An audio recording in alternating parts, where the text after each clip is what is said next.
1.5 decades since the Virtual Endurance Championship took its first step into the world of sim racing. With each year a new step, and with each step the growth towards becoming one of the best championships in the industry. Over the course of the next 24 hours, we conclude the story of Season 15. One that has boasted one of the best season-long battles across all three categories. The championship is massively up for grabs in each and every single one of them. And to talk you through each bit of action, myself, Zach Sweeney, Vida Heatley, alongside with Hugo Baru coming in a little bit later on. Vida, this is it. This is the 24 hours of the Virtual Endurance Championship Le Mans. I, for one, cannot wait.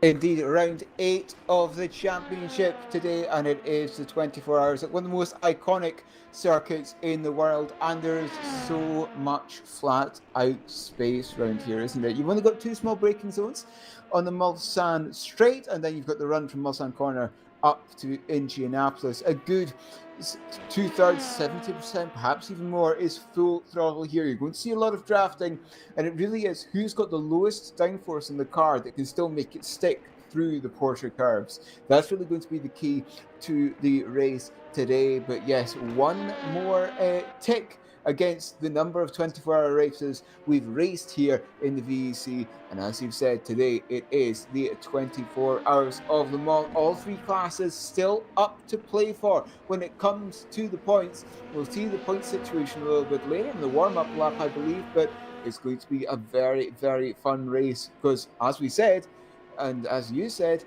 the championship is still up for grabs in all three classes.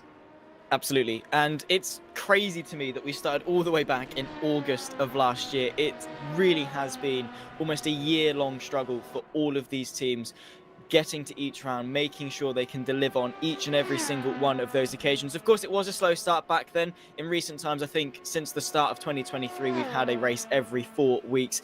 I think that's been the perfect mix of practice and preparation, but also enough to keep us going. You know, it's not too long to look into the future for each round, and now we round it off here with one of the spotlight of the Virtual Endurance Championship calendar. It's the one we look forward to the most. It's the biggest task to overcome. What is going to be the main challenge here? Obviously, for the main thing is obviously it's a 24-hour race, but with the championship at stake, with the strategy, with the circuit like we've got here, what is going to be the big one? Yeah, exactly. You can win the championship at the end of the race, but you can lose it at the first corner. You do not want to be too aggressive immediately. Yes, everyone is bunched up at the beginning of the race, but you do not want to be too aggressive and throw away your shot at glory immediately. But of course, you do have the overall championship. But winning this race in itself is almost like a secondary championship, at least winning it in your class. But yes, the main thing is just to not throw it away at the very first braking zone, which will be the Dunlop chicane before they come underneath the bridge. Having a look here at just the warm-up session before we begin the 24 hours of Le Mans, and you can see a little bit of drafting there happening between classes as they come up on the run towards Indianapolis. And of course, you've got to deal with some of the most difficult corners on the circuit here, which is, of course, Indianapolis. This sort of like right-handed kink followed by the left-hander, which we will just see now. This right-hander, then you're immediately on the brakes for this 90-degree left-hander that's slightly banked. Actually, managing your braking through that section of the circuit is absolutely vital.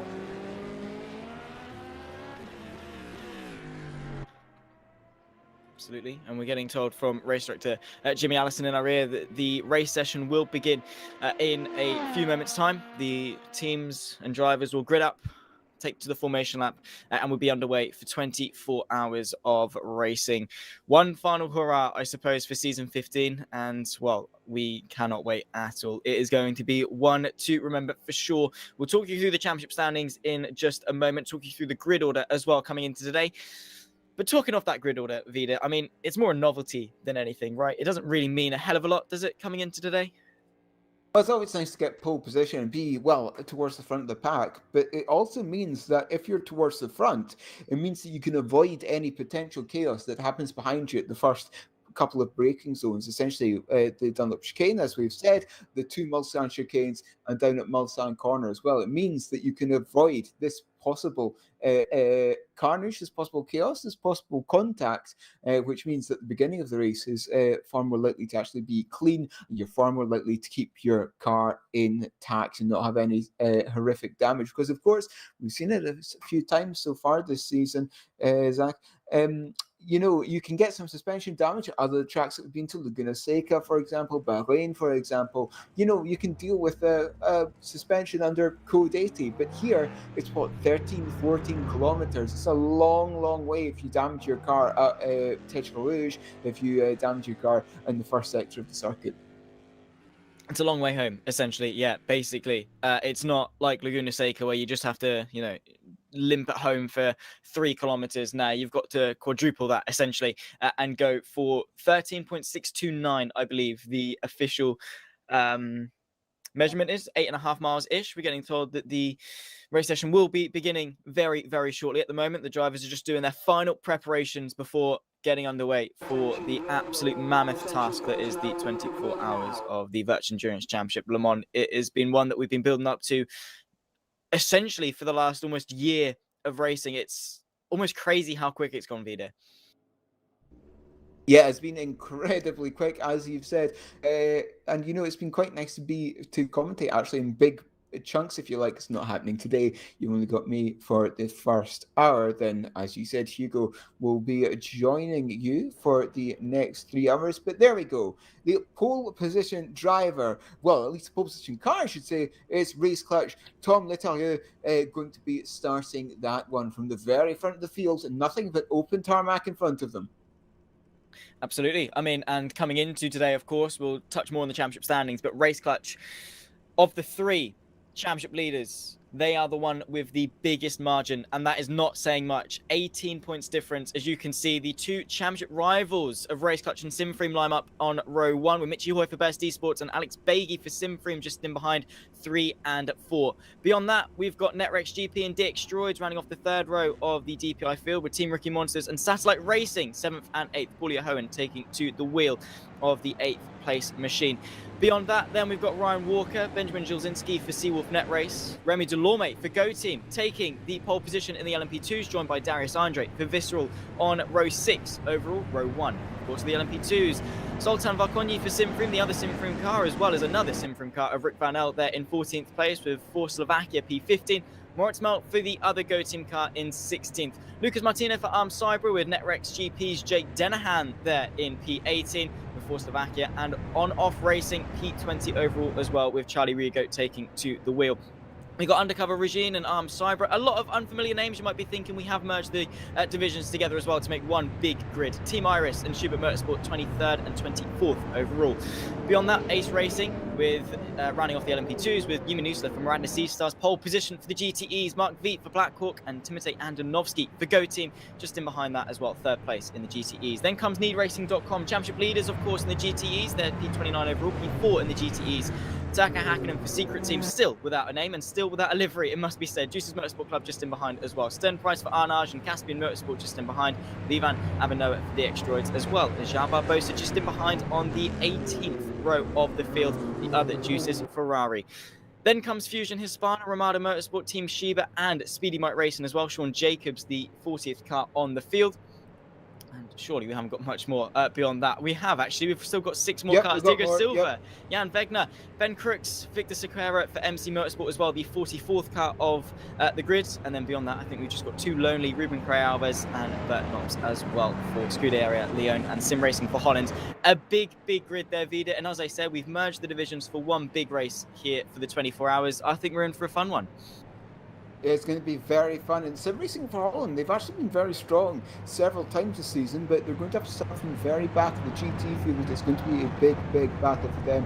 And here we go, the DPI standings for season 15 with 1 race to go. It's 1.5 times points today, you got to remember. And as you said, Race Clutch and Simfream, 1 and 2 in the standings, 1 and 2 on circuit. Indeed, Burst Esport there in 3rd as well. So 1, 2, 3 in the track is 1, 2, 3 in the standings.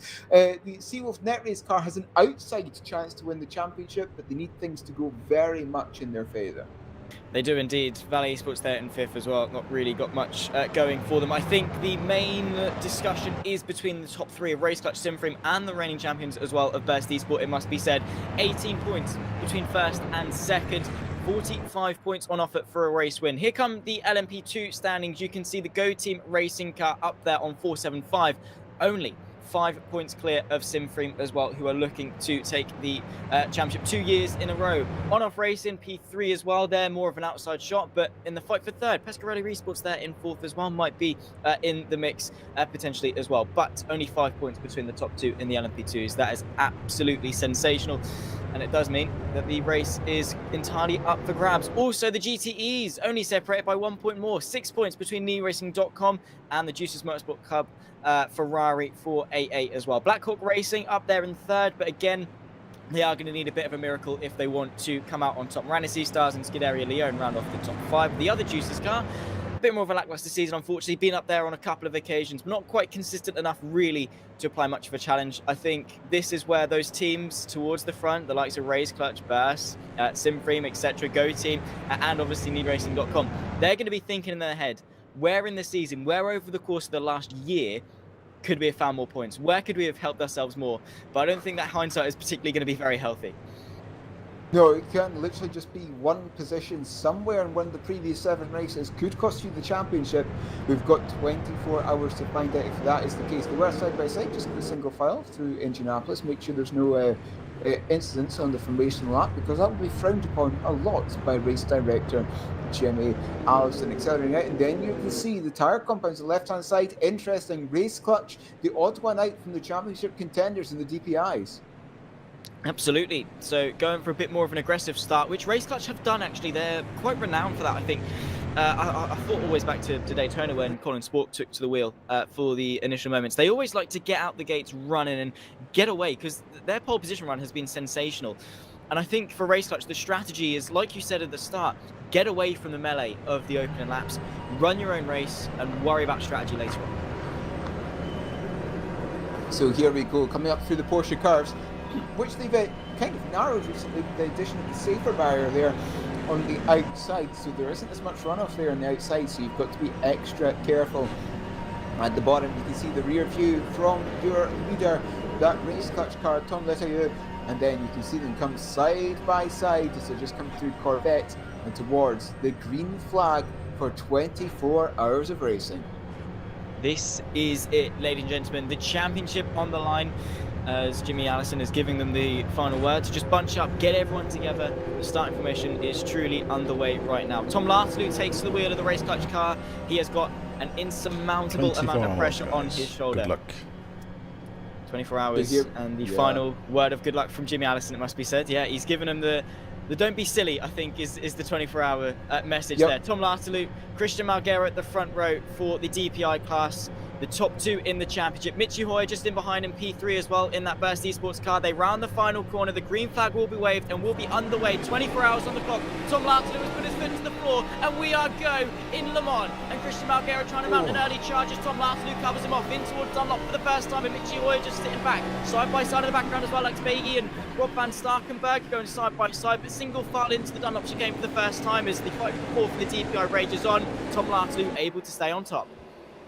Able to stay in front, correct. They came across rather well, kept on coming across towards the pit wall there at the start, but yes, managed to keep it all clean. Having looked back, this is the Visceral Esports car, the leader in LMP2, and there's Mark Wheaton's Blackhawk Racing, the leader in GTE, as they're all coming through towards Techelouge now, and then the long Mulsanne straight. Tom Letailleux, there we go, the leader, the Race Clutch car, has got a big lead already. Now there's not going to be much use for Malguera there in terms of slipstream.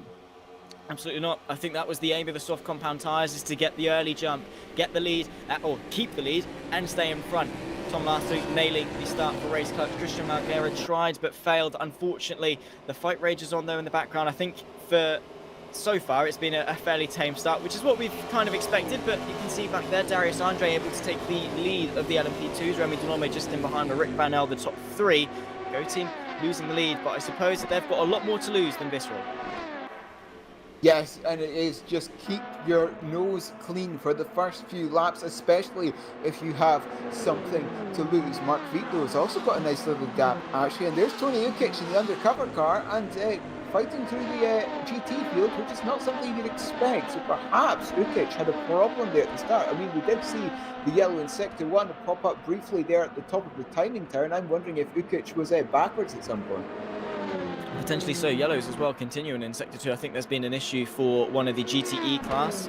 But Tony Ukic, yeah, probably the worst way you want to start. We'll take another look, actually. We'll go back in time with the wonderful world of sim racing replays. Wow, that is far too out of brakes. I think that's Ukic that went into the back. I'm not entirely sure as to who that is there going off. But either way, oh no, that is Ukic that went off. I'm not entirely sure who went into the back of him. Either way, that is not ideal for both cars involved. That is not the way that you want to start 24 hours of racing. Yep, less than ideal, I will admit. Here comes Ukic through the the straight up towards Indianapolis. Well, it isn't a straight. It is, however, flat out before getting to the very, very difficult part, in my opinion, of the circuit. This right-hander followed by the left, and it's going to be interesting to see how these cars deal with braking, especially if they're in the second part of a double stint or the third part of a treble stint. When it comes to the tyres, yes, so there will be a penalty for a car due to Ukic going backwards. So we'll see it, I think, be applied across the top of the screen, so we'll let you know when that happens. But yes, Ukic having to fight their way through the circuit, and having a look there at the timing tower. Where is that burst car in the top 8? I think it just fell out of the top 8. Good catch, actually, because I didn't. There is Michi Hoyer peeling his way into the pit lane for Burst Esports. Reigning champions, of course. Do you have a penalty from the last race? Maybe they've got a drive-through carried over from Bahrain, because that car doesn't look overly damaged. We'll see if they pull into their pit box or just drive through. No, they're coming out of the fast lane. They're aiming for their pit box. Early carnage, maybe, for Michi Hoyer for Burst Esports. Or is it a stop? No. Is it a stop and hold? Or is that a service? The first one. Got to wait and see if how long they stop for is a round number. Good point, actually. Yeah, no, fair enough. Well, either way, worst way for Michi Hoyer to start this race. Of course, Bike Collars was able to take the victory last time we took to Le Mans.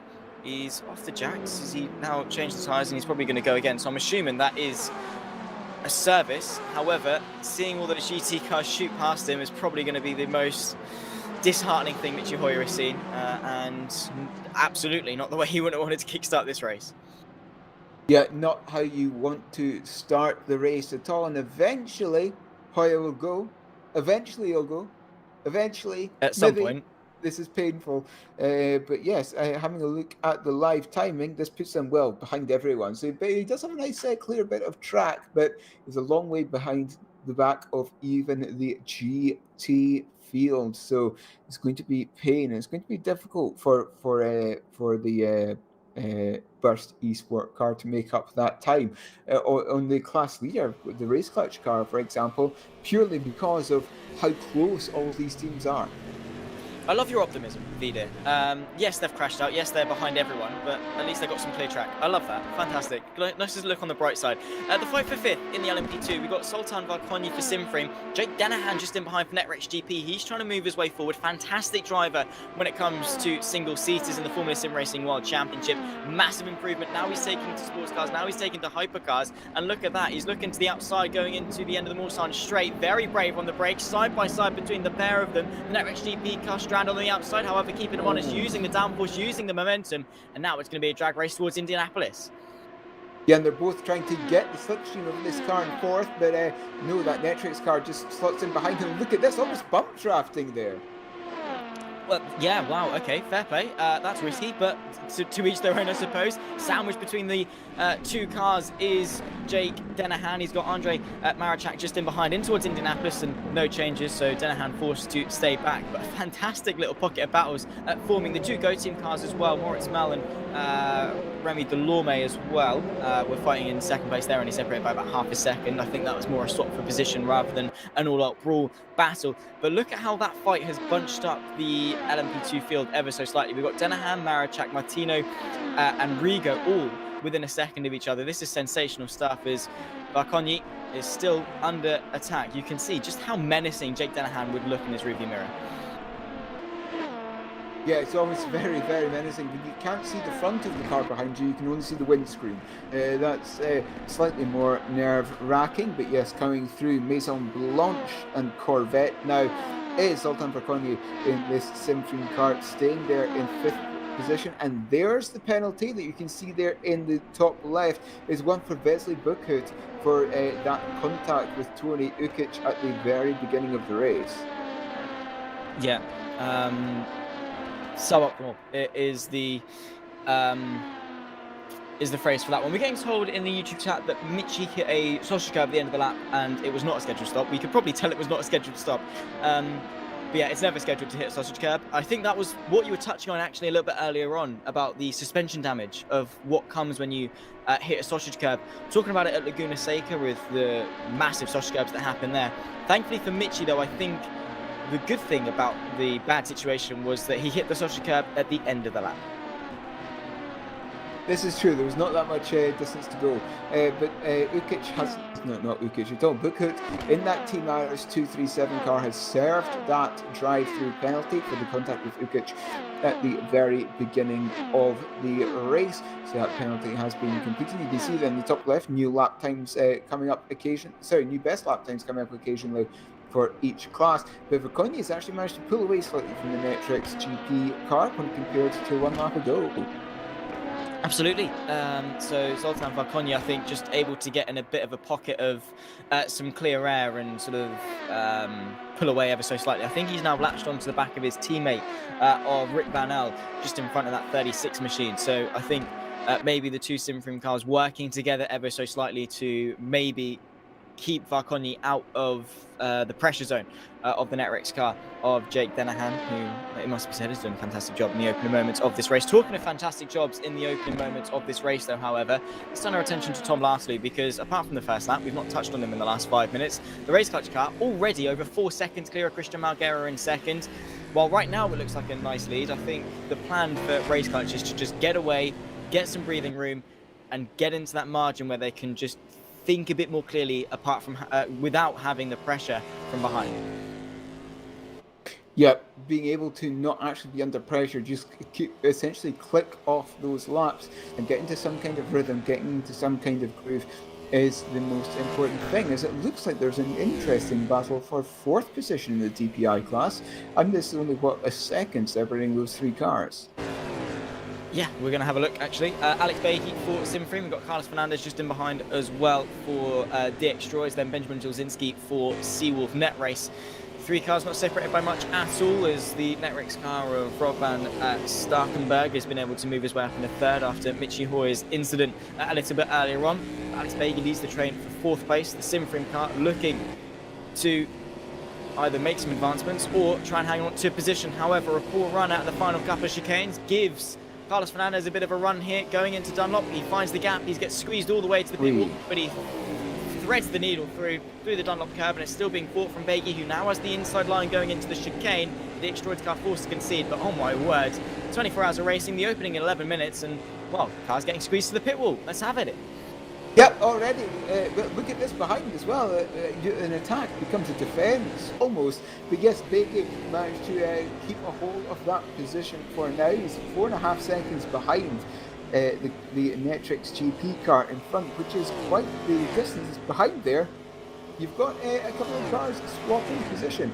Those 2 cars being if I find the correct tab, is this one. Those cars being the Seawolf Net Race and the DX Droids, Zolzinski and Fernandez. Indeed so. So I think the DX Droids car went from very quickly on the attack to very quickly on the defence, and that can happen very easily when it comes to 3 pocket battles, because you saw there Fernandez was putting the pressure onto Baiki, but being on the outside going into the Dunlop chicane meant that his rhythm was ever so slightly hindered, and I think that's what Jolzinski was able to benefit off most, and has now put himself into 2nd place in this train, and well, massively in the slipstream of the car in front. But how eager are they going to be to defend this lead? Simfreen, obviously, we've seen how eager they are, but how eager is Jolzinski going to be on getting themselves into the lead of this train? Because surely at a circuit like this, it's going to be a massive thing to sit in the slipstream, get the lead, and then try and hang on to a position. I think that's what Jolzinski was able to benefit off most, and has now put himself into 2nd place in this train. And well, massively in the slipstream of the car in front. But how eager are they going to be to defend this lead? Simfreen, obviously, we've seen how eager they are, but how eager is Jolzinski going to be on getting themselves into the lead of this train? Because surely at a circuit like this, it's going to be a massive thing to sit in the slipstream, lift and coast and just save some fuel. Surely, especially in these DPIs and the prototypes, this is going to be a very fuel-thirsty circuit. So why would you want to lead the train? Indeed, and something else, it's also a very, very low deg circuit when it comes to tyres. So all of these teams will be double, probably treble extending these tyres. You can do, there's maybe the strategy is essentially lift and coast, save the fuel, as you said, and gain one lap more over the car ahead, in this case being the Simframe car at the head of the train. And then in the lap where they come into the pits and you're still out, go 100% and try and leapfrog them in that one lap. That is probably the strategy that they are going for in order to gain that track position. Potentially so. I would say that maybe with how long the circuit is, I think 13.5 kilometers worth of fuel is going to be quite a tough margin to save. But I think the chain reaction, save a bit here, save a bit there, save a bit there, it might eventually add up into a lap. Maybe also with that, it's just the sheer amount of time you're sat stationary. If you've got more fuel in the tank as you come in, you've got less fuel to then subsequently put back in, which means you're stuck refueling for less time than your rival in front. And in a train as close as this at the moment, that half a second can really make the difference. But I'm sure the margins as we get into the middle point of this race are going to be quite a bit larger than half a second, but maybe towards the end. I mean, we saw with how close the finish at Daytona was a few months ago, as to endurance races can always come down to the wire. It's the small margins here and there that very quickly add up. Penalty for Tom Lartalou though. Is that a carryover drive-through, or is that a one that he's already been given? I can't see anything that's gone wrong for Tom Lartalou today. So maybe the soft compound tyres, similar to previous races, it's just a case of get ahead, build the gap, take your penalty, and go from there. Yes, this could well be the case. It's going to be very interesting. We were saying about the lifting and coasting. I thought it was very interesting at Talladega earlier this year for NASCAR. The cars were actually only doing about 30% throttle in the pack. As we're having a look there at the first DNF possibly of the race, the Nitro Racing car. The championship leader in the GTEs. Oh wow! That looks like a disconnect. Yeah. Yeah, to me as well. That was not what you want to do. Christian McKell for NeedRacing.com sat in the pit lane at the moment, and coming into today, only 6 points ahead of the 74 machine of the Juices Motorsport Cup car. That is massive if they can't get back out. If that is their day done, that is the championship lost, because they've not managed to get to anywhere near 50% distance, and no points on offer. Well, obviously participation points, but no points relative to Juices Motorsport Cup. That is huge stuff. And Christian McKell, I think NeedRacing.com, if they can, are going to be doing their best to get back out there. But I'm not entirely sure if you can. My racing knowledge on rFactor 2 in terms of endurance racing isn't extensive. Are you allowed to go back out on track after a disconnect? We've seen this a few times before. Yeah. Disconnect is fine. Essentially, when you reconnect, you always keep the essentially car state that you had when you disconnected, for example. So that's why when it comes to a crash and people disconnect, you can't really rejoin, because you will still be missing a tire, you will still be missing an engine. But when it comes to just a normal disconnect like that, yeah, you can rejoin, because we've got 15 minutes into the race, you'll still have 2/3 of the tank of fuel or so. So if they do rejoin, they'll come back essentially with the state of the car that they left in. But very easily losing upwards of a lap, maybe even two. Oh yeah. Racing.com there. Race has really taken a turn for the worst. Jake Dennehan, however, is trying to make his race take a turn for the best. Side by side as well in the background behind them. Bit of a battle going on the LMP2 side by side, just in behind, just fight for P5. The fight for 6 between Rick Van Allen and Andrzej Maricek is raging on. Jake Dennehan trying to move his way up into 4th, and you can see there Maricek trying to move his way up into 6th. Brilliant fights in the LMP2, it must be said, as side by side the Simframe car making way potentially, or is it going to be the Force Slovakia car having to force the initiative all the way to the outside into the braking zone? Heaviest one essentially on the circuit, the Simframe car keeping it honest. Maricek to the outside, and no way through for Force Slovakia on this occasion. Yeah, so Maricek still there, sat behind, just waiting for an opportunity, of course, you will get a lot of slipstream here on the run up towards Indianapolis as the race clutch car has came into the pits. But here we go for Slovakia, closing, move to the left or the right. We'll maybe go all the way around outside the first part of Indianapolis. Oh, that's actually quite an aggressive jink there from the LMP2 ahead, but not close enough coming into Indianapolis for that Force Slovakia car to make a move. Yeah, not quite close enough indeed. It's crazy to me that they're fighting so hard this early on in a 24-hour race, but I'm not complaining. We're getting some racing in the opening moments, so bring it on. Andrzej Mareczek trying to move his way past them, upwards into 6th place. Rick Van Eyck trying his utmost in order to keep that position, and, well, the 36 car, the one that is driven by Rick Van Eyck at the moment, is the one trying to top Go Team in the standings, 5 points behind the 37 machine in the championship standings. And, well, obviously, getting through the race is one thing and worrying about the championship positions is another. I don't really think that Rick Van Eyck is too interested in going backwards when his main focus should be on moving forwards. Indeed, and just having a quick look at the live timing, has the Need Racing car, oh, that is the wrong button. Well done, I've managed to open something. The Need Racing car is back out on circuit. The 90, oh no, sorry, it's still there, sat there in the pits. It's the live timings deceiving me a little bit. So I have a feeling that might be it for car 91. Maybe so. That would be incredibly unfortunate. Yeah, I mean, that'd be very unfortunate. I think Race Clutch have already served their drive through. They're back out on circuit in 6th. So Tom Lastly, his charge towards the front is back on. I think that's what we love about Race Clutch, is that even though they get penalties, they always carve their way through forward. So I think we're in quite an interesting few hours in terms of the opening moments of this race. Yeah, the Race Clutch car is just 3 seconds behind the DX Droids number 2 and essentially 3 seconds behind the 15 and the 6 at the same time. Those 3 cars are actually within a second of each other in that battle for 3rd position overall. But yes, this is also because the DPI cars are starting to lap the GTs. Indeed so. So traffic will give and will take over the next day of racing. How extensive that giving and taking will be, we will find out at some point in, well, towards the end, really. I think when everything boils down, particularly going through the nighttime phase. Of course, we won't be broadcasting the middle 12 hours of this race, but the warfare that ensues will still be felt by each and every single one of the drivers that take to the circuit during the graveyard shift. But yeah, already getting our first run through traffic. I think maybe the couple of stragglers towards the back end are the ones that are being caught.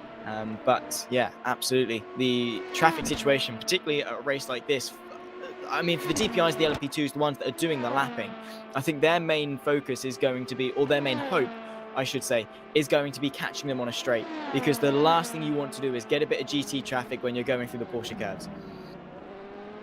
Yeah, indeed, there's some places on the circuit where you do not want to catch traffic, and like you said, Porsche Curves is one, and Indianapolis is another section where you just do not want to catch traffic. You can pass it between the Dunlop chicane and Tetra Rouge, just dive down the hill, but you've got to be very, very careful if you do so, because of course the rules are it's the job of the faster class to make the move safe, essentially.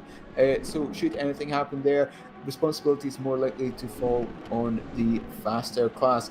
Marczak here still 1 second behind the car in front, which is that as we move to another one now. Here we go. This is Tom Little in that Race Clutch car, 3/10 seconds behind that top 5 position. And we'll make it down the inside of Tetra Rouge, actually. Oh, maybe not. Oh, yeah, that's... If this was 39 minutes to go as opposed to 23 hours and 39 minutes to go, I think the Race Clutch car would have kept the lead. Absolutely, but I think well, look at that, the train of GT car traffic just in front of them probably is deterring them just a little bit, when you can easily just put your foot down, use the slipstream on the straight and maybe get a bit more of an easy pass. But yeah, Tom Laszlo not too interested in fighting. Bit of a twitch there from Carlos Fernandez in the DX Droids machine, but Tom Laszlo, despite the drive-through, already trying to make the most of the early stages of this race. They carved their way through some traffic, through the Ferrari, and then the Porsche, then another Ferrari as well. Tom Laszlo now all over the rear end of Fernandez. He pulls to the left-hand side. It will give him the inside for the next chicane, and I think this is going to be a fairly easy affair for the Frenchman, who surely isn't going to be too hard fought from Carlos Fernandez, knowing the sheer pace of that Race Clutch car. Up the inside. First one's ticked off. Next up is Alex Beggy for fourth. Yes, big 8 for fourth, 1.5 seconds ahead, so not that much, and especially as these DPIs are going through the GT traffic, that gap can disappear in an instant. Should these cars catch the traffic in the wrong place, and I say that, let's see, the rFactor car might need to lift the fence into Mulsanne corner, but does not need to. This time accelerating out and moving immediately to the right hand side of the circuit towards the centre in order to pass that GT car. 1.7 seconds now to make it into the top 4. After that, you've got a couple of big gaps towards the front of the pack, haven't you? Yeah.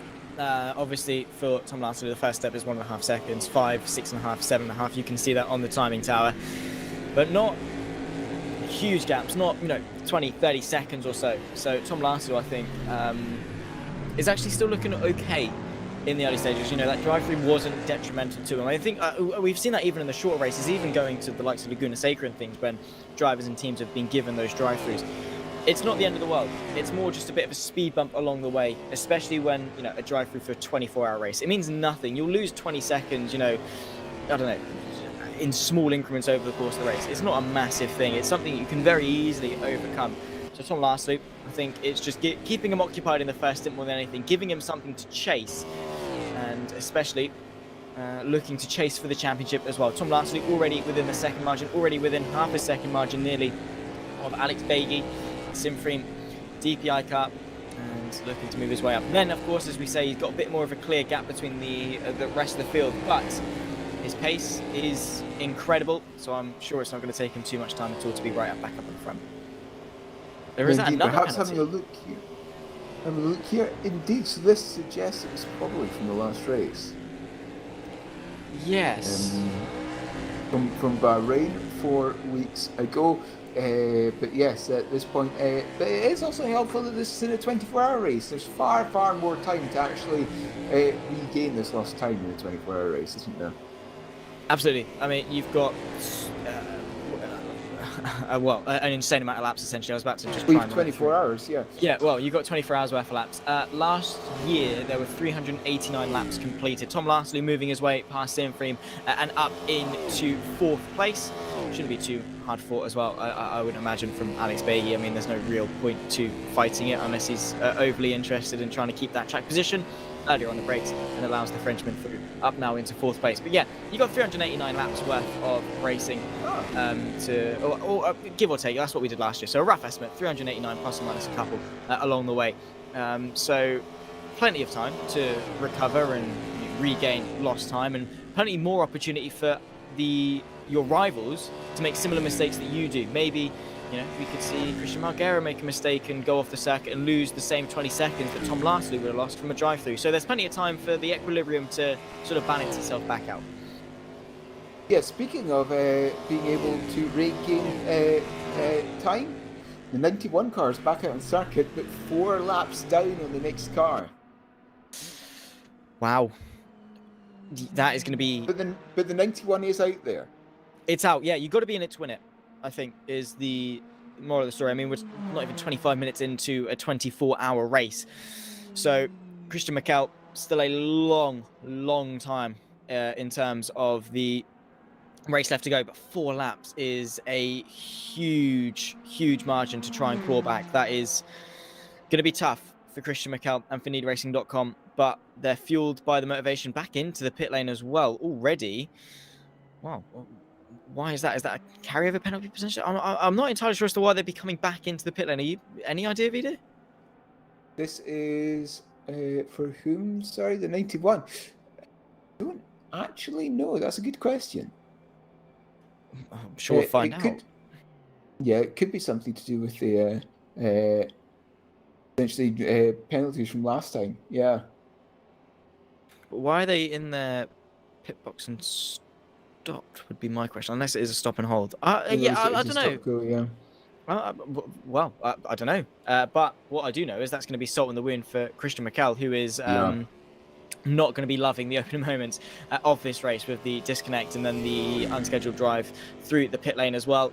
He's going to see his rivals shoot past him to his left and, well, absolutely hate the sight of it. Pedro Ramada for Ramada Motorsport trying to close in on the Seawolf net race Corvette just in front and move his way up into 12th place in class. The GTEs really have boasted some of the best racing so far this season, and you know, I think that is really, really impressive. I mean, we've seen great racing amongst the DPIs and the LMP2s as Tom Lastly comes in to serve his second penalty of the day. But I think the GTEs have really impressed me this season in terms of the competitiveness that we've had all throughout the season. It's never been a boring race for these guys. Yeah, no, and part of this is because of the balance of performance as well, different marks. You know, every car has its own strengths and weaknesses, even on the same circuit. This makes it so much more exciting to see where, for example, the Ferrari can gain against the Porsche, against the Corvette, against the BMW, against the Aston Martin, so on and so forth. It's always interesting to see which mark has different strengths in different parts of the circuit, and indeed in different parts of the stint as well, because a couple of these cars will be lighter on tyres, lighter on fuel than the others. But Pedro Ramada stuck right there in the centre of the GT pack in 13th position. Absolutely, and thank you to the absolute legends in the YouTube chat. Thank you guys for coming on, because you know a lot more than we do. We just come here and pretend like we know what we're talking about. You guys in the YouTube chat have a much better idea as to what's going on. You can read the situation so much better. We're getting told that Philip Dreys is now at the wheel of the NeedRacing.com. So the question that we posed about this car coming into the pit lane again was because that Christian McCall had a couple of technical difficulties potentially. We saw that with the connection problems. So I think the scheduled stop, or well, it was an unscheduled stop turned into a scheduled stop kind of because they needed Philip Dreys to get into the car, was because Philip Dreys' connection is probably a little bit better, and that means the NeedRacing.com car can stay in the race. So NeedRacing.com trying to make the most of the situation, but thank you, of course, to everyone in YouTube chat for making us seem a lot more stupid than we try and make ourselves out to be. So yeah, cheers for that, guys. Much appreciated for keeping us in the loop with everything that's going on. But yes, the important thing is they are out on track, and hopefully they've got a stable connection to keep that car out on circuit. Yeah, so Philip Dreys 3 laps down to the next car, a lot of, 39, 40 kilometres, isn't it, at least, to the next car. But you've got to be there at the end. You've got to make 50% of the race to at least get some points.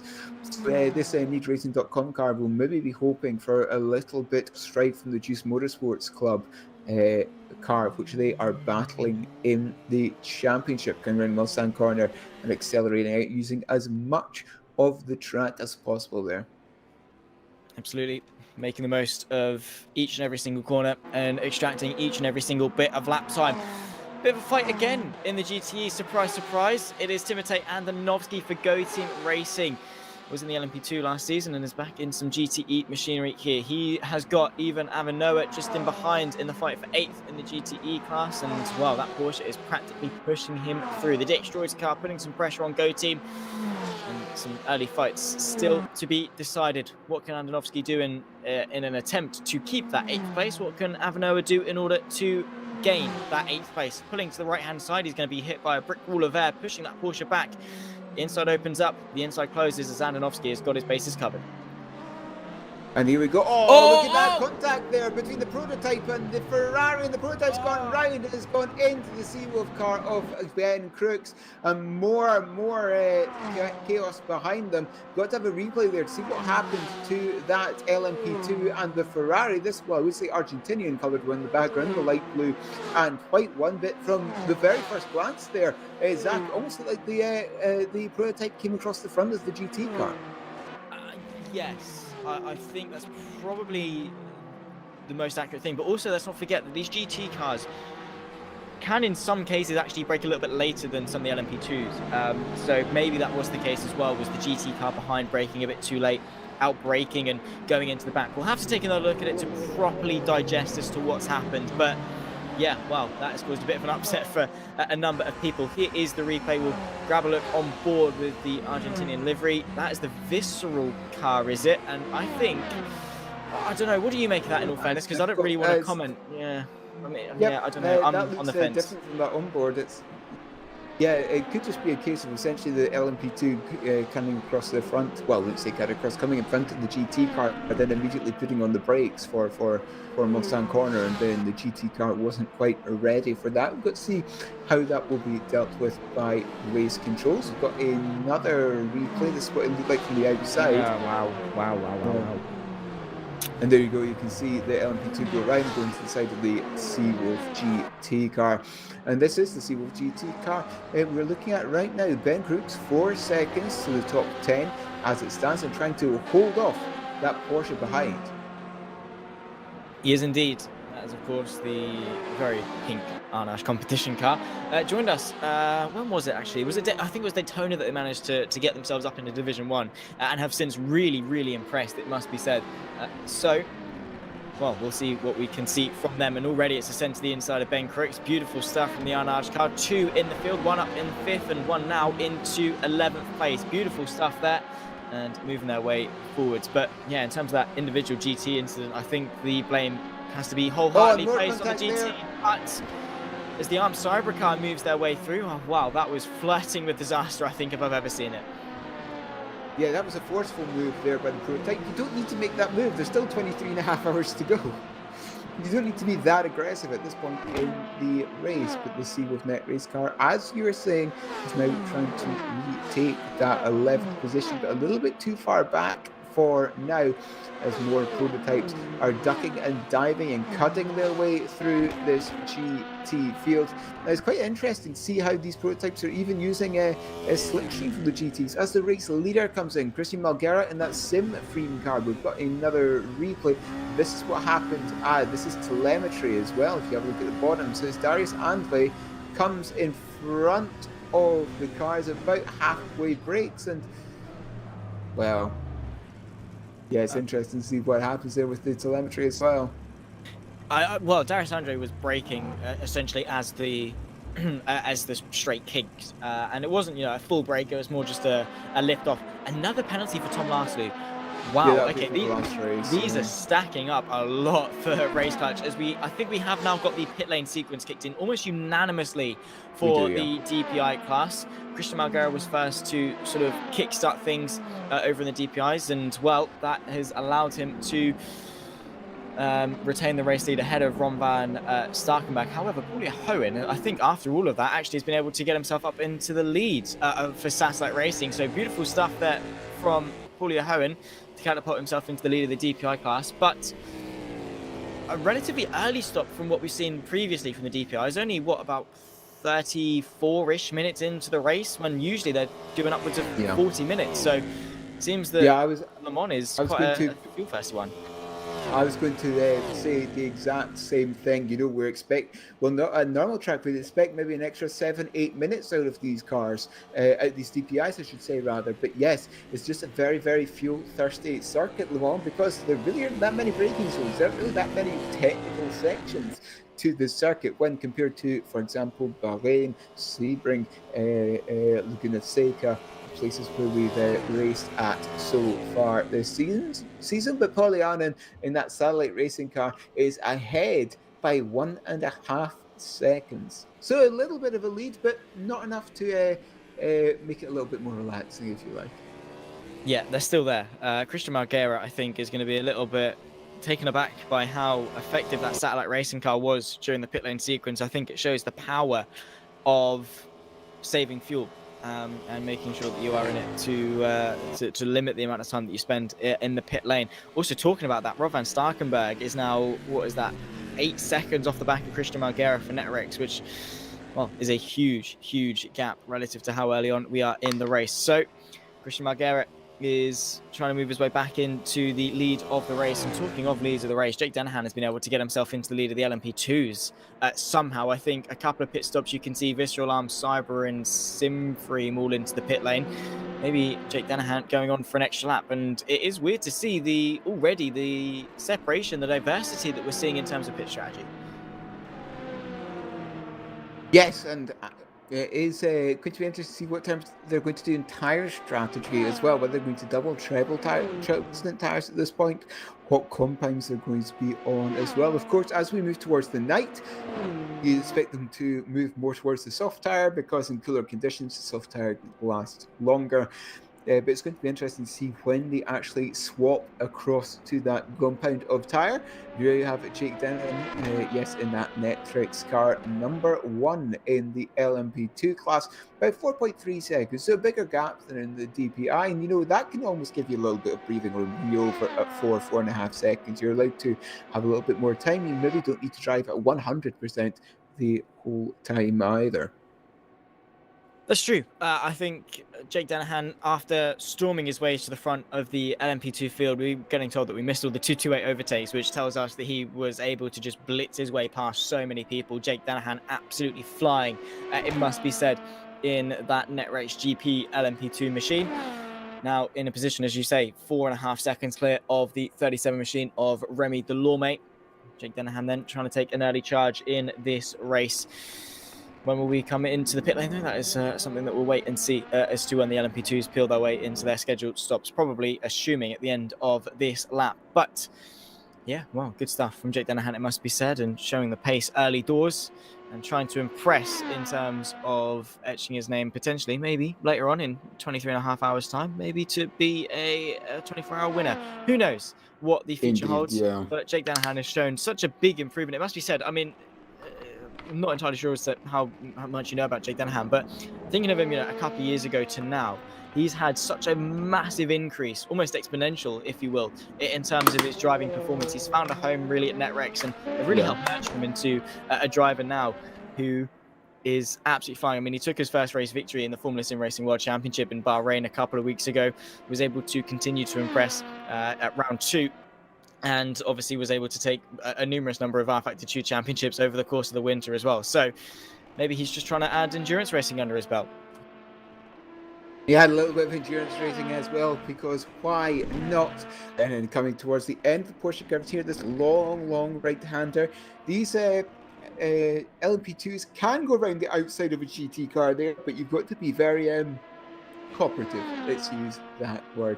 But yes, that gap stabilizing at 4.5 seconds as Denham goes a stage right into the pits. And this is actually a very, very tricky pit lane. That first chicane, and then this second one is not as bad, because you're already under the speed limit. But that chicane on pit entry is very difficult, because also it's not as rubbered as the track surface, because obviously you only go over the pit entry, 1 in 13 times when compared to out on circuit. Absolutely. That's a good point, actually. That's something I've never really actually taken note of, is how different the grip level must be in the pit lane relative to the circuit. So I'm glad you made that observation. A lot of the LMP2 field now heading their way in. Jake Denham for Netrex. You then got Remy Delorme, Charlie Rigo, Thomas Kutter, Rick Van El, Andrew Merchak, Wesley Bukamp, Moritz Mel. A lot of people into the pit lane almost unanimously for the LMP2s. We saw a couple of stragglers a little bit earlier on, but more just at sequence people than anything. But, well, what's going on? Interesting pit stop at the background, isn't it? An interesting place to stop, unless that's where the, unless that's where it is.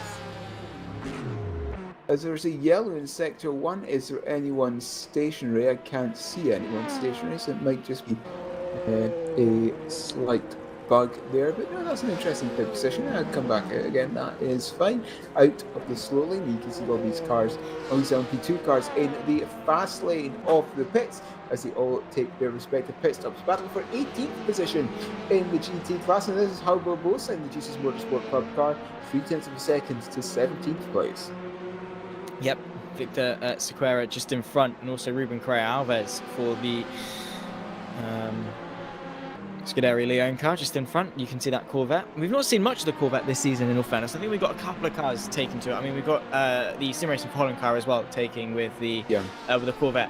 But apart from that, we've not really seen much of it, considering that last season Red Bull Racing Esports won with the Corvette. What's been the difference in shift? I mean, the Ferrari seems to be the most favourable GTE car this season. Why not the Corvette? Well, of course, all of the POP here done here in the VEC is directly from the Studio 397. So essentially, it depends on what the studio's done. I know that some other leagues make their own custom BOP, but no, this all comes directly from the creators of this sim. So it just depends what was essentially in vogue at the beginning of the season when all these teams had to make their car choice.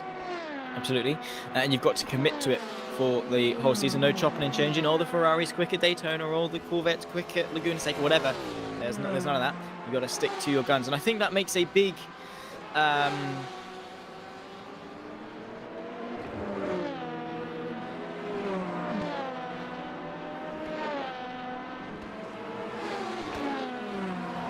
Indeed, it does make a difference, if you like, to when it comes to this BOP. And you know, this is something that's always arguable between several teams, isn't it? Between the different cars, because every team will think the other cars are too fast and think their own car is nerfed, isn't it? That's just something you'll always see in endurance racing. But however, we'll see here, still 0.2 of a second behind, slightly closer though, might be able to get a nice little bit of slipstream coming up towards Indianapolis. But the thing is, there's a train of GT cars ahead. Absolutely. Well, it's all aboard the Express, I think, in that regard. Well, just look at how extensive it is. I mean, you've got Ruben Correa Alves there, and then you've also got Pedro Ramada just in front. That's for what will be let's just check actually. P15. I was right. I didn't want to say it and sound stupid. It was P15 overall. So it's all about the Ramada Express, I think, with Correa Alves behind Sequeira and Barbosa. 4 little car train here for P15 overall. Well, that's probably not where a lot of these teams will want to be. Still a long way to go. So I think the important thing is not to kick yourself too much, not to dwell on it too much that you're so low down so early on, because you've still got a long time for people to make mistakes, for you to extract pace out of the car as well. That's a long time for you to make those places up. Yeah, that really is the aim of the game here. Having a look at Pollyanna in the Satellite Racing LMP2, 31 seconds to the car in front, but I think when we're looking towards the car behind, which is that rFactor car yet again. Yeah, wow. I mean, Tom Lastly, 3 drive-throughs, we were told they had to serve, and 3 drive-throughs we have seen from rFactor carried over from the last round. So they were very, very naughty at Bahrain, let's put it that way. And coming into today, they've had a massive task at hand, probably the most important race of the season. Not even probably, definitely the most important race of the season. Of course, the 24 hours, the most prestigious race on the calendar, the spotlight of the Virtual Endurance Championship, but also the finale of the Virtual Endurance Championship for Season 15. And rFactor are looking to etch the name into the history books and take a DPI championship. Last time they were able to take a championship was all the way back in Season 11 for LMP3. So it's been a good few years for rFactor, and they're trying to step up 2 categories and take the win in DPIs as well. So a long way to go until we see that. We're closing in on the first hour of racing done and dusted in about 16 minutes time. But rFactor have really had a difficult hour, it must be said, and one where they have to be pushing to 100% of the limit. Yes, and what is this? 1.5 of a second separate the two as they're coming up towards Dunlop. That was almost like a little bit of a slide from rFactor car. Yeah, I mean, as we say, that is the difficulty that comes a part of pushing 100%. You've got to be close to the limit if you want to make up that time. So Tom Lastly, obviously making the most of his tyres. He'll, soft compound tyres as well. So over the course of his stint, they would have degraded, and pushing them so hard, they would have heated up and degraded a little bit more. So he's now pushing, and up next is going to be Alex Bagy. 30 seconds up the road, though, for Tom Lastly. Good news for him is he's probably got a bit of clean air to push with and work with. And I think over the course of the next hour or so, it's just going to be a case of chipping away bit by bit and make your way up. Mitchie Hoyer as well for Burst Esports. After hitting a social curb early on and taking some suspension damage, he's looking to recover. He's still not even ahead of the LMP2 leader. He's down in P13 overall. He's still got Maracek, Delorme and Denahan to clear before he even thinks about rejoining the DPI field. Yeah, it's a long distance there for Mitchie Hoyer. 163 seconds, so about 9/10 of a lap or so, so only the 11 kilometers for Mitchie to make up, going on the outside of that Porsche, and then eventually perhaps this other traffic, but not quite able to make the LMP2 move. Well, they will on the inside of Indianapolis. That banked corner is always very fun, but just to almost dive into that banking, isn't it? Absolutely. I mean, for me, Le Mans isn't the most interesting circuit to drive, but it's definitely one of the. This is true. Honestly, the thing with this circuit for me is the spectacle. It's great. It's a great way to round off championships. It's the 24 hours. It's massive. It's huge. It's a race. But as a circuit to drive, I find it really, really dull, and that's probably going to get me quite hated amongst some people in the YouTube chat. But it's just straight chicane. Yeah, that's me done. You won't see me in future, ladies and gentlemen. That is my sim racing career over and done with. But do you not agree? Just go out and drive. It's not a fun circuit. It's straight chicanes, a bit of wiggles, and you're done. I don't know. It doesn't really have a lot of character to me. Does Le Mans? I don't know. Maybe it's just me. Maybe I'm wrong. I will also join you in the blasphemy when I say the Nordschleife is just a glorified test track. Oh, it's not that particularly fun to race on. To race, absolutely. To drive, I mean, just to drive. The Nordschleife is a very fun track to drive. Le Mans is not. We'll see as to something that's happened. That's what happened to Mitchie, I think, earlier on, lifting the car up onto those anti-cup curbs. Yeah, it is. So lifting the car up onto those anti-cup curves, the rear end is bouncing a lot, destabilising the car, bouncing, and then the rear end just goes smack bam into the wall, suspension, and probably some wheel geometry damage as well, which is why we've seen him take such a big hit in terms of the overall race, in terms of the of his standings. And wow, okay. Yeah. There's a big excursion over those anti-cut curves. I need to quickly find my remote control because my monitor is asking me if I want to switch it off. But yes, a big excursion over those anti-cuts, and you can see exactly how much time that cost Hoya and that Burst Esports car. Already the cancel Zach Sweeney in the YouTube chat has started. I've started a bit of a controversy. We've got David O'Reilly agreeing with me. Then we've got Stephen Bailey and Nick De Silva, and also Derived also wanting me destroyed. Yes. Absolutely. What I'm saying is Le Mans is a bad circuit at face value. It's not fun to drive, but the racing that you get is fantastic. I'll stand with that. I just find it boring to go out there and drive. There are so many more circuits that I would rather hot lap. This is not one of them. But the challenge of a 24-hour race here is massive. The difficulties, the changes that come with the style of racing that you have to adopt around here, the championship finales that we get, the weather upsets and things, everything that happens within those 24 hours is huge. I'm not saying it's get rid of the 24 hours of Le Mans or anything. I'm just saying, I don't know. I just don't hot lap the circuit. Yeah, I don't know. Maybe that's just me. But yeah, please don't cancel me. I promise. I've got better takes. Have a look at what's happening. Oh, do you? Have a look at what's happening in the circuit. Look at this 4/10 of a second to go. It is indeed. You can see we've got the fight for fourth raging on. Alex Bagy on the back of the DX car of Carlos Fernandez. Simfree versus DX through the banking, as you say, of Indianapolis. Now into the next right-hander. Beyond that, Alex Bagy trying to move his way up into fourth place. Already sparking into some interesting fights in the DPIs, and Alex Bagy is going to try and move his way up an extra position, but how interested is he going to be into doing that, knowing how important fuel saving is? Maybe the slipstream is going to be more important to him than the track position.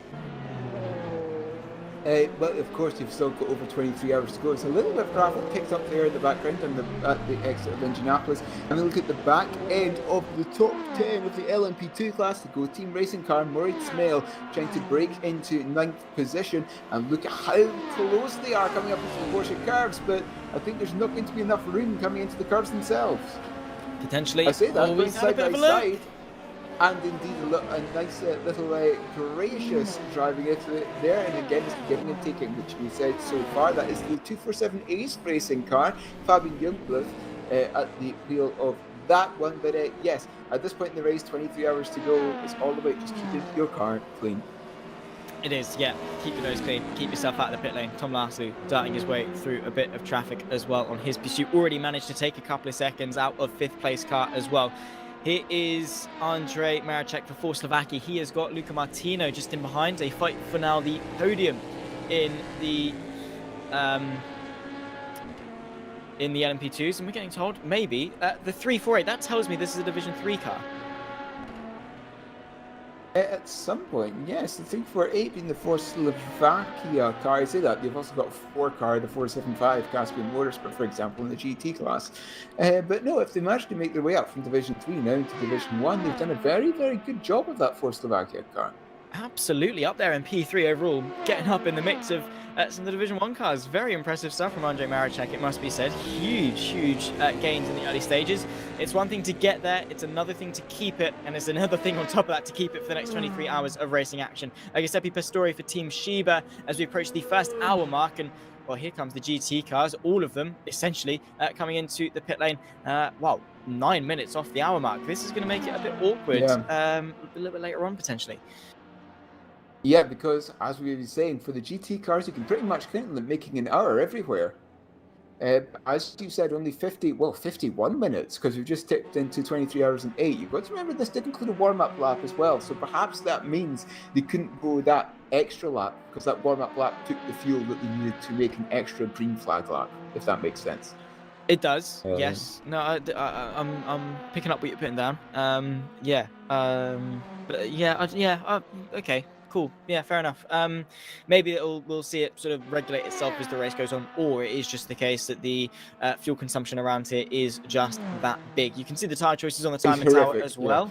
Yeah, and it's a very thirsty track because you're on a straight line for so long and not actually doing much turning, as to why it's a boring track to hot lap. Anyway, moving on. We've still got a lot going on in terms of the... You keep on going back. Let me commentate tomorrow. I'm still going to remind you of this. Don't worry. Remind the YouTube chat as well. They're going to have their pitchforks up in the air. They're going to be demanding that I answer for my crimes. Hopefully it won't come to that because I'm still a child, so I'll get you done with child services. Anyway, regardless, we still have a lot going on circuit. We've got Diogo Silva for GTC Race Centre out on circuit, P10 overall. And you can see there the extensive amount of people leaving the pit lane after their pit stops in the GTEs.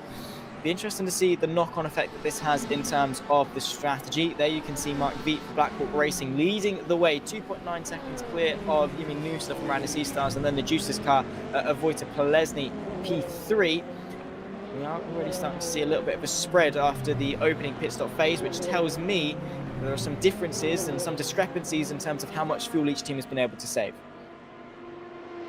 Yes, indeed, and of course it comes back to the slipstreaming that we saw so much in the first part of the race, perhaps being able to make that extra lap. And of course, you can change the fuel mixtures in these cars as well, so perhaps some of them will be running a slightly more aggressive fuel mixture. Having a look here at the battle for third position in the LMP2 class, Luca Martino in the Sarm Saibra car, just 0.4 of a second from that third place. Indeed so. And, well, trying to pick his way past and, well, spoil the day a little bit of the Slovakia car. But Luca Martino moving his way through Dunlop curve now and, well, half a second off the back in the slipstream, of course. And that is going to be a massive help when they get to the Mulsanne straight. Andrej Maracek, as it stands, is doing a fantastic job. Now moved up into second place in the LMP2 class after a couple of pit stops and things have filtered themselves out. But Luca Martino is trying to maybe demote them just a little bit down to the bottom step of the podium, which either way, I'm sure at the end of the day for Slovakia, it'd be second or third. Doesn't really make much of a difference to them if they're able to keep it for the rest of the race. I'm sure a podium's a podium in their head. Yeah, indeed, and that will be the most important thing. That podium is a podium, as you said. But here we go, Luca Martino in that third position. Now only 0.6 of a second from that second position, moving towards the rear end of this car ahead. Will have to make their way around this bit of traffic. And indeed, the traffic has made it past them. Look at this, nose to tail, essentially side by side now down the central part of the Mulsanne Straight. Martino will have the inside line for braking for the second chicane. That will give them a little bit of an advantage when compared to their competitor out there on circuit. Going to be braking hard. It's going to be the left, the right, and the left still by side by side. The armed cybercar makes it P2. Indeed so. Luca Martino moving his way up ahead. Already a huge lead given to Jake Dennehan, or earned by Jake Dennehan, I should say. 22.5 seconds clear of second place as Andrzej Mareczek might be able to move his way back ahead, ducking, diving, searching for the gap, commits to the left-hand side with a slingshot in towards the Mulsanne corner at the back end of the straight, late on the brakes, and you can see the Force Slovakia car very late, very brave, a little bit too late, a little bit too brave, a bit off too much than he can shoot, and Luca Martino is able to keep himself in second place. They've got to be careful though, because Charlie Rigo just in behind as well is not too far back, same too with Zoltan Varkonyi. So, well, if they battle too hard, they might have a couple more cars in the mix. Yeah, just seconds the gap now, but you can see how much that for Slovakia car bounced, and this is almost essentially what happened to Michi Hoya at the very beginning of the race, going over these anti-cuts, if you like, and that car bouncing. The first Slovakia car could save it because they're going at a far slower speed, because Corvette is far faster than Mulsanne. But yes, these anti-cuts are very dangerous. We have a look at the battle for 8th position in the GTs. The Arnage Competition car, Stein Prinz, trying to break their way into the top 8 and to a permanent position on that tower on the left-hand side. Absolutely. Fighting over for the spotlight, essentially, I think, as Stein Prinz has been able to battle his way through. Arnage Competition really have been impressive, but the Juicers car has been massive in this championship. While it's not quite in the same fight as its sister car, the 74 machine, it is still in 6th place in the GTE championship, and we'd like to at least keep it that way. However, to the left-hand side goes Stein Prinz, and it's going to be a drag race towards the first chicane on the very long back straight here at Le Mans, and well, Stein Prinz is able to get himself ahead fairly easily, not too hard fought from the Juicers Ferrari, and up into 8th place and up onto the timing tower as well. And you can see also that little green icon in the numbering shows that we're currently watching that car as well. So not only in the timing tower, they also get highlighted when we're watching them. So double the advantages when they come into the top 8. But it's now 2 o'clock Central European. An hour almost of this race has gone, which means it is time for me to go for today and leave you in the very capable hands of not only Zach Sweeney, but also Hugo Barrault. Absolutely, here he is, Hugo Barrault. Welcome in, of course. It's been a while since we've actually shared the booth. I think the last time it was Sebring last season.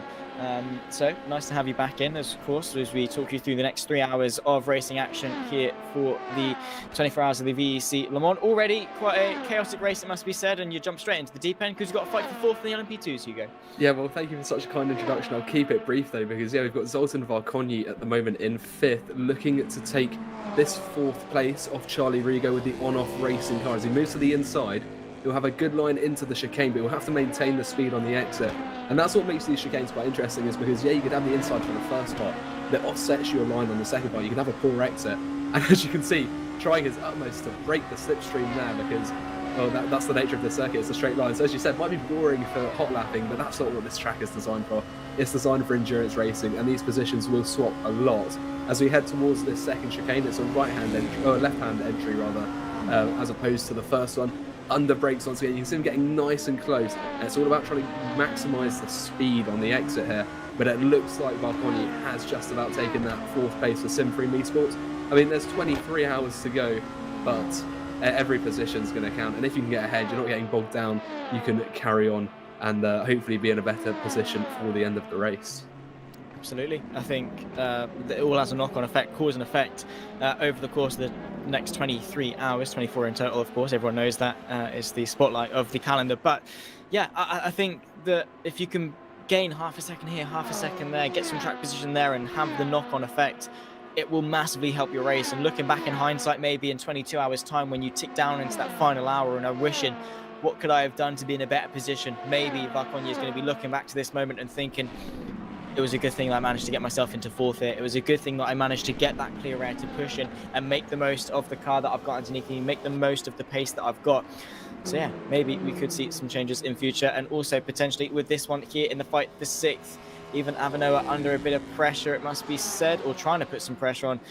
Or no, he's having some pressure put on him from the Ferrari, I should say. Yeah, no, I'm just having a blonde moment, excuse me. The Extras machine trying to hang on to 6th place as the Ferrari has caused a bit of an upset. Out of Erkan just in behind. The fight for 6th is raging on. Yeah, and they're just coming through the S's now, so it's all about here, just trying to keep as close as possible, get a nice slingshot out of Tech Rouge onto the, and I'll give it a go now, the Unodier straight, I think. Well, David has actually put in a very nice phonetic pronunciation in the YouTube chat. Yeah. We're English, mate. We'll just ignore it. It's the more sound straight. I'm joking. Yeah.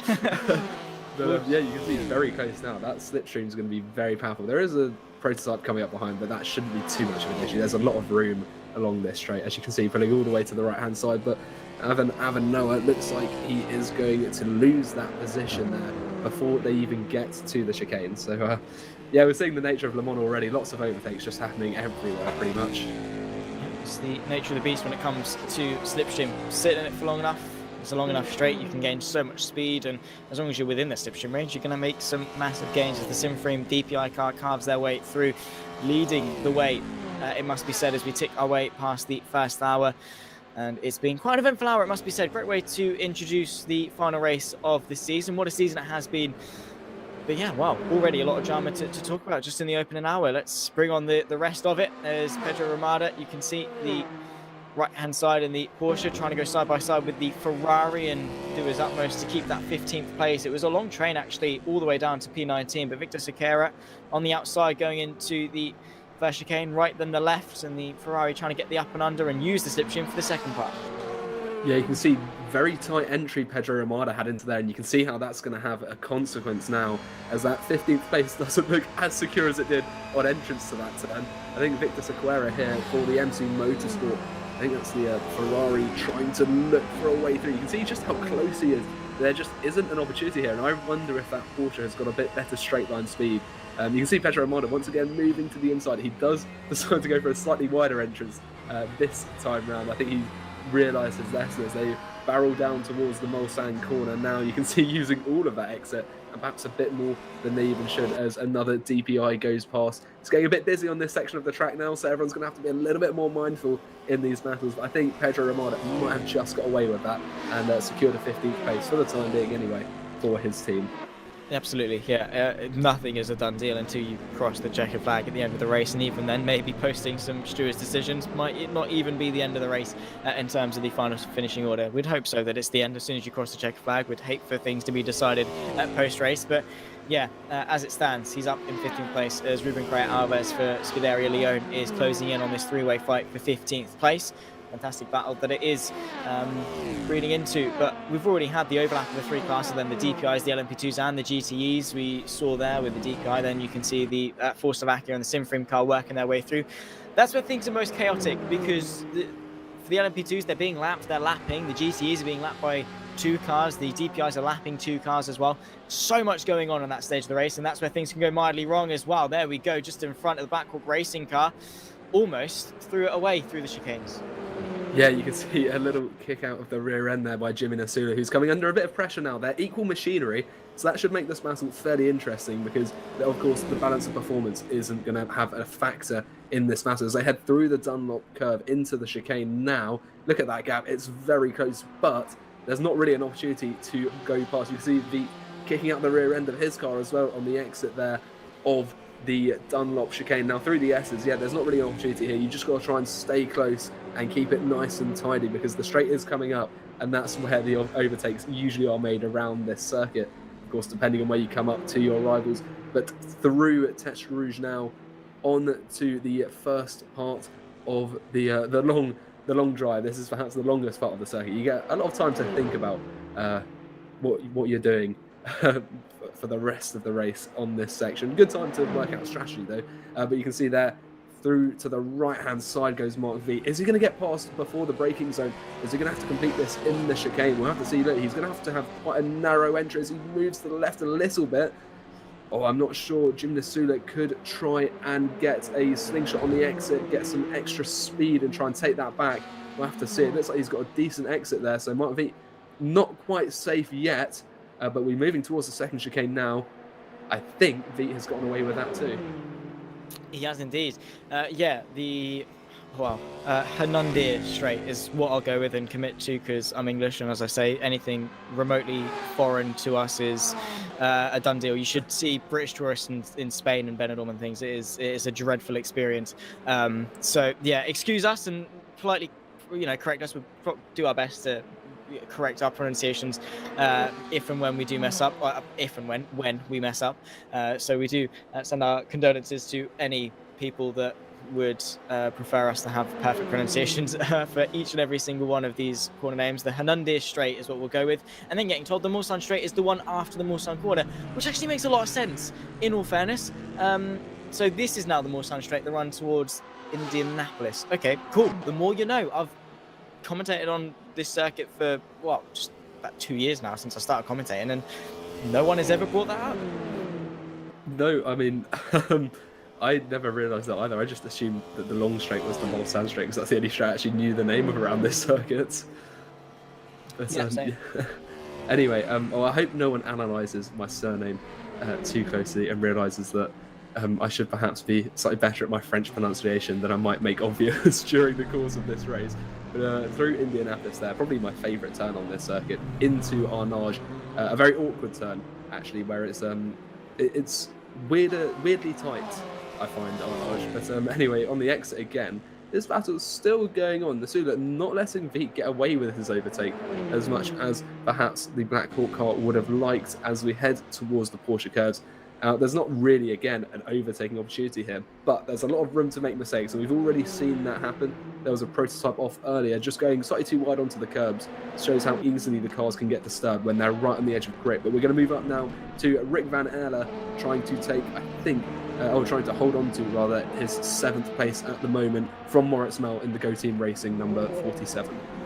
Indeed so. Looking to the outside goes the Go Team LMP2, trying to get the up and under through Arnage. You spoke about it being tight. That means it's the perfect opportunity to maybe get your car back underneath your rival. Now puts his foot down to the floor and pulls alongside the Simframe car of Rick Van Erle. They both, in tandem, go past the Speedway Racing Aston Martin, and now up towards the Porsche curves. The Go Team car has the inside. Rick Van Erle not really got much of a defense for that, practically pushing him through the fastest sequence of corners on the circuit, potentially maybe even some people's favourites, just to chuck it through the right, then the left, and then in towards the next sequence of corners where we saw Michi Hoyer bin it. Rick Van Erle caught behind the Ferrari, and well, that's going to put an end to this battle for now. But Go Team moving their way up the field, 6th and 7th at the moment as a pair. Yeah, and perhaps wise to Van Erle to just back off a little bit and not try and make an overtake as soon as possible on that Ferrari, because of course we're so early on in the race that taking risks like that would just not be worth it at the moment. So it goes very wide on the exit of the 4 chicanes. But yeah, as you're saying, some close racing once more, and some people really do like those Porsche cars. But the only trouble is, though the cars look like they're on rails, it means they don't really have any leeway if they come up to slower or quicker traffic. And that's where you can see, and I assume we will see, a fair few accidents through the course of this race, especially as fatigue sets in a little bit.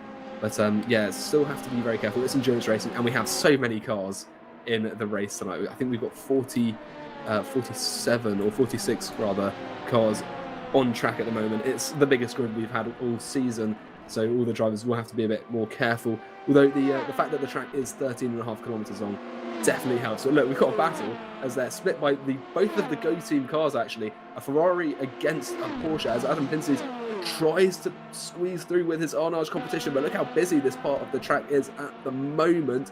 Can the Arnage Porsche hold it? It looks like they're pretty equal for straight line speed as they head into the first chicane. Pinces just about squeezes through into 10th place, as Diogo Silva is going to have to hold on for the moment in 11th. And be careful, because Bert Knox, yeah, you can see the Sim Racing for Holland car closing up fairly rapidly too. So this is going to be quite an interesting three-way battle that's evolving. We're going to have to move already to Andrej Maričák in 3rd place at the moment for Force Slovakia. That car is currently under deep pressure there from Zoltan Varkonyi, as they're pretty much side by side heading up the straight once again. You can see they've already cleared those 2 GTs we were watching a moment ago. Can Maričák hold on to this 3rd position? or is Volconi going to get ahead? He's squeezed through as we go through the right hand and now under brakes into the Mulsanne corner, and it looks like Volconi is just about squeezed past and taken that podium position. But there's a long way to go. He's going to have to hold it for another 23 hours if he wants to keep that. Yeah, it's going to be a long battle. Speaking of battles, the battle in the pit lane continues as the vast majority of the DPI class come in for their second stop of the day. Christian Malguera obviously was first in, the race leader for Simfrim, and they're already back out onto the circuit.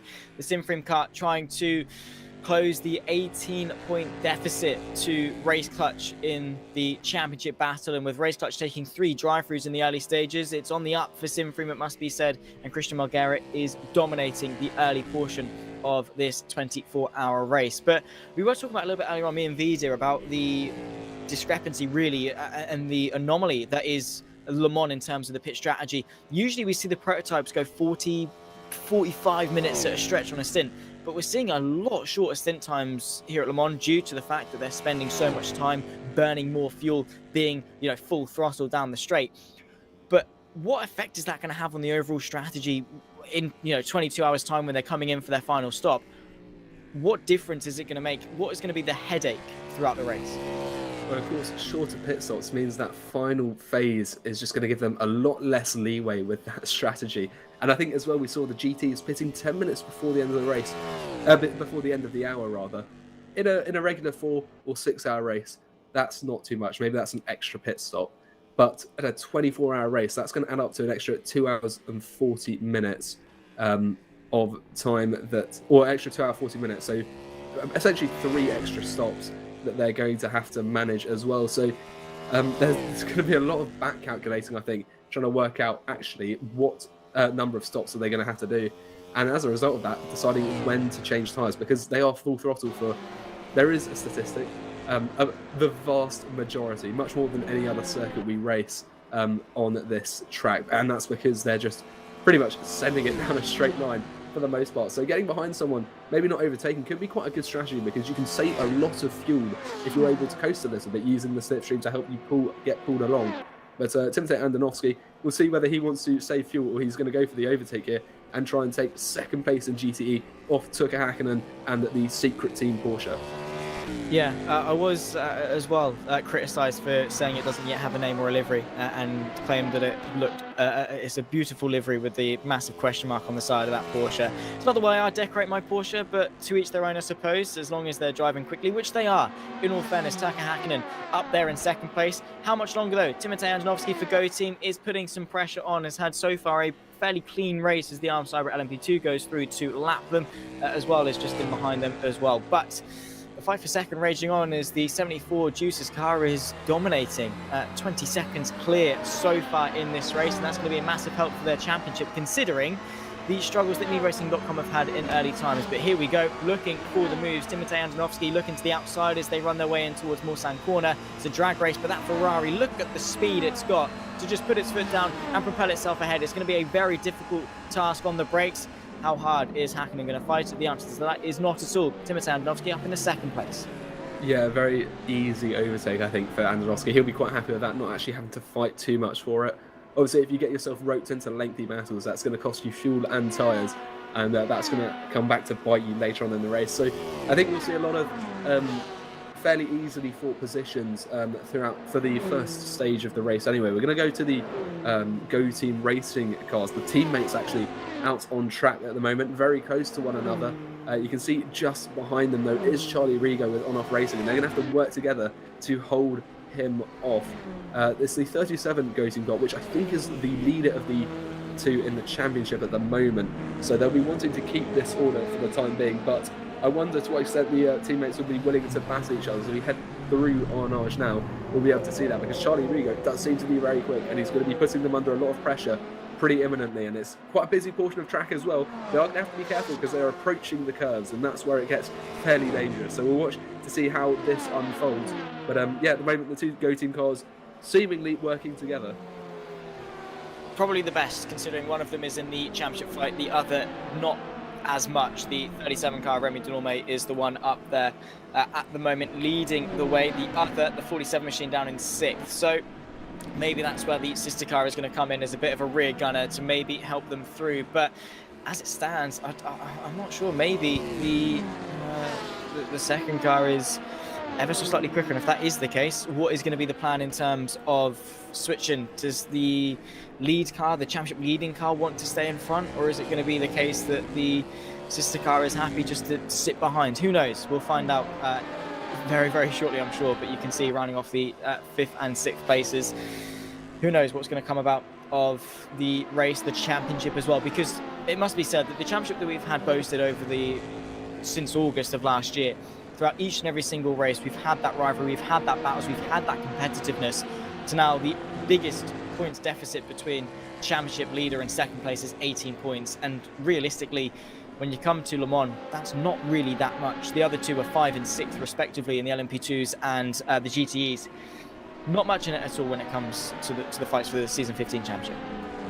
That is very true, but that being said, Race Clutch at the moment are only in 7th place in class. Now, I'm not sure what their strategy is looking like and whether that's a natural state of affairs, but I'm not sure because Simfreem are currently in the lead, so that's an inversion of that lead championship. As you're saying, yeah, it might be worth having a rear gunner for Goatee, but also so early in the race, the positions don't really mean too much. For the first 20 or so hours, really, it's much more not about on-track position and fighting for those, but just keeping a steady strategy that's as quick as possible and perhaps letting through people if it's going to help you in the long run. So we'll see what happens because they don't want to be damaging the 47 cars race in the long run if it's not really going to have much of a bearing on the outcome if they hold him behind at the moment. So we'll see. Maybe that's what they want to do. Maybe that's just trying to maximise chances of getting as many points as possible for 37 to maintain the championship. But we'll see how that all plays out. But at the moment, Charlie Rigo, he's not getting too close. He's sort of sitting about a second behind, maybe not pushing too hard and just leaving it for the time being. We're going to go down to Sean Jacobs with the Speedy Mike Racing car heading towards the first chicane on the straight and looking to the inside for a little sniff. Just not any room to go through for the moment. But you can see he's getting very close there through the chicane. Maybe slightly better downforce on that Aston Martin. We'll have to see as they head towards the second chicane. Jelly Binsberger will be looking in his mirrors much more than he's looking forward, I think, for the next phase of this lap. For sure, yeah. That is the thing I think Sean Jacobs has to put into the minds of Jelle Binsbergen is the sense that I'm here, I'm ready to put some pressure on. Look in your mirrors, don't focus on your apexes, don't focus on your braking points. Look at me, I'm the one putting pressure on, I'm the threat here. And that might well sort of deter Binsbergen on driving properly. I'm sure that's going to be the aim for Jacobs, is to fill that rearview mirror up as much as possible and try and move his way through. Same too with this fight that we've been seeing time and time again. Ruben Correa Alves is still on the back of the car that he's been fighting with, Victor Sequeira, for quite some time. Pretty much the entire duration of the race up till this point. We'll be able to see Ruben Correa Alves move his way up ahead of the 253 Ferrari. We were talking about the discrepancy in the balance of performance from the Corvette from season 14 to 15 and how much quicker the Ferrari has gotten. So it seems that Ruben Correa Alves is fighting an uphill battle with this one. Yeah, it looks like it. He's going to be struggling a lot, and the Ferrari does seem pretty strong around here from what we've seen so far. So Alves is going to have to put out a lot of the stops to be able to get through. But we can see now 4 LMP2s entering the pits in procession. Right, there are 3 and a DPI. There they go. So you can see 22 hours, 40 minutes to go. We've only been going for an hour and 20 minutes. So these stops are really not that far apart at all. As you can see now, it's going to become quite a cluttered pit lane if people start pitting at the same time because there's so many cars. But you can see them all going in there now. We'll see whether they go for tyres or not. I think it might be a bit early for tyres because wear is not that big on this circuit. It is not. The main portions of wear, obviously the heavy braking zones, the Mulsanne corner, Indianapolis maybe as well with the long right before you then smack on the brakes, and then obviously the Porsche curves and the end of the lap with the wiggly bits. That's where the main wear is going to be, but it's not overly extensive. You're not, destroying the tyres like you would potentially maybe at Laguna Seca with constant changes of direction. So yeah, easier to sort of conserve your tyres as much as possible, but well, still completely unanimous in terms of the pit strategy, and because it's such a long lap, everyone is almost forced to pit on the same lap. It's so difficult to save plus or minus 1 lap of fuel. So I think that is going to be the theme throughout the race. Are we going to see any people going a lap longer, a lap shorter as the race progresses? Yeah, we'll have to see. It's fairly hard work. This is Thomas Kuka right now at the moment. The Force Slovakia car maybe going a lap extra, I think, at the moment. Well, speak of the devil, yeah, here we go. Yeah. So that's going to set them up for a good ride. If they can start saving laps here and there now, by the end of the race, that could be 1 or even 2 pit stops that they manage to hold on, because it's 3.5 minutes to a lap. That's going to be fairly beneficial. So perhaps for Slovakia going for the long run and trying to reap the rewards later on in the race. I have to wait and see how that all plays out. Absolutely, the discrepancy in strategy. Yeah, I mean, I'm a bit perplexed that we've seen it so early on. Maybe they've been able to save that little extra bit of fuel. Maybe the teams that are coming in are, teetering on the edge of maybe 0.8, 0.9 laps of fuel in the tank and don't want to chance it, as opposed to Thomas Kutka, who is able to save that extra little bit of fuel. We don't know. We're obviously a little bit in the dark in the commentary booth as to the exact fuel numbers going on circuit. But for Slovakia, it must be said, have been really, really impressive in that 347 machine. Started the season off in Division 3 and are now leading the way in LMP2. How long that's going to last for, though, is another thing entirely. But so far, so good for Slovakia. So we'll wait and see. But yeah, that pit strategy, that lap later, it's not necessarily going to do them any harm, I suppose. And as you say, that knock-on effect towards the back end of the race with that final pit stop, if you can shorten that final run through pit lane, you might find yourself gaining a couple of places. Maybe, yeah, who knows? Again, it's that strategical development that we'll have to wait and see how it goes through the night. If you can survive the night is going to be the first thing. Then that final sprint to the finish. Who knows? I'm not sure. I think the strategy here is very interesting. Blown, obviously, quite out of proportion, and you've got one side of the story of everyone picking on the same lap. Then you've got the likes of Thomas Kutka, who is going that lap longer.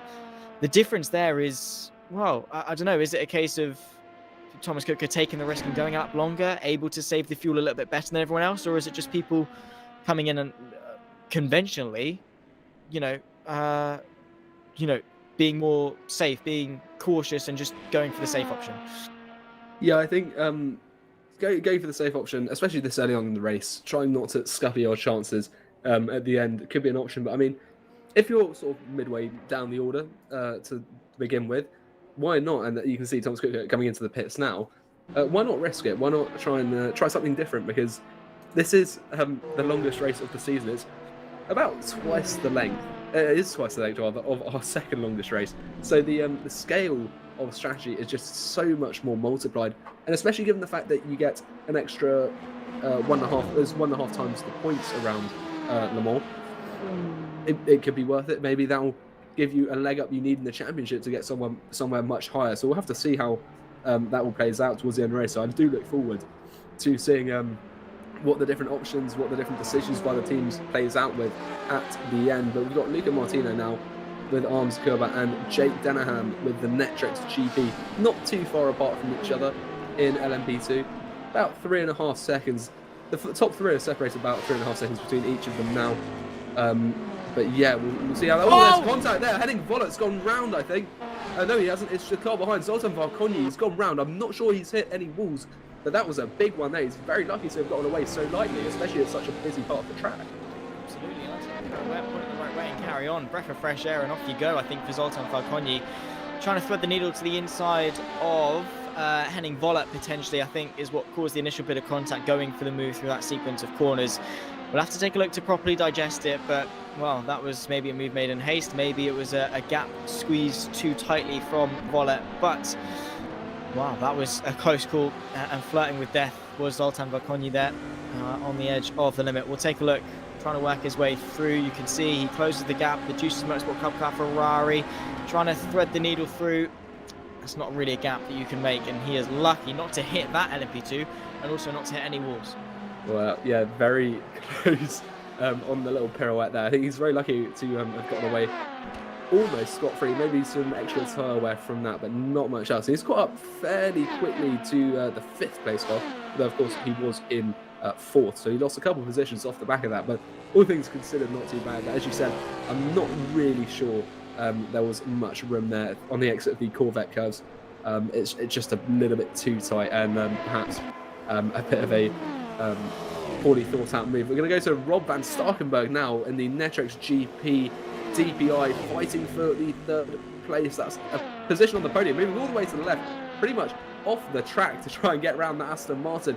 It's going to have worked, I think, for Rob van Starkenberg as we go through the first chicane. He's going to get cut off, actually, by the LMP2, and that could give Alex Beggy an opportunity to try and find a way back through. Look how close they are once again in the middle section of the straight, which I'll not name for fear of butchering the name once more. But moving to the left, Alex Beggy is still looking for that gap as we navigate around that orange Ferrari. Very starkly coloured, and you can't really miss it, and that's probably going to help them at night. But it looks like Van Starkenberg has secured that third place for the Netrex GP. Oh, and that orange car going off in the background, but Mark Veit there moving to, I think he's just been overtaken perhaps, in third position at the moment, and that's Timotej Andonovski just in front with the Go Team racing car as we're going to go down to Ruben Correa. Alves looking to make a move down the inside into the second chicane, and it looks like Scuderia Leone are going to take that 15th place, but they're going to have to hold on to it because NC Motorsport there with Victor Sequeira are very close behind, and Jan Menninger with CFAT Performance just a little bit further down the road. So we've got a three-way battle developing as we head down further along this track, which is just has some inordinately long straights. Moving to the outside there is that MC Motorsport car as we go towards the Mulsanne corner, and it looks like they're going to have to follow through each other just for the moment. As we head towards Indianapolis though, there's not really, other than the straight, into the actual turn itself, you're not really going to be wanting to make an overtake there. It's a little bit risky, so we'll see how this develops. But look how close they are. They're separated, the three of them, by only about half a second. The two, hardly by a hair. As moving to the inside now goes Victor Sequeira. Can he get that position? Be careful of that DPI as he goes. It's going to become a somewhat of an inside line as we do have these fairly high speed corners where you're flat out into Indianapolis there. It's going to be very risky to go side by side here as Sequeira round the outside isn't going to have the room, and it's just not enough. And it looks like quite happily is Ruben Correa Alves now in that 15th place. Yeah, well, that was a long time coming for Ruben Correa Alves. He sat there for so long, analysing the MC Motorsport Ferrari and waiting for an opportunity through. Finally has been able to do that, and now CFAT Performance, I should say, and the Porsche just in behind is now making up the rear of this three-car train for 15th in the GTE class. Already sparked some fantastic bits of battling going on in the opening hour and a half of this race. It's gone quite quick, it must be said. There's a fight here as well. Schubert Motorsport on the back of Force Slovakia, who get themselves into the top four after the pit lane sequence. This is Simfrim on the back of Schubert, though. This is the fight for 5th, just on the back of that podium fight as well. So potentially working together might be the better option as either side of the Ferrari. Oh my word, nearly taken to the wall there was the Simfrim car. Schubert Motorsport able to keep their way in 5th. Simfrim still knocking on the door, but they're only 1.2 seconds off the podium fight. Surely it's better to cut their losses and work together, but I don't think that's been the consensus taken from Simfrim. Inside line for the first chicane, up now into 5th place. Yeah, some very close starting right on the edge, and that's a big slide there. Managed to hold on to it, did the Schubert car with Henning Voller at the wheel, but they're going to carry on. But I think this is Zoltan Valkovic trying to make up some room. But we're going to have a replay here of just that exit through Tech Rouge onto the straight, and they're going to be basically split by this Ferrari going to the right hand side. Oh my goodness, there just wasn't a gap there, but he managed to make one almost on the grass there, turning us into a rallycross lap rather than simply a circuit race. But it seems to have worked, and that's going to be 5th place there for Simfrim. It is. What a great way to get the job done. 1.7 seconds up to Force Slovakia, who themselves are knocking on the door of Visceral Esports to potentially see themselves back onto the podium. Darius Andre has been doing a phenomenal job, it must be said, in that Visceral car to continue the fight in third. I think they did start on the front row of the LMP2 field, so a drop of a place, but still on the podium for now. Force Slovakia knocking, still putting the pressure on and maybe we might see a change for the podium as well. This is back to that fight here for 16th place between the MC Motorsport and the CFAT Performance. Jan Venneger in the Porsche machine. A bit of a slide through the first Mulsanne chicane, which has sort of halted his progress ever so slightly, and fights up and down as Jimmy Nusler tries to move his way onto the back of the secret team as well. Yeah, Tuka Hakkinen there trying to hold on. We've seen a fair bit of this secret team car already, and look how busy it is around Arnage at the moment. Jimmy Nusler trying to find a way through, but not quite seeing a gap, though that could change quite quickly depending on the exit. You can see he is following very closely. 0.2 of a second is the gap at the moment, and I'm sure we'll see that drop down fairly rapidly as this miraculous E-Stars car really puts the pressure onto the secret team. But look at that as the DPI flashing his lights. He's trying to get through. He doesn't want to get tangled up in this battle. And Jimmy Nusler getting the position before he really has to engage too hard in the Porsche curves. But coming back around the outside is Tuka Hakkinen, who's retaken the place there. Some very close racing. I don't think Nusler saw that really coming. And well, Tuka Hakkinen holding on for the moment as we head through the Corvette curves now. The two cars. Go team cars rather, going through quite easily there as towards the Ford chicanes now. At the moment, Jimmy Nusler not quite making that work. He's going to have another lap to have a go, but for the moment, only in 5th place, and Tuka Hakkinen holding on and fighting very hard to maintain his form. Indeed so, it's great to see. I mean, how close this GTE field is, apart from the 74 machine of Wojtek Plesny produces to try and win their championship. But in the early stage of this race, we've not been, we have been spoilt for choice in terms of each and every single battle that comes our way. The fight for fourth raging on as Jimmy Nusler still trying to find his way through. The secret team really has impressed, it must be said, since their inception mid-season, of course. Taking up the Porsche and, well, running incredibly well. Nusler very, very close in that Aston Martin, of course, but how strong is it in a straight line? How strong is it in the slipstream? How able is it to find a way through? How willing is it to find a way through? Tuka Hakkinen is putting up a mighty defence as the fights rage on in LMP2 as well. It's continuing up and down. We're getting whiplash the amount of times we've had to duck and dive up the grid. Yeah, and you can see as well when they're following each other fairly closely just how big the GTEs are compared to those prototypes. But once again, Jimmy Nusler moving to the inside, as you did see Hakkinen try and get some slipstream off the LMP2 into the chicane under brakes. He's going to squeeze ahead. Once again, he's got to hold on to this, and I wonder whether Hakkinen gets a very good exit through here. You can see riding the curb to the full extent. That helps you get some rotation as well. So the curves are and they're quite forgiving around these chicanes here, more so than can be said for some of the other parts of the circuit. But Jimmy Nusler there, I think he's fairly comfortably taken that position now. He's going to start looking ahead towards Timotej Andanovski and the first of those 3 podium positions. But it's a 3-second gap up the road, and it's not completely safe from Tuka Hakkinen quite yet. So those rearview mirrors are still going to be in use in that Aston Martin. For sure, yeah, I'm sure he's not going to be in the clear just yet. Here's Jimmy Nusler, and I'm sure he's going to have to be looking in his rearview mirror all race long because, well, if you're not in a direct fight position, you've probably got a very charging prototype coming up behind you as well that you've got to keep an eye out for and hopefully not turn across and ruin the race of both you and them. So yeah, it's always about being cautious, always being alert, making sure you're aware of the situation around you, making sure you're perceiving any hazards that might be coming away, and how to properly react to them side by side. That's that background fight just there. That is the Team Iris car, Wesley Buchert, getting passed by Thomas Kutka for what is 11th place in class, and Wesley Buchert for Team Iris unfortunately falling behind Kutka in the 347 machine, and well, maybe trying to launch a counter-attack going into Indianapolis, looking for the gap, but there's nothing coming just yet. So Wesley Buchert, after an early penalty, I believe, is well still struggling to find his feet in this LMP2 field.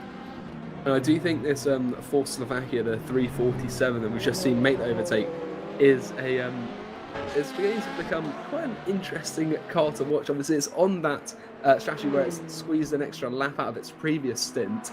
I'm quite excited to see what that car with Thomas Cook currently at the wheel are going to be able to achieve throughout this race. You can see already pulling away quite quickly.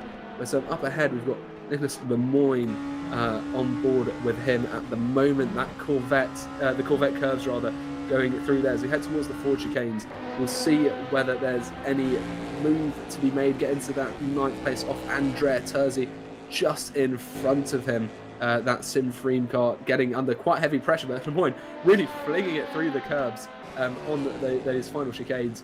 He's managed to make it out though onto the Dunlop curve. It's a half-second gap, but we've seen it close down fairly rapidly and quite recently. And we've got the straights coming up, and that slipstream is just so powerful. It pretty much dictates the battles around this track. For sure, yeah. It's the unique dynamic of Le Mans, is the sense that where do you go for moves? Do you wait for the straight? Because it's a long time to wait for the straight if you're stuck behind a car going through, you know, the middle portion of the circuit, say Indianapolis or whatever, waiting for the Hunandir straight. Sorry, Aidan Millwoods, because well, David O'Reilly has very kindly corrected us. I don't know. It's a break of habit, I suppose, not calling it the Mulsanne straight. So I'm sure that's going to cause a bit of upset for some. The differences in names. It's like with Parabolica at Monza. I'll never ever call it the Alboreto curve. I didn't even realise that was its name. It changed recently. It was changed to the Alboreto curve. Yeah, exactly. You just can't change habits. We're racing fans. We don't like change, do we? No, well, I mean, to be fair, they change the names of the chicanes here every year, I think, or it feels like that anyway. So first and second is how I like to keep it. Maybe simple. Keep it. Yeah.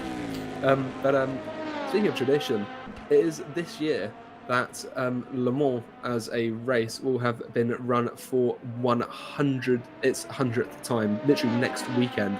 So I don't think 100 years ago, the people attending, watching the race, would have imagined in their wildest dreams that this would be happening, an online version of this race being broadcast to over 100 people. It's crazy. Shows the progression of sim racing and where the sport has come. I see Nick De Silva already getting on my back with it. You can't win ever when it comes to the racing community. You change to be correct, and then people that don't want you to change to be correct hate you, and then if you don't change, then the people that are correct then slam you. Yeah, I don't know. I don't. Who knows when it comes to this one? What Nicholas One knows is that he wants to get himself up into 9th place, pulling out to the left-hand side of the circuit, going into Indianapolis and trying to find the gap now to the outside once again. As well, Andrea Terzi is able to hang on to 9th place for now. But yeah, I think the progression of motorsport since, you know, when it first started, you know, 100 odd years ago, whenever it was.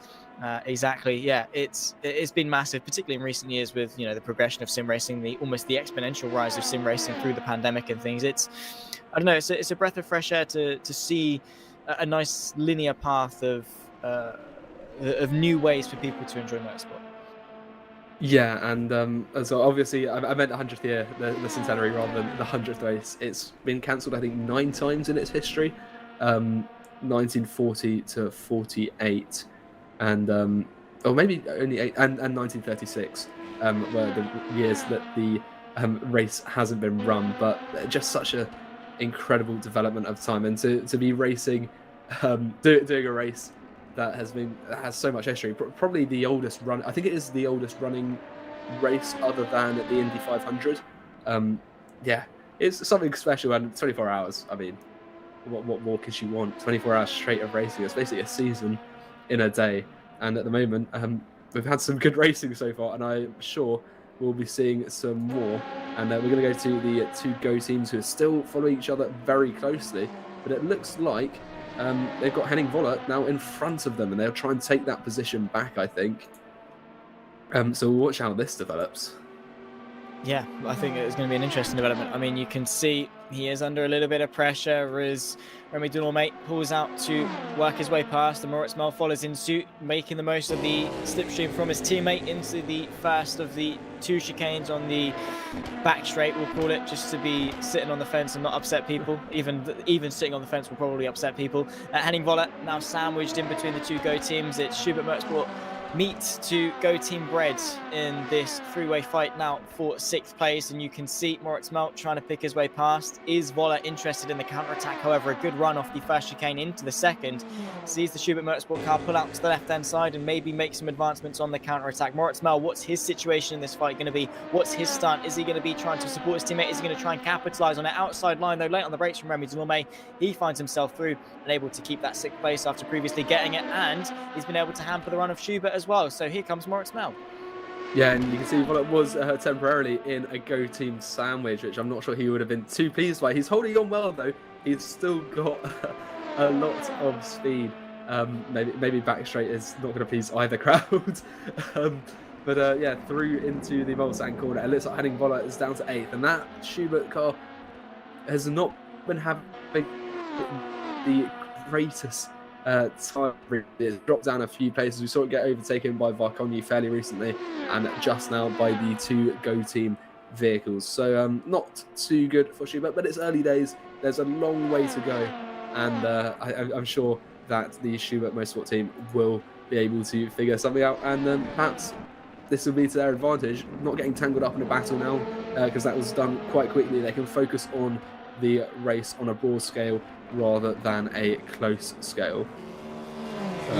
Yes. Sorry, go on. I've got a bone to pick with you. I'm sorry. I'm now the sim racer getting upset. You call it a Go Team sandwich, right?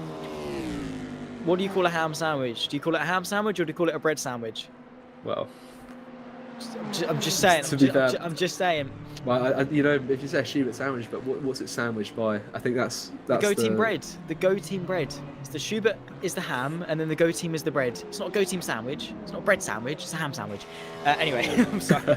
That's my upsettedness done for the day, because unlike people in the YouTube chat, I don't get upset about corner names. I get upset about sandwiches. Regardless of which, Jimmy Nusler is still probably upset that he's staring at the rear end of the Go Team Ferrari just in front, and is going to be trying his utmost to try and pick his way past Timotej Andonovski after getting his way past Turka Hakkinen not too long ago for Secret Team. He's now driven up onto the back of the Ferrari and is trying to find a way through as we approach the second hour in the books. 20 minutes left to go of hour 2. And, well, in about 10-ish minutes' time, we'll probably see these GTEs heading their way down the pit lane for another way through. But Jimmy Nusler's pace in recent times has been absolutely astonishing in terms of those around him. I mean, the only person quicker at the moment is Mark Viet in second place in GTE. So, yeah, Jimmy Nusler is bringing the heat. Yeah, he is. He's been on quite a steamer, to be fair, recently. He's been really shooting up the circuit and getting himself into some nice little action. Maybe he enjoys the camera time. I'm sure he does, because he's giving us a lot of action at the moment as we go through the Porsche curves now. Through this right-hander, one of my favourite turns on this circuit. It's a very weird one, but it's fun.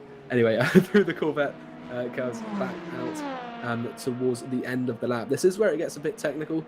You're under brakes. There's not really anywhere to mind your way through, as the Sudat's still putting that pressure on. And starting off on the next lap, we're an hour and 40 minutes in, and that signifies that the GTs should be coming into the pit stops fairly soon. We saw them pitting about 50 minutes into the race earlier, so I'm sure that will be evolving soon. But actually, Masuda dropping back a little bit now. You can see that gap beginning to increase once more as the track does get a bit busy. Maybe he's sitting back behind, doesn't want to lose time through the S's, because there's not really an opportunity there. Just hold it on and send it through Tech Rouge. But at the moment, just keeping an eye on what's going on. But yeah, a sandwich, I'm not sure. We'll What do you mean you're not sure? How can you not be sure? It's a done deal, right? It's not a Go Team sandwich. He's sandwiched by Go Team. Exactly, yes, that's better, much better. Thank you, I'm happy. Right, rant over, sorry. The VEC Delhi has sorted out its naming concept. Only the best when it comes to professionalism from ourselves. But yes, Jimmy Nusler is still trying to find a way past. The 10th and a half between the pair of them, and of course it is going to close as they keep their foot planted. Timotej Andonovski able to grow the gap ever so slightly. Yumanusla still there, still bringing on a little bit of pressure. Talking of pressure, is there any other fights going on up and down the field? We've got Moritz Merl and Remy Normé still keeping each other company. Andrea Terzi and Nicolas Lemoine not separated by too much either, but yeah, still a lot going on circuit, and well, it would be fantastic if this could continue for the remainder of the race. As unlikely as that might be, Yumanusla is closing the gap, less than a tenth between the pair of them. Timotej Andonovski, I think, is going to be starting to feel the heat. Yeah, and I mean, we've got two very quick drivers at the moment. And yeah, Nasuda, it just seems to be very quick. And one wonders, what is that doing to the Maradnes car? Is that going to hamper their strategy in the long run? Is that number 64? Well, we'll see. That 64 trying to put the pressure on, but still not able to find a way through here. And obviously a 13.6 kilometer long circuit, it means that there's a fair few opportunities to make an overtake, but at the same time lots of space to make mistakes as well. If you do crash near the start of the lap, you've got to try and nurse the car around for quite a way, and that's going to cost you a lot more time. I mean, overall, the race is going to probably see about 5,000 kilometers covered through the course of it, so we'll see a decent development. But yeah, we'll see how this all evolves. It's a long way to go. Again, 24 hours. There's just so much opportunity for things to go wrong. And I'm wondering now, Jimmy Nasuda, he's sitting behind about 2 tenths at the moment. He's been sat behind for quite a while. Unless he's going for a move now, I think maybe he might just be trying to save fuel. Because yeah, at the moment, follow nice and close, get in that slipstream, get towed along the straights, and that's going to help you in the overall scheme of things. Because we've seen this probably has the capacity to make the overtake on Andonovski, but at the moment he isn't taking advantage of that, and he is just such a rapid driver. His last lap actually invalidated there. You can see going through the forward chicanes now. We'll see whether this lap is valid, because neither was Andonovski's last time round. We'll be able to compare the times of the two as they cross the line now. 3 minutes 52.2 for Andonovski and a 52.0 for Nasuda. I mean, they've been following so closely that that's not too huge, but it is clear that Nasuda is quicker, and perhaps this is a strategic decision to just sit behind and wait for the opportunity to present itself, and not push it too hard through the S's now. I mean, Tetra Rouge, if you can get a good slingshot out of there, you've got a good chance of getting a good run out, because you do have to sort of lift off, especially in the GTs. They're heavier and they don't have as much downforce as the prototypes, but you go back on the throttle now. It's all about maximising that line. It's easy to get right, but if you get it wrong, it can be quite a disaster through Tetra Rouge. Yes, you do not want to be getting, any corner here, whatever they're called, and you do not want to be hampering your run through the straight either, because it is going to be a very long and very exaggerated disadvantage when it messes up through Tetra Rouge. But still no way through for Yumanusla as it stands. Timotej Andonovski able to hold up his defence fairly well, it must be said, as a couple of people are into the pit lane for the GTEs, the likes of Jabba Bosta, Stein Prinz, Adam Pinches, Sean Jacobs, Ada Ershan, Pedro Morada, etc., all coming in to the pit lane on that last time through. We've got also some of the DPI cars into the pit lane. Carlos Fernandez, Benjamin Zolzinski, Colin Spork and Alex Beatty. Tom Oldenmenger now for Best Esports as well, taking the wheel from Michi Hoyer as they try to advance their way back now into position on the DPIs. So they are ahead of Jake Danahan, the LMP2 leader. They're still a long way off where they'd want to be after, being third place in the championship coming into today. Yeah, there's 25-second gap. It's looking very strong at the moment for Netrex GP. As we say that as well, there's seems to be the development of some pit stops, a couple in DPI and a few in GT. Everyone seems to be a bit out of kilter at the moment, but yeah, it's strange that the top three in LMP2 are so spread out, and then suddenly you get to the 4th through to 10th essentially, and they're not separated by more than 10 seconds in any instance. So it's a very interesting set of. It's a very interesting class. It's very weirdly spread out. I mean, DPI is spread out everywhere, and GT is just being GT, isn't it?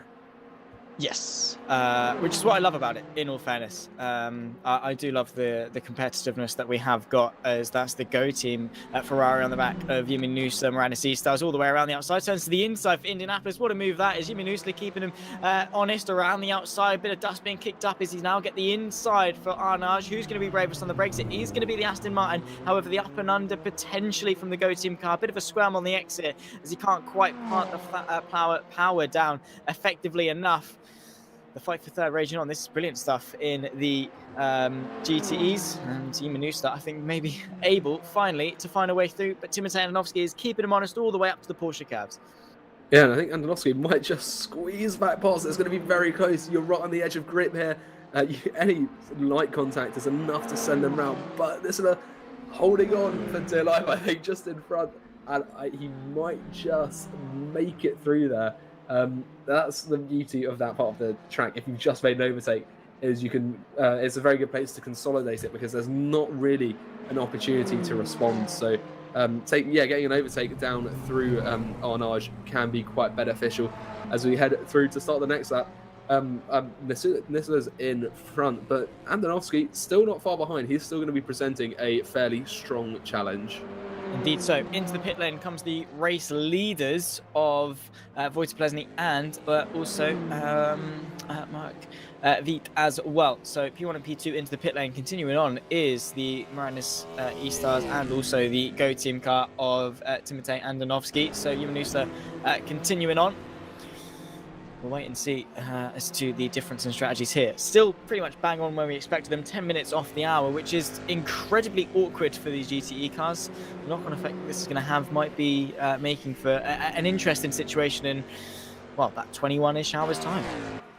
Yeah, and we got some pit stops being unfolded. Yeah, and as you said, it's so weird because the drivers as well, the teams are so used to just, for the GT at least, it's quite simple. Just get to the end of the hour, and because the races are divided up into an hour, it doesn't really bring about any complications.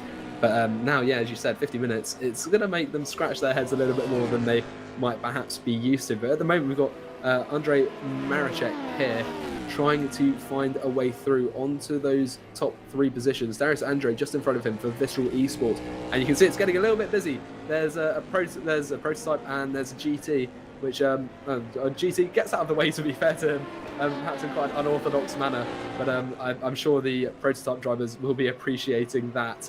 Maracek, though, has lost a little bit of time as a result. He got stuck behind that Corvette, and there just wasn't a chance. And he's going to have to be looking where he was just looking in front. Now he's looking behind to Zoltan Varkonyi in that Sim Freem car, up into still in fifth place, looking to try and reclaim some of the positions he lost during some earlier contact around the Corvette curves. As they head through the S's now, Maracek has got some work to do to try and close up that gap that was closed down just a moment ago. And it looks like Darius Andre is not too pleased with that DPI that's just gone past him, flashing his lights in a fit of frustration, it looks like. Potentially so, yeah. The DXtroid's car did, well, make a bit of a mess of the final chicanes, it must be said. But all through now, Andrej Maracek is still trying to etch that Force Slovakia car onto the podium in the LMP2 field. Darius Andre is just in front. We've seen it so many times from Visceral that they've got such a good start to the race, and that is the case here. We're getting told that their 24-hour lineup might be just that little bit better, and maybe we could still see them impressed towards the end of this race. So we'll wait and see as to who's still going to be the top dog throughout the night and into the final few hours. But as it stands, Andrej Maracek for Force Slovakia have really been the underdog, impressing a ton in the slipstream, and you can see Darius Andre feeling the pressure, trying to use each and every single bit of the slipstream gain from that DPI that's now lapping them, but Andrej Maracek doesn't have any answer to it. No inside line for the Force Slovakia LMP2. They've also got to worry about Zoltan Varkonyi just in behind for Simfreem as well. 3 cars for third place in the LMP2s. Yeah, and you can see that Maracek did a very good job closing that gap back up to Andre, having lost about a second at the end of the previous lap. And just look how close the three of these guys are. Pretty much one touching the other, and you can see Zoltan Varkonyi really trying to find a way through. We can ride on board with him here as we go through the Mulsanne corner onto the straight now. A lot of slipstream going on for all of them, and it looks like Maricek might just be able to make a move through Indianapolis. Very dangerous, and we'll see as well, if you go through side by side through Indianapolis, being on the outside is not very helpful, as you can see there, they are side by side now. But if you're on the outside through Indianapolis, you're on the top part of the corner. It's very highly banked, but Maricek's going to get that done before the braking zone even begins. So he's going to be quite pleased with that, and he's going to be holding that. Now it's going to be Zoltan Varkonyi looking in his rearview mirror, trying to not lose 2 places in one lap. As I say that, that's a big slide there from Maricek. I think he somehow has gotten away with that, but that's going to really compromise his exit speed. And towards the end of this straight, there could be an opportunity for that visceral car to try and squeeze his way back through and reclaim that 3rd position. Absolutely. I honestly thought Maricek was going to loop the car around. He was able to very impressively hang on to it, but that is going to be delight for Darius Andre to be looking at that, seeing maybe the mistakes creeping through from Maricek. But this 3-car fight has been nothing short of sensational. Into the pit lane comes Miranda C-Stars and Go Team from the GTEs as well. They finally come in after a lap later relative to the 74 machine of Juices, and also the Black Hawk Racing car as well, sat there in 5th place as it stands. But we are following on still this fight, as into the pit lane comes Visceral and Simframe. Armed Cyber into the pit lane as well, as for Slovakia continue their theme of going a lap later. Yeah, and it seems that both Force Slovakia outfits, the 347 and the 348, have at least a lap in hand now on their strategy. So that's a very interesting development, and that's good news for Maricek, being all the way up in 2nd place at the moment. Obviously 48 seconds behind Jake Danahan, because that Netrex car is, for whatever reason, incredibly fast today. But yeah, that strategy is going to be very beneficial, as we have got that group of 4 all in the pits. So it's going to be interesting actually to see where those guys come out in relation to each other, Henning Vollert and Varkonyi and everyone, because they pitted together, and depending on how much fuel and tyres they put on, they might come out pretty much as close as they were when they went in. So we'll keep an eye out for that. And this is good news for Paulie Ahonen, who's going to be able to make up some of those positions that he needs to try and get out of that LMP2 field, and back out in front of them into the group of DPIs. For sure. So Jake Danahan still leading the way on the LMP2s as well. It must be said he's doing a sensational job for Netrex GP in the early stages of this race, opening the race up in the best fashion possible. You can see there Darius Andre, the Armed Cyber car, leaves the pit lane, but it is going to be a straight fight between the Simframe and the Visceral car. Still waiting for Andre to drop down and continue on going. You can also see the Scuderia Leone Corvette sat in the pit lane also, but quite a heavy contingent of LMP2s. Now leaving the pit lane, Robert Porn taking the wheel of the Visceral car, and leaving the pit lane now for the LMP2 outfit. The race against time that it is going to be against Maricek. But where is that Simframe car of Zoltan Varkonyi? He's already long gone out onto the circuit. Oh, well, it looks like tyres for the Visceral, but not for Varkonyi. So Simframe getting out of that battle, maybe deciding that just push it a little bit longer, and then they'll just be out of contact, and that'll probably be better for them in the long run, as they can maximise their time out on track without being bogged down in a battle. Yeah, agreed. I think maybe the clear air is probably going to be the better option for them. Save their tyres for an extra stint and then change on the next time by. This is Nicholas Lemoine on the back of the other Simframe car of Andrea Terzi, the 36 machine. And, well, we'll wait and see as to who's going to come out on top in this regard. Obviously, Simframe, the 36 car, is only 5 points off the championship lead in the LMP2, so he's going to try and want to maximise every single point possible. But Nicholas Lemoine is trying to put a bit of an upset to that, to the outside as they run their way in towards Indianapolis. The Simframe car keeping him honest. Outside line for Lemoine. The sweeping nature gives him the inside for Indianapolis. Bit of a twitch, bit of contact between the pair of them as they now exit, put their foot down. Who's going to have the inside line come Arnage? Who's going to be bravest on the brakes? And it is going to be Lemoine who's able to hang on to 5th. Yeah, an excellent move there, and you can tell both these cars are getting towards the end of their stints because they're setting laps in the 27s and the 28s, so they're quite light compared to those that are freshly fueled setting 35s. But here we go. Nicholas Lemoine had that 5th position. Can he hold on to it though? Because Andrea Terzi is moving back up the inside through the Porsche curves. They're going to be very close. This could be very risky for the both of them. Through the left-hander now, Nicholas Lemoine just about holding off in front, and I think he's gotten away with it for the moment, but there is a GT in front. Can that Porsche get out of the way for both? Yes, he can, but that's incredibly tight. Nicholas Le Mans going a little bit wide. He's a little bit upset as the car, but he's carrying on. And I wonder if he's going to pull into the pits at the end of this lap as well. Yes, he does. In fact, they both do. So that's going to put a stop to this battle. Only temporarily, though. I'm sure they'll be coming out in similar spirits. Yeah, hopefully so, to continue on that fight. Meanwhile, Jake Danahan did come into the pit lane for Netrex, leading the way. Same too did Delorme, Moritz Mel, Andrei Marachak as well. Pretty much the entirety of the top 7. Team Iris also peeling their way into pit lane. Jake Danahan in and already out and on his way as Le Mans is in. Now, all eyes go to those that came in the lap earlier, like the likes of Zoltan Vakoni. Where is he? Still in 9th place, still waiting to get the jump. Andrei Marachak is probably going to be his #1 target in that regard, but already leaving the pit lane, I think, Marachak. Yeah, down pit lane already, so the Force Slovakia car might already have a good bit of a margin here relative to those that he was fighting just before he came into the pit lane. So, on the up for Force Slovakia, continuing on, closing in on 2 hours into this race, and, well, it seems that there's no fluke that they're up here. Yeah, and that puts the two... or for the time being at least anyway, the two Force Slovakias, the 347 and the 348, one after the other on track at the moment, although separated by 20 seconds, and that the 347 does owe a pit stop. But yeah, they seem to be fairly good on strategy. Maybe they're trying something very different to the rest of the grid at least, and that could reap some good rewards come the end of the race, especially just taking yourself out of traffic, lets you lap quickly, because of course it's equally in such a long endurance race just about how quickly you can lap the track on average, and how quickly you can get to that checker flag. Obviously that's what racing is all about, but if you can get those average laps down as quick as possible, that's going to really benefit you, rather than find yourself fighting for track position that doesn't mean too much at this stage in the race for the moment.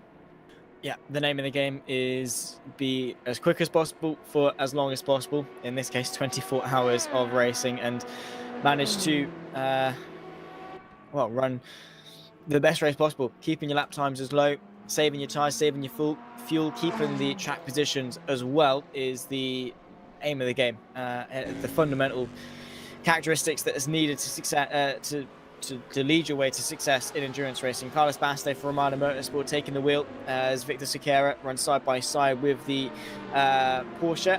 Porsche goes to the outside and is able to retain 15th place. That MC Motorsport car has been in a direct fight also with Ruben Correa Alves. These three really can't get enough of each other in this fight for 14. No, I mean, sorry.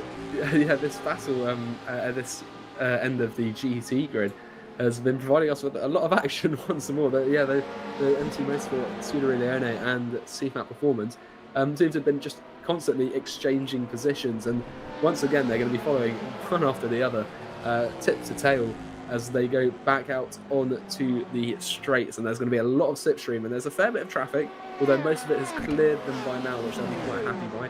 Although I think that might be the Race Clutch DPI, the current championship leaders, trying to find their way through without getting bogged down in the battle. But here we go, Philip Drace for NeedRacing.com to the right-hand side. He's unlapping himself here, but that's going to throw a spanner into the works, I think, because that means that that Scuderia Leone car is now a car in between himself and the rest. And of course, if you're a lap down, you are allowed to unlap yourself.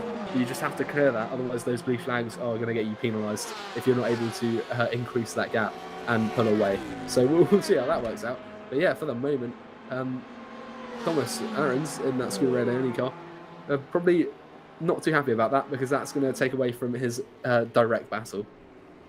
Absolutely, but Philip Jones has really been impressing at NeedRacing.com, setting some decent lap times, but it's been an uphill climb for them ever since the start of the race, after the disconnect for Christian Mikel early on, losing upwards of 2-3, I think, was it 3 or 4 laps at some point during their stage of disconnect, and have since been fighting.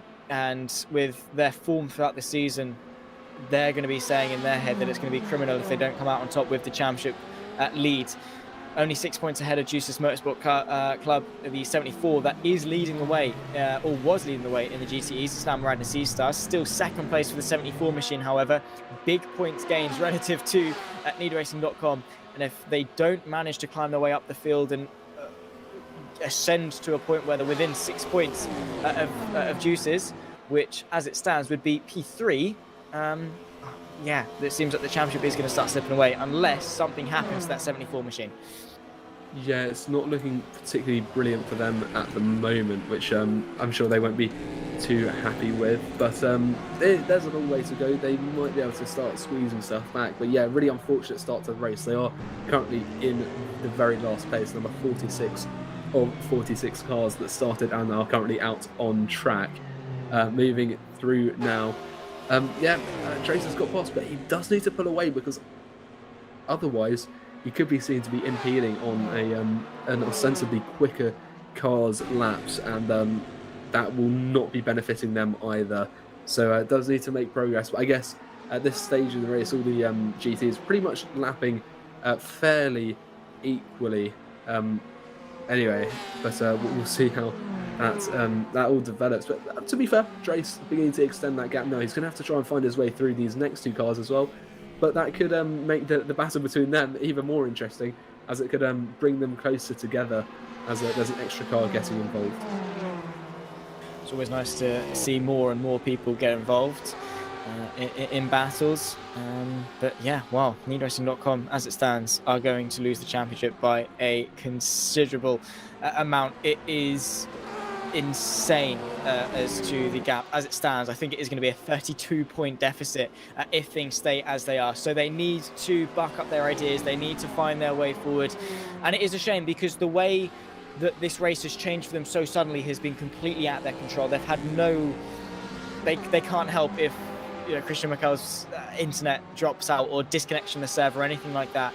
They can't help that. But what they can help is how they try to redeem themselves from it, how they try to ascend themselves back up the order. It's going to be such a tough ask, but what can we see from NeedRacing.com? Still a long way to go. Still a lot of opportunities still at hand. Still so many things to chop and change as the race goes on. And speaking of, we've got DX Droids and Seawolf Net Race fighting over 4th place in the DPIs as Jan Catal is able to get himself ahead of Carlos Fernandez. However, working their way past the GTC Race Centre Ferrari, maybe Jan Catal could be under a little bit of pressure, but a lot to talk about over the course of the broadcast.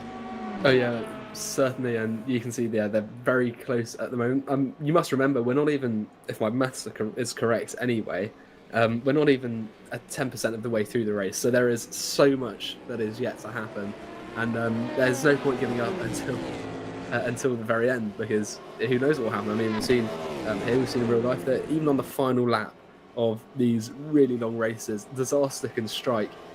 Disaster for some, beneficial for others. But there is Jan Catal now squeezing ahead into 4th place, and Carlos Fernandez there dropping into 5th with DX Droids. A fairly easy move for Seawolf there, and I think they'll be fairly happy with that.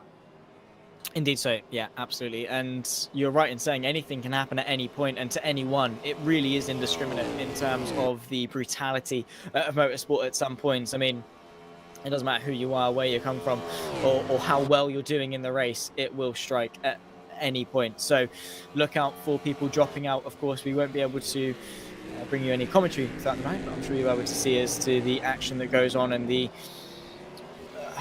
upsets maybe that happens throughout the night time here at Le Mans, because it really is a war zone that happens throughout that middle portion where the visibility is low, you're driving on instinct, you're getting tired, you're getting fatigued, you're losing concentration, you're wishing you could be in your bed snuggled up, going to sleep, but no, you've got to be in, doing your stint, putting the lap times in, making sure that your tyres are up to temperature, making sure that the fuel load is correct. It is going to be interesting to see where we come back to in the morning. Yeah, I imagine there'll be a whole set of stories throughout the night that we won't be privy to. We'll have to try and work our way back from what we have at what time we start tomorrow, which I think is 9 a.m. CEST, which will be 8 a.m. for us anyway, or for me at least. There'll be a lot of developments, I think, and we'll try and work out what has happened throughout the night. But as you said, getting tired, especially that graveyard shift when it's 2 a.m, 3 a.m, it's dark, it's only you and your engineer perhaps who are awake, just trying to get those laps going. It's so easy to make a mistake, and mistakes can be costly. You drop it onto a curb in the wrong way, the car gets sent into a wall at 150 miles an hour. That's going to be a lot of damage, perhaps even a retirement. So they will have to be on the top performance, because that is when it's so easy to make a mistake. It's so easy to lose concentration because you think, oh, I'm just doing laps and laps, and then when that happens, when you get complacent, that's when it can go wrong. So we'll see what happens. It's not the most the most optimistic way of looking at this race, but I suppose it's a realistic view of what's in store for these teams tonight. Absolutely. Yeah, and expect trouble, expect carnage, expect chaos. Yeah, the broadcast will be back up at 8 a.m. in the UK. Translate that's wherever you are around the world. We will be switching to a silent broadcast in a few hours' time. Then you'll be able to be woken up by the very lovely voices of Hugo Burrow and Vida Heatley for the first 2 hours of the new broadcast. Then myself and Vida will round off the final 2 hours of the race tomorrow morning. Well, we'll wait and see as to what's in store in the coming moments and how we are going to round off the 15th chapter of the Virtual Endurance Championship story. It's been a mighty season, it must be said. Ups and downs, heartbreaks, also rewards and accolades for some. It's been an incredible season, and I think it is, well, I've only been here for this my second year covering the Virtual Endurance Championship, but yeah, I think that this season has been absolutely sensational. And the fights that we've got in all three championships, we've got to pay attention to each and every single one of them. It's not a done deal until they cross the checkered flag. And in all three of the categories, already we've seen some form of a mix and match and an upset maybe for a championship protagonist. This is going to be an epic race. And while at the moment things are a bit spread out and nothing is conclusive and we can't really put a nail into the coffin or anything just yet, the potential for greatness really is there. Yeah, 100%. And as you were saying, we've seen so many different stories and events just happen throughout the course of this championship. I've only been at present for the second half, really. It's been a busy year. But yeah, I mean, if you look now, at the moment, that Juice's Motorsports car that's looking at the moment to take the championship didn't have the greatest start to the season, but won 4 of the last 5 races. And that's put them in a very good stead to take away from Need Racing. So there is just so much to be decided, and it could be a very dramatic finish tomorrow morning because, as you said as well, everyone's so close. There's just so much room, so much scope for things to change, especially with the extra the extra points that happen as a result of it being a 24-hour race. Yeah. There's just so much to look forward to, and to round off a season, what more could you want? It's going to be a hard race, but it will be good, and for those who come out on top, it will be very rewarding as well. But at the moment, just having a look at the timings, it looks like Moritz Mel in the 47 Go Team racing car is closing up a little bit on Andrei Maricek, who we saw, I think, this Go Team car might be on fresher tyres than Maricek, and that could be the reason for this pace discrepancy. That last lap there, a 3:28.3 for Mel, a 3:29.5 for Maricek. So I'm not sure how well Maricek's going to be able to hold on to this position.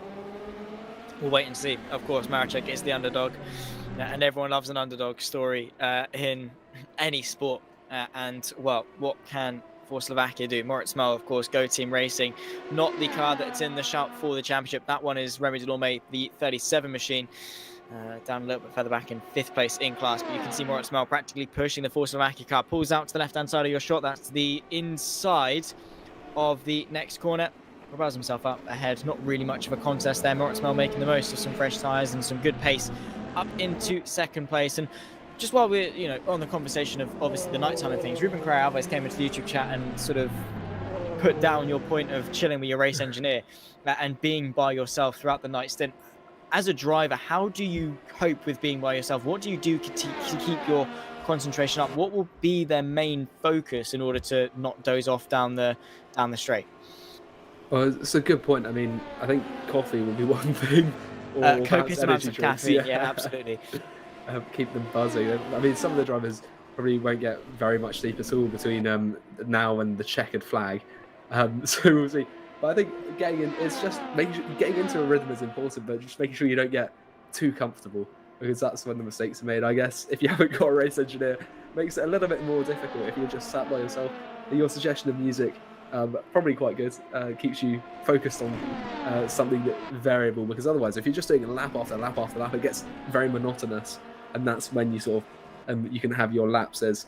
But at the moment, we've got Marco Vinciulo with Arms Serber in 7th place, looking to perhaps take the 6th place off the On-Off Racing with Nicholas Lemoyne at the wheel. We've seen a lot of Nicholas Lemoyne actually in the last hour or so. Enjoying the limelight, it seems. Yeah, enjoying the spotlight to round off the season, I suppose. Nothing better than being on the broadcast, as long as it's for the right reason, of carving your way through the field, which is what Lemoyne has done. Really impressive with some pace and some moves and things there in 6th, and maybe might have to have some roles reversed and be on the defensive from Chulo in the Arms Cybercar. Also just in behind as well, let's not forget they have got some company in the form of Andrea Terzi in the 36 machine just in behind. So watch out for that one. Of course, Andrea Terzi is trying to make some points up in the championship as well. If memory serves me correctly, it does. Simframe Esports in 2nd place. So yeah, it's an important couple of positions for that Simframe car to carve up through. And well, with them battling potentially in front, if the Arms Cyber car can put up a bit of a challenge on-off, that's going to be an extra couple of positions that maybe could be easy pickings for Terzi. Yeah, most certainly. And Terzi looking to get up through. And what's interesting is how the 2 Go Team cars have been separated a little bit now. Remy Delorme and Moritz Null, they're about 4 seconds and 2 cars apart, 5 seconds, or even 6 rather, and 2 cars apart. So that's sort of an interesting development. It puts Force Slovakia and Simframe Esports, well, I can't say in a sandwich of Go Team, but they're sandwiched now by Go Team, I guess. Don't want to upset you again. I was going to say, you're treading on thin ice, mate. Be careful, yeah. Yeah, I know. But at least Renzo doesn't have much fear of getting overtaken by Nicholas Lemoyne for the time being. That gap 22nd. Marco Vinciulo might be trying to put himself behind the number 37 and start closing up that gap. We'll have to enjoy this battle. But Vinciulo getting close, but he doesn't seem to find an opportunity with those sparking away as Lemoyne into the Mulsanne corner, getting very close, getting a good sniff of that rear diffuser, but not making anything of it. A bit of a slide there from Lemoyne, but the exit there strong enough, perhaps maybe a slightly higher downforce setup for Vinciulo. We'll have to wait and see, and that might be why that straight line speed just doesn't seem to be quite there for them. Absolutely not. A good old sniff indeed from Vinciulo. He's getting a good old sight of the rear end as well of that on-off racing, and he's going to pull out to the right-hand side and get a good bit of clear air, maybe a nice clean sniff, and maybe the potential for 6th place. He's looking to the outside, tries to get the up and under, but the door opens on the inside now. He's got the inside for Anage, as long as he's brave enough on the brakes, does exactly that. Vinciulo up to 6th, however it's hard fought maybe from Lemoyne, who's edged out to the extremities of the circuit. Here on the scene is Andrea Terzi. 3 cars now for 6th place. Vinciulo's job is to get away. Well, that was very nicely done there by Vinciulo. It's not completely decided though. He did take the opportunity that was handed to him, or not really handed to him, but he was offered at least. And going through the Porsche curves now, he's going to be able to, if he can get this nicely done, get a safer barricade, I guess, a safer buffer to that car behind, especially as this other car has joined the battle as well, and that is Andrea Terzi now putting Lemoyne under pressure, and that's good news for Vinciulo. If those 2 are battling, it gives him the opportunity just to try and get away as quick as possible. Absolutely, and that's going to be him trying to build as much of a gap as possible back to Andrea Terzi, who of course is not going to shy away from putting in some good laps. Nicholas Lemoyne is, well, knocked out of rhythm ever so slightly after the overtake from the Arms Cyber car. This is the fight with Thomas Arens for Scuderia Leon, still on the back of that same Ferrari that Leon have really had a good old time with battling with today, pulling out to the right-hand side and trying to get his way ahead of Victor Sequeira. Inside line, of course, and well, makes easy pickings. Ruben Correa Alves was stuck behind him for upwards of an hour in his stint.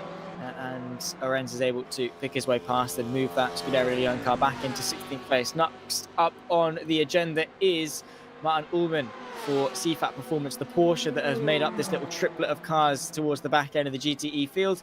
2 seconds is the gap, and we'll wait and see how much that can close in the coming moments. But keep an eye on each and every single battle that comes our way. Nothing really happening in the DPIs. Everything's stagnated at the moment.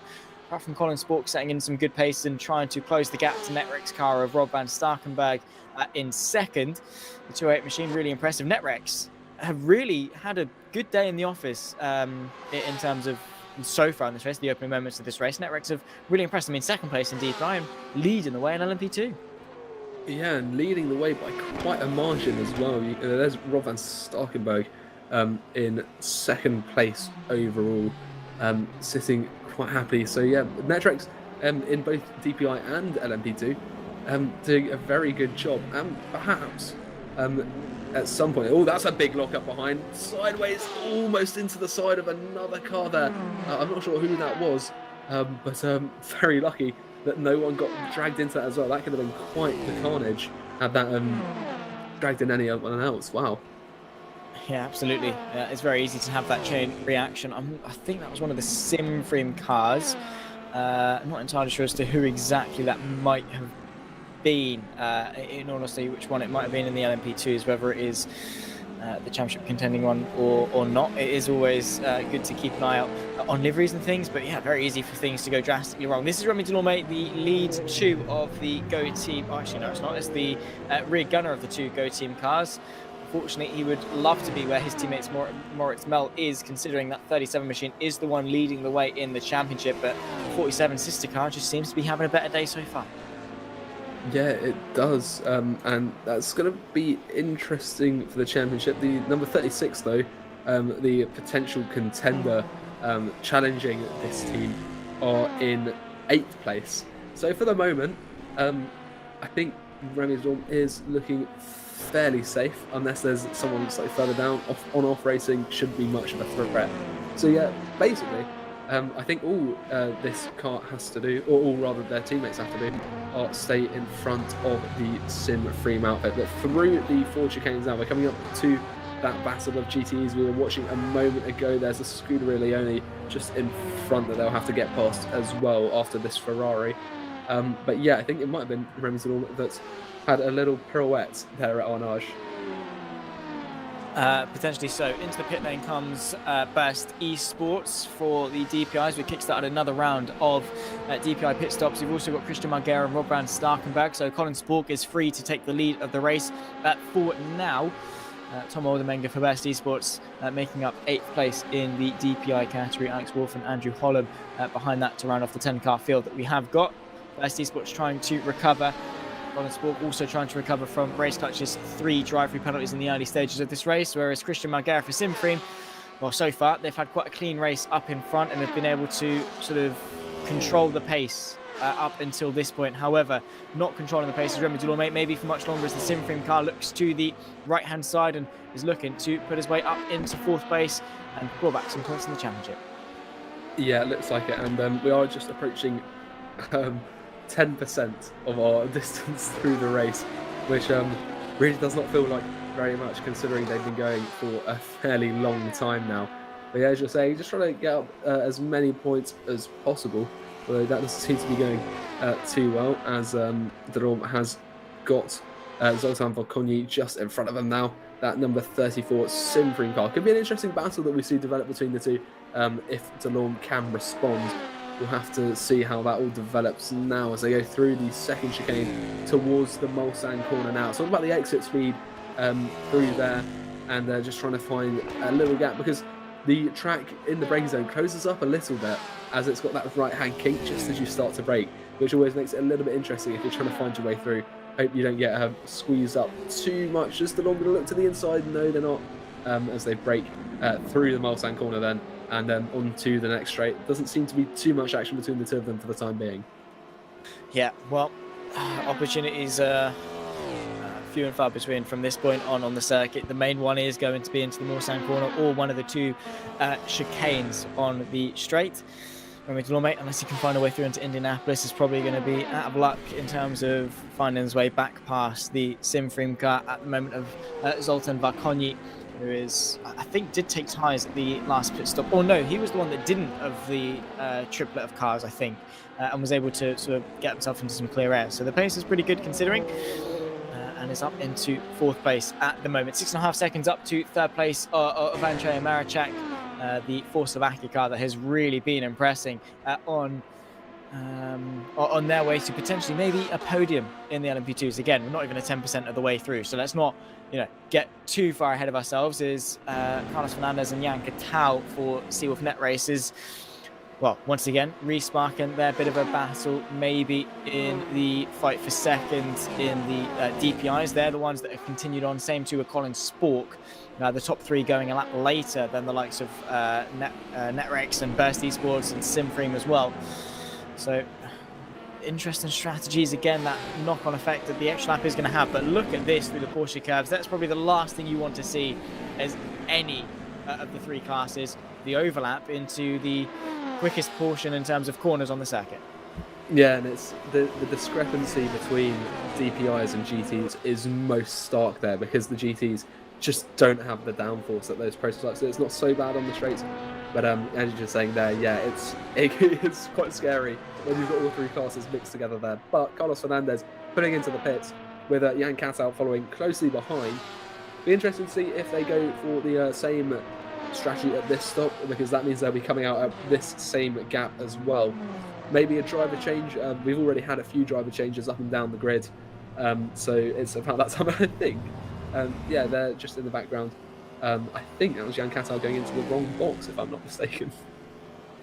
Maybe. I mean, it's easily done as the race clutch car of Colin Sport comes in off the jacks as well, and will continue on his bid to recovery after 3 drive-through penalties, which not too bad at Le Mans. Of course, you got the wiggly chicane to negotiate, but the pit lane itself isn't overly long. Definitely not compared to sort of the Spa endurance pit lane. So definitely worse places to take a drive through at. But watching on Carlos Fernandez in the pit lane, as we'll see now Lorenzo Arisi at the wheel of the Simframe car. Christian Marguera stepping aside, and Lorenzo Arisi able to take the wheel and do a fantastic job. Danny Vandeney now for Netrex as well takes up second place as Colin Sport well with Hero during the second. It's going to be in 5th place. It's going to be about 4-ish seconds off Alex Baigie, the next car on his list, in order to tackle on his ascent back up the DPI field. Yes, a little bit of a gap, but it's not too bad, and we'll see how they will respond to one another. And I think the DPIs have been the quietest of the 3 classes on track, and as I say that, LMP2 is going to go and prove me right, because we've got a battle here. Remy DeLorme still looking to get past. We've got here in GT as well, also a battle ongoing between Yemi Nasula, currently in the lead of the class, under fairly big pressure from Michael Sedlacek, and that's Juice's Motorsports Club, currently on course, if the current order stands, to take the GT Championship, and a very close battle, no less, for first in class. So Yemi Nasula, we've seen a lot of him, and we're going to see some more of him. Now looking to be on the defence rather than the attack. And it does seem that Sedlacek is very quick at the moment, heading down the hill through the S's. Not really a chance here yet, but that Ferrari does look very close. It's following very well as well as we head up towards Tech Rouge on to the first of the 3 portions of straight before the Mulsanne corner. It's these chicanes, they do offer opportunities to overtake, but they also allow someone in a battle to respond if they do get overtaken. So overtaking at the first chicane doesn't necessarily guarantee you that position. Let's look at that Ferrari, a very imposing presence in the rear of that car, as along the straight now to the right hand side goes Sedlacek. Can he make this work as they go towards the first chicane under brakes? He'll move to the left hand side. He's not quite far enough to go all the way through. It's going to make a narrow entrance, could compromise the exit speed, could give Nasula an opportunity to respond and take back that first position. But on the exit, that Ferrari is looking pretty good, and I'm not sure Nasula has anything to respond with to that overtake. Maybe that might well be the case. Nasula, though, look at the closing speed in the slipstream. You said the response could be massive into the second chicane, closing the gap bit by bit to Michael Sedlacek, who is going to be doing his utmost in order to win the championship. As it stands, they will do by quite some margin ahead of needracing.com, but through the second chicane, and Yemi Nasula unable to pick his way back through from Marina Sea Stars, and well, you can't blame him. That 74 machine has been on fire since lap number 1 and has led pretty much the majority of the race up until now in the GTE class. Yemi Nasula, a good battle in terms of pace. I think Sedlacek is going to find his way through no matter what, and maybe it might be beneficial for Nasula to be just that little bit slower than Sedlacek not necessarily quick enough to put some pressure on, but not necessarily slow enough to fall back. And it might do him some good just to sit here in the slipstream lift and coast and stay on the back of the 74 machine. Yeah, and because you're on the throttle for so long, come the end of the race, if you're not necessarily overtaking, but you're getting that benefit of that lowered fuel consumption, maybe get an extra lap or two in on this stint, if you can keep up, that is, it could come again at the end of the race, bring you a fairly steep advantage. So we'll see what Nisuda decides to do. Just 7 tenths behind. He's not really dropping back too quickly. Is just going to continue following for the time being and wait for any opportunities sit behind, not necessarily try and put pressure on, as you said, but there's an opportunity, may as well take it. Maybe a mistake is made by Sedlacek. He'll be there to take advantage. So we'll see how this battle develops, but it's looking fairly good at the moment. Around the grid, though, it seems that, for the most part anyway, I can't say that for all, that it's quietening down a little bit. We've got Alex Beggy here, though, who has just been overtaken, I think, by Colin Spork there. The race clutch car just squeezing its way through, and he's going to get in front. And we've now got the finest machinery on the grid now fighting. You can see it's very bumpy if you go all the way to the left there on the entrance to that first chicane. But Colin Spork getting through quite comfortably. And of course, that race clutch car is the fastest we've had all season. It's got quite a commanding lead at the moment of 18 points in the championship, but that's not necessarily going to be enough to secure it here. That Sim Freem car in first, the number 21, at the moment, as it stands, is posing a fairly significant threat to Race Clutch, who will need to close down that gap. But at the moment, Race Clutch, if things were to stand as they do now, should win the championship. Yes, well, the points for victory for a 24-hour race times by 1.5, of course. So P1 gets 45. As Race Clutch are right now, that's P4. That's 27 points, which is bang on 18 points difference. So they would end up the championship tied, but Race Clutch took the win at round 2, round 4, round 6, and round 7. Which, of course, is 1, 2, 3, 4 victories, as opposed to Sim Freem just the 2 at race 1 and race 5. So, by my calculations, obviously, I think it would be Race Clutch that take the championship victory if things were to stand as they are, which they definitely will not. Whether that is going to be Sim Freem making a mistake, or if that's going to be Race Clutch carving their way back up to the front of the field. 4.5 seconds to Jan Katau for P3, and that will sort of remove the headache of any countback points in offer. But yes, it's been a brilliant fight up until now. It was, well, been one of the best rivalries, I think, throughout the season. I mean, the likes of Sim Freem, Christian Marguerite, Lorenzo Reese, etc., Colin Spork, Tom Lartley for Race Clutch in 4th, or also Nick De Silva in that 14 machine. All of them have put up such a monumental fight, and both teams deserve to win the championship. Unfortunately, only one is able to. Don't count out Burst Esports just yet either. Tom Oldenmenga, while he is a long way back, anything drastic happens to the top 2 teams, maybe we could see Burst step up to the occasion and win their 2nd championship in a row. As unlikely as that seems right now, weirder things have happened at Le Mans. Remy Delorme still on the back of Sim Freem for P4. This fight continuing to rage on. Thanks, of course, to the slipstream keeping everyone in touch. Yeah, definitely. Remy Delorme looking to get back into 4th position, take that off the Sultan Valkonia. And this battle's sort of been bubbling away for the last 10 or 15 minutes. As we go along the straight, you can see the impact of that slipstream. Once again, it's just so powerful around here. And that's why we find the drivers or the teams running very low downforce setups. In fact, I think the cars come stock with a lighter aero package already, or a different aero package for Le Mans at least, and you can see why. If you were running this sort of a setup for Barcelona around here, you'd be much, much lower than they are at the moment. Anyway, Remy Delorme still sitting behind just 1/10 of a second as the gap, looking to the inside now, into the 2nd chicane.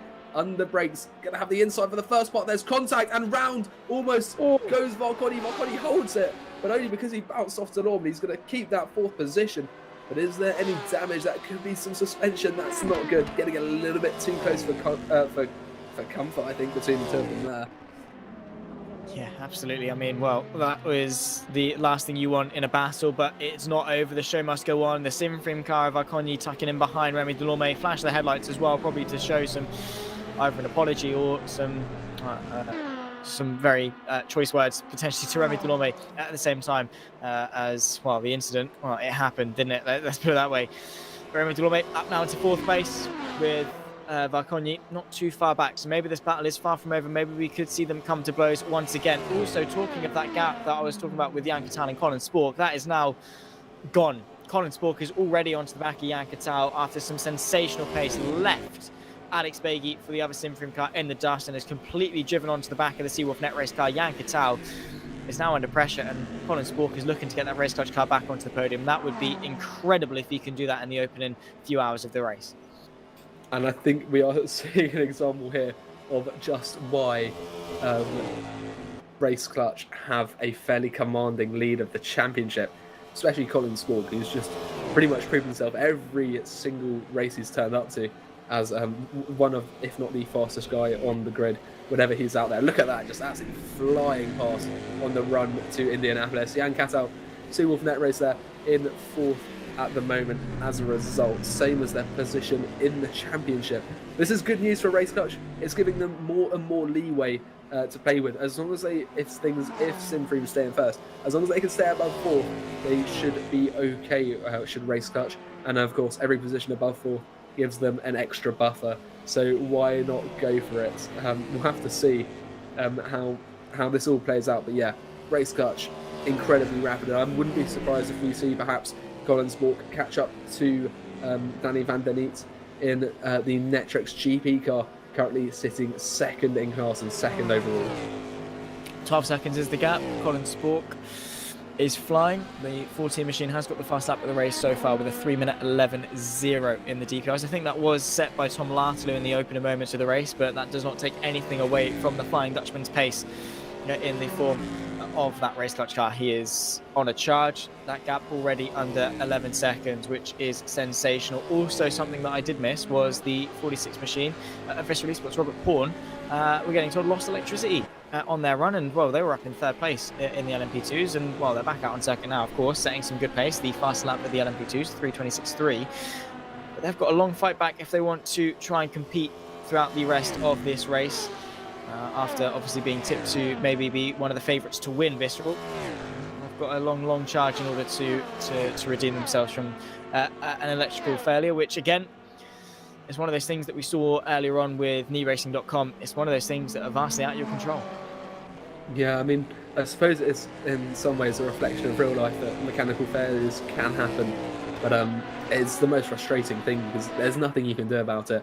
And I guess the best attitude you've got to take to something like that is almost just take a step up and appreciate it's happened and just do what you can with the hand you're dealt. And you can see they're doing that now, setting some fairly rapid times at the moment. But yeah, it's a shame for them to have dropped down from that 3rd position, but they'll do well to fight back, I think, this year. There's still a long way to go, and they're a lap down on 14th. But if they keep up some decent pace, they should be able to start closing that down quite quickly.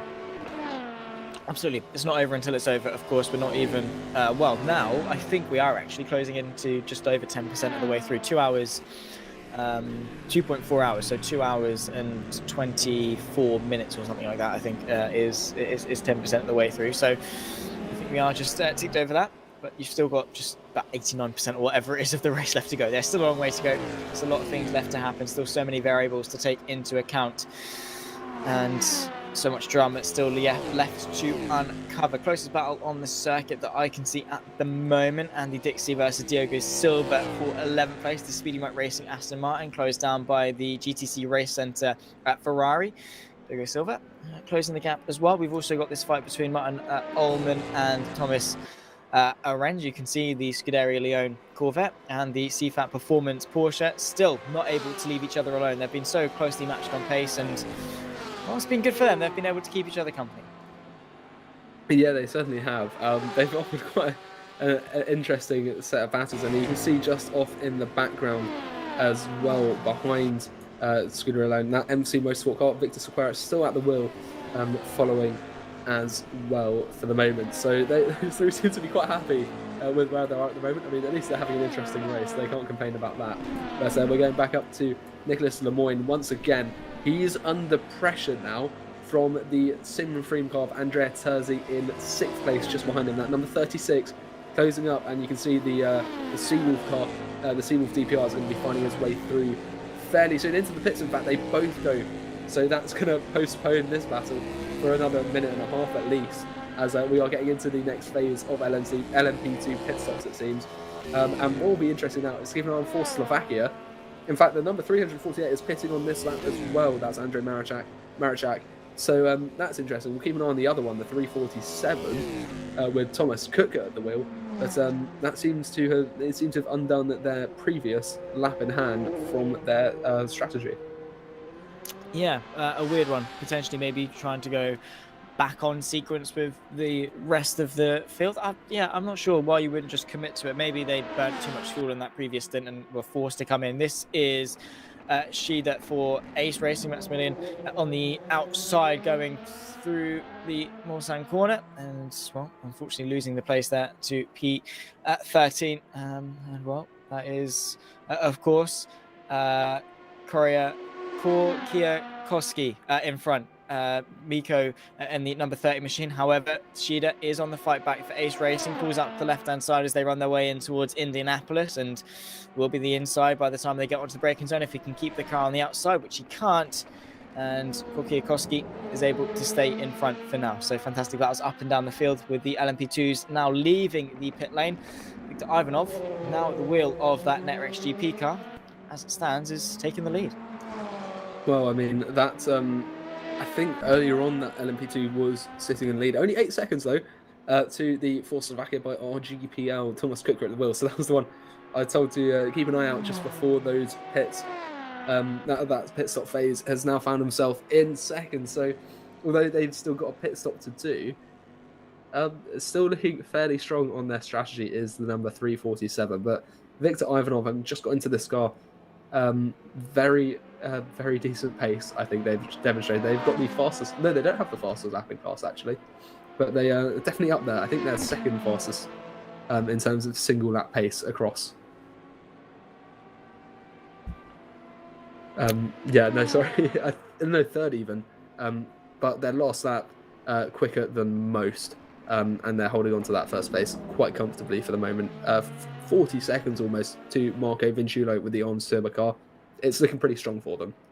I think so, yeah. I'm not entirely sure if they still owe us a pit stop, whether it is Viktor Ivanov and Thomas Kuka that still have to come into the pit lane. I'm not entirely sure. I think that's maybe me just not keeping a good eye out as I potentially could, but I'm fairly sure the Netrex are one of the cars that have been going that lap later relative to the likes of Go Team and things. So maybe we will see them able to stay in front after the pit lane sequence or whatever the changes are. But Viktor Ivanov now at the wheel, and he is still continuing on very, very well. Fantastic driver. I think Netrex have got a fantastic driver lineup. Obviously, the likes of Jake Dennehan, Viktor Ivanov as well.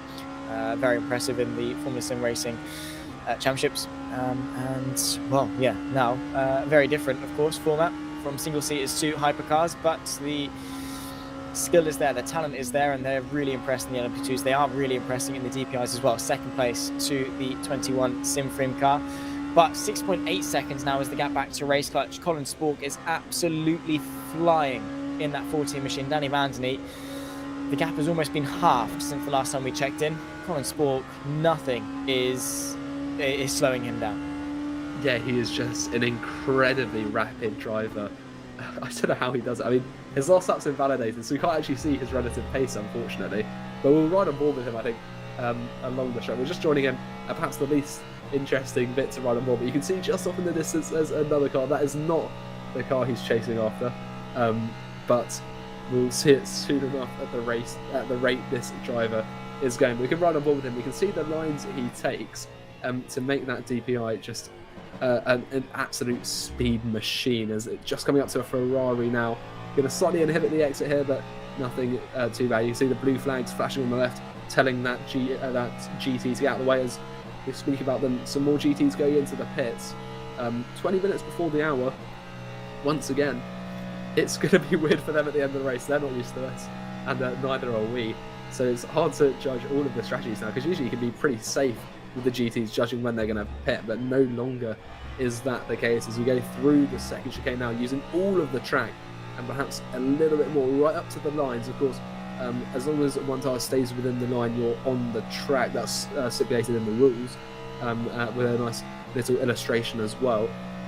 through towards Mulsanne. Now you'll see him start braking just as you come up to that curb on the right-hand side, pushing it all the way to the left once more. Use that curb, it's very flat there. Most of the curves around this track are very kind, apart from those sausages on the inside of the 4 chicanes, and then back out onto the throttle once more, as you do for most of the lap.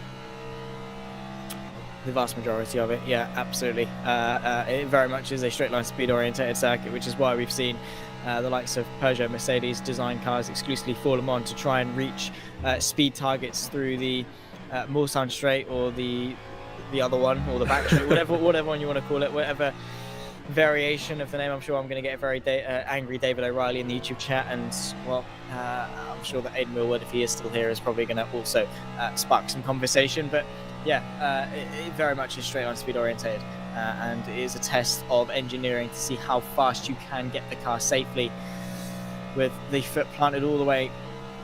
And well, Colin Spork, I think, has got the perfect balance of straight line speed to downforce, because look at how planted it is through the Porsche curves, to the left, then the right, now entering into the Corvette ones, and look at a little bit of a slide, but getting the slip angle perfectly and then flicking it. The change of direction there in DPIs is absolutely incredible, with how quickly they can shift one way then shift the other. Now in towards the 4 chicanes, the final 2. Faster one up first, you brake at the start of the curb, you look to the left, you look to the right, you fling it over the sausage curbs, try not to use too much of them, of course. It's just astonishing how committed he is throwing the car over there, and he was able to gain a second and a half on Danny Van Der Neek through that sector alone. Yeah, and he just looks so comfortable driving around this circuit, doesn't he? He's now down to under 5 seconds is the gap, but he doesn't seem to have a problem with anything. He uses the curbs to his advantage, getting as much rotation as possible. That being a 3:12.7, 1.5 seconds quicker, as you said, than Danny Van Der Neek.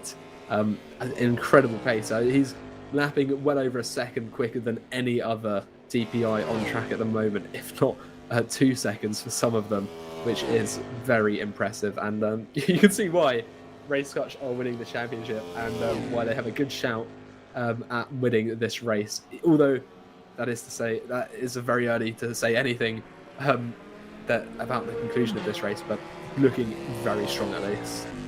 Always one of the why they have won 4 of the 7 races that we have had on display. We started all the way back at Monza for round number 1 and have since travelled around the globe. I mean, it has been one of the best calendars, I think, in terms of choice for the Virtual Endurance Championship. And well, I mean, obviously we had Monza, the 6 hours, and the Outers of Spa, Laguna Seca to round off 2022. Then we kick-started 2023 in Daytona. And since then, it's been a race every 4 weeks. Then we went to Road America, Sebring, Bahrain, and now here for the 24 hours of the Virtual Endurance Championship Le Mans. I have to say, we've been really spoiled with the calendar this year. I mean, obviously, we had that little American sprint from Laguna Seca all the way to Sebring for a few months. But the diversity that we've had all over the globe in some of the world's most favourite circuits as well, I think, with the addition of Bahrain as well for the 4 hours last month as well. Just so much choice, so much variation, and yet still we've had race cars, we've still had Simframe in the DPIs, and also the others in LMP2 and GT. They've still been the ones to rise to the occasion and be consistent on each and every single one of those occasions.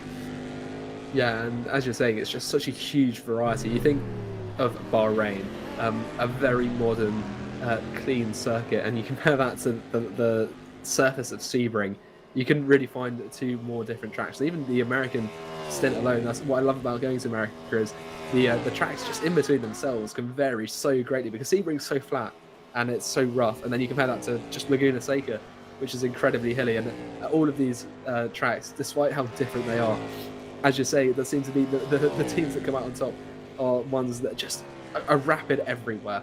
And I suppose that's how you win a championship, and that's why there's that's why Colin Spork and rFactor are so quick at the moment, making up positions that they probably didn't intend to have be down in the first place. Already down to 2.5 seconds just over that last lap, closing up the gap even further to Danny Van Der Neek. A 3:11.9 there. That's an absolutely scorching lap, over 2 seconds quicker than the last lap of that Netrex GP car. Just incredible pace.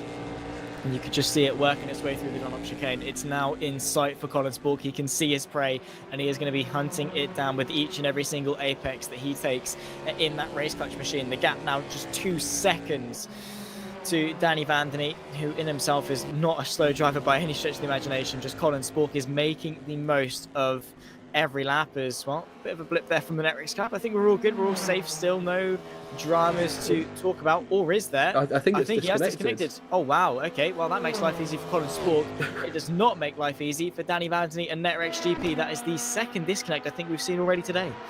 That's really, really unfortunate. They were looking so strong as well when Netrex. I don't know what's happened there for them, but that's going to be absolutely devastating, because that's essentially going to put them by default a lap down. Because when you reconnect and you leave the pit lane on the same lap that you're on when you disconnect. That's a disaster, really. I mean, at least there's a lot of them further down. We'll go on, have a replay. Yeah, you can see it's like his connection was just playing up and going for a little adventure. It looks like into the woods of the Pays de la Loire. But hopefully they can reconnect and get back out on track. But that's really unfortunate for them. You've got to feel sorry for that. Absolutely. Again, nothing that you can really do when it comes to disconnects and things. It's just one of those things you have to suck up and deal with. As unfortunate as it might be, you just got to, as you said, you just got to play with the cars that you've been dealt. And for Netrex, that's going to be a lap down and fighting their way back up to the front, hopefully, of the DPI field, because they have been so impressive on their promotion, obviously from Division 2 into Division 1 for this race. I would love to see them do well, and they were doing so well. But now what we have got is a direct comparison between Lorenzo Arisi and Colin Spork, a direct fight of pace between the top two in the championship. Of course, as it stands, if things were to end right now and 4 points were to be scored, Lorenzo Arisi and Sinfrey would not take the championship. It would go to Race Clutch, and well, as thoroughly deserved as it would be to both. We've still got a long way to go. 21 hours, 10 minutes and 25 seconds of racing action still here in France. And, well, as it stands, I think Lorenzo Arisi is the quicker of the two cars. Of course, Colin Spork has got a bit of traffic to contend with, but Lorenzo Arisi is putting in some good pace. But how much does that mean, really, for Lorenzo Arisi? Because as it stands, I mean, whether he finishes, 35 seconds in front of Colin Spork or 35 seconds behind Colin Spork, it doesn't really make much of a difference, because right now Spork is in a position that he's going to win the championship no matter what. I suppose so, but I mean, they would have both been aware that the Netrex car has disconnected, and I think it's going to be quite a blunt reminder that that's always going to be a possibility for them. So I think for Lorenzo Arisi, just trying to get maximal pace at the moment, give as much of a buffer as possible to any issues that might turn up during the rest of the race. So it's still worth driving as quickly as possible, but it's going to be slightly disheartening knowing that there's nothing they can really do with the situation that is currently at hand, and it's a bit demoralizing, I guess, for them, but they just got to keep going, because as we've seen with Netrex disconnecting, that's possible, and that could happen to any one of their rivals and even themselves. So it's still very much worth driving as quickly as possible for.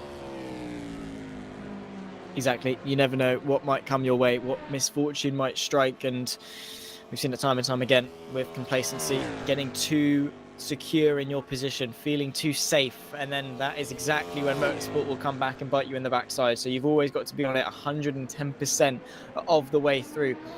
Speaking of pace differences, it must be said on that last lap, it was Colin Spork that was about 1.1 seconds quicker than Lorenzo Arisi, despite maybe some differences at different points on the circuit. And that's the thing, actually, with a circuit as long as Le Mans. It is the sense that it's such a long circuit with, straights and corners and high-speed corners as well. So much so that the differences of pace at different points of the circuit, Colin Spork might be quicker in a straight line as opposed to Lorenzo Arisi, who might be quicker in high-speed corners. We are going to see that throughout the race of teams setting up their cars differently and being quicker in different points of the circuit, as there is Vandeny for Netrex GP. A quick rejoin and back out onto the circuit. Yeah, as you were saying, the different setups. I think everyone really knows with Le Mans that the overtakes are made on the straights.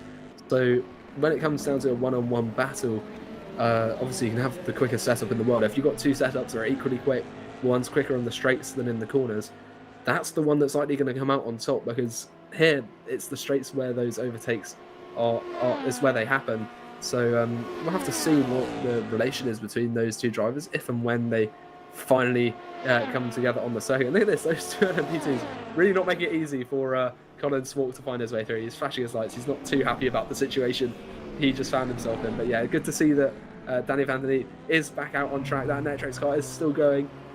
It's a way down. It's not last though in its class, and still a long way to go. With lots of opportunity to try and make up what's been lost. We're going to go to Gabor Hevesi now, currently putting a lot of pressure onto Marco Vinciullo, trying to get the second of the 3 podium positions available in LMP2. As we go through Tech Rouge now, onto the first of 3 straights before the Mulsanne corner. Maximum speed, 0.3 of a second is the gap, 2.5 tenths. It was down to under a tenth through the Dunlop curve, so Gabor Hevesi maybe struggling a little bit through the S's.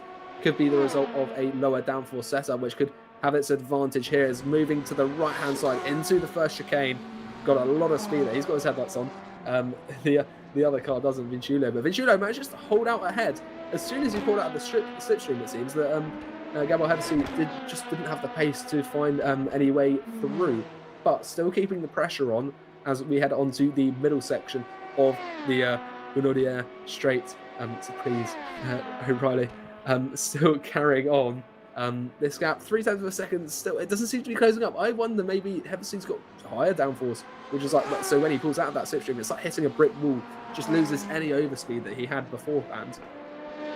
Absolutely, and that is the thing when it comes to slipstream, is timing when you leave it. You don't want to get too close as to stall and lose that slingshot, but you don't want to leave it too early as to not get the most out of it. As Gabor Hevesi is trying to time it to perfection, pulls out to the right-hand side of the circuit, will give him the inside by the time they get to the Mulsanne corner. He's got the overlap for Go Team and back up the inside of the arm cyber car. Beautiful stuff from Hevesi. He retains second place, 43.5 seconds back off Netrex GP, which is not where they want to be at all, but still fighting for second place. There's also Michael Leroux and Patrick Rusnak are also going side by side. The other Go Team car making a move to the inside of the Mulsanne corner as well. Yeah, it seems that both Go Teams have decided to get in on some level of the action. This is good news for Michael Leroux as well. That 37 car back up into contention. That's for the podium positions now, because we've got to remember that's the one currently fighting for the championship in LMP2, this second of the 2 Go Teams. So being up in the order is going to be good news to them. 16 seconds is the gap in front. So that's going to have to get closed down, but it is certainly possible. And we'll keep an eye out on that battle. Just a little bit behind them between David Kolosai and Patrick Rusnak. The Force Slovakia and Sinfream Esports cars getting into quite a little tussle there. And a bit of traffic has finally separated them a little bit, but that battle is not decided, and we'll see this here. Patrick Rusnak with Force Slovakia having dropped back a little bit, he's going to have to try and close up that gap again as they run up towards the Porsche curves, but there's going to be a GT in the way, which is not going to help his efforts. Absolutely not, for sure, especially when it comes to the quickest portion in terms of downforce capabilities on the circuit. But Rusnak is closing the gap now, only 1 second back to David Kolosai for what is 5th place in class, 1.2 seconds up to Michael Leroux for what will be 4th, and trying to make the most of each and every single overtake. The Force Slovakia car is definitely one, but catching the Yamaha Motorsport car, I think, probably the worst point possible through the chicane. Stop and start, and all Rusnak is going to want to do is put his foot down and catapult himself through. He's lost a second in that chicane alone by being behind the GT car. So Rusnak has got his work cut out for him to close the gap to Kolosai, but as soon as you're in that slipstream, you're stuck. You've cast your hook, you've latched onto the rear end of the car in front, and then it's just a case of reeling them in, particularly if Kolosai is able to close the gap to Leroux and they can have a bit of a tussle. Most definitely, yeah. We have a 3-way battle emerge between these drivers. If we're lucky, they're pretty much equal on pace, it seems. Obviously not a brilliant lap for Rusnak, but he got a bit tangled up in traffic. He's looking to close up fairly quickly, but Michael Leroux back out in the lead of this pack. He's got a second or so breathing run to Patrick Rusnak. But as you said, once you get into that slipstream, it's much harder to get shaken off. You've got to hope for something else, for example, some traffic to help you break up that gap. But of course, traffic can work both ways. It can work to close the gap as well, which is what we might see here. If this Ferrari slightly hinders LaRue's exit, that gap now is down to 0.8 of a second, so maybe slightly beneficial. But also at this point on the track as well, Rusnak is going to be getting, Kalasai rather, is going to be getting a slightly distant slipstream. What it does mean though is that Kalasai is going to get pulled away from Rusnak, in fact, and it's going to make it harder for Rusnak to pose a challenge as well. So it seems that this battle has sort of been stretched out once more, and it's just become a two-way battle again. I think so, yeah, just ever so slightly. I don't know if Rusnak quite has the pace to keep in touch with the top two. That's not to say things won't change as the race progresses, because they have, they will, and they have already. And we're now approaching 3 hours into the 24 Hours of the Virtual Endurance Championship Le Mans for the 8th and final round of season 15. It's been a long calendar. It's been a long season as well, all the way back to the 22nd of August of 2022, a long time ago. But it's gone very quickly, particularly with the recent swing of a race every 4 weeks to keep things fresh and to keep us entertained in terms of season 15 action, because with each and every single race that we go to, we always want more of it. The Netrex GP DPI of Danny Van Den Eek back into the pit lane. I think this is just for a general service, obviously, with the couple of seconds that they were disconnected for, that have sort of knocked them off sequence ever so slightly. So they're into the pit lane for their service. But, well, Lorenzo Risi also come into the pit lane for the Simfream Esports DPI as well. Colin Spork has been able to take the lead of the race. So, well, shake-up still happening up and down the DPI field. The biggest championship margin to decide, but also maybe one of the most interesting of the three also.